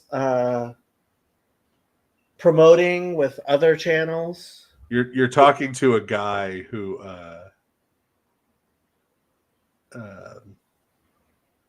refused to have headshots taken to put on the back of his books. Do you really think I'm going to do all that? Is that why there are no headshots on your book? Yeah, I just refused. I took a selfie and sent it to them, and they're like, "No, it's not what we want." And I'm like, "Sorry, I'm not doing anything else." Yeah, there are no pictures of you. And my sorry was insincere. Apparently. Yeah. So I'm trying to look real quick and see how many people are actually following my channel. But I know so little about this that I'm not even sure entirely how to find that.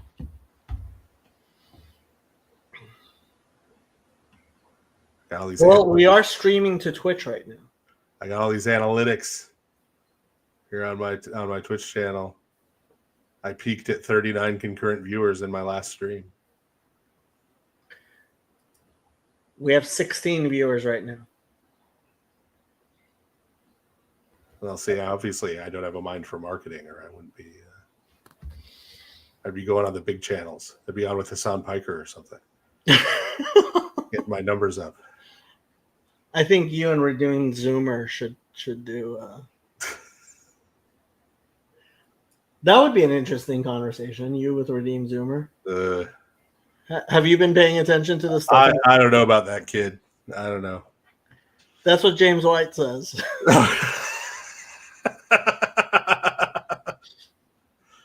Apparently, it's just an old manism. Yeah. Yeah. Redeemed Zoomer said something to the effect of he doesn't think evangelicals are Christians. Something like that. Well, it depends on how you define it, right? Like you could. So yeah, no, lots of different ways. His point was kind of like, if you are not part of a denomination, you are not part of the church. And so, like, he specifically was like, yeah, non-denominational independent Baptists, like, they might as well be Mormons. Okay, but aren't independent Baptists a unit? As in, one can go from one independent Baptist church to another. Yeah, but he thinks because, so you have to have an administrative bureaucracy. That's what makes that's what makes it this church. No. But it's his version of a Masorah, right? So he's like, okay, Lutherans and Reformed were people who, for good reason, ended up leaving the Roman Catholic Church because they were forced out. And so they're still kind of an offshoot of the church. Whereas, are they separate from each other? I don't know.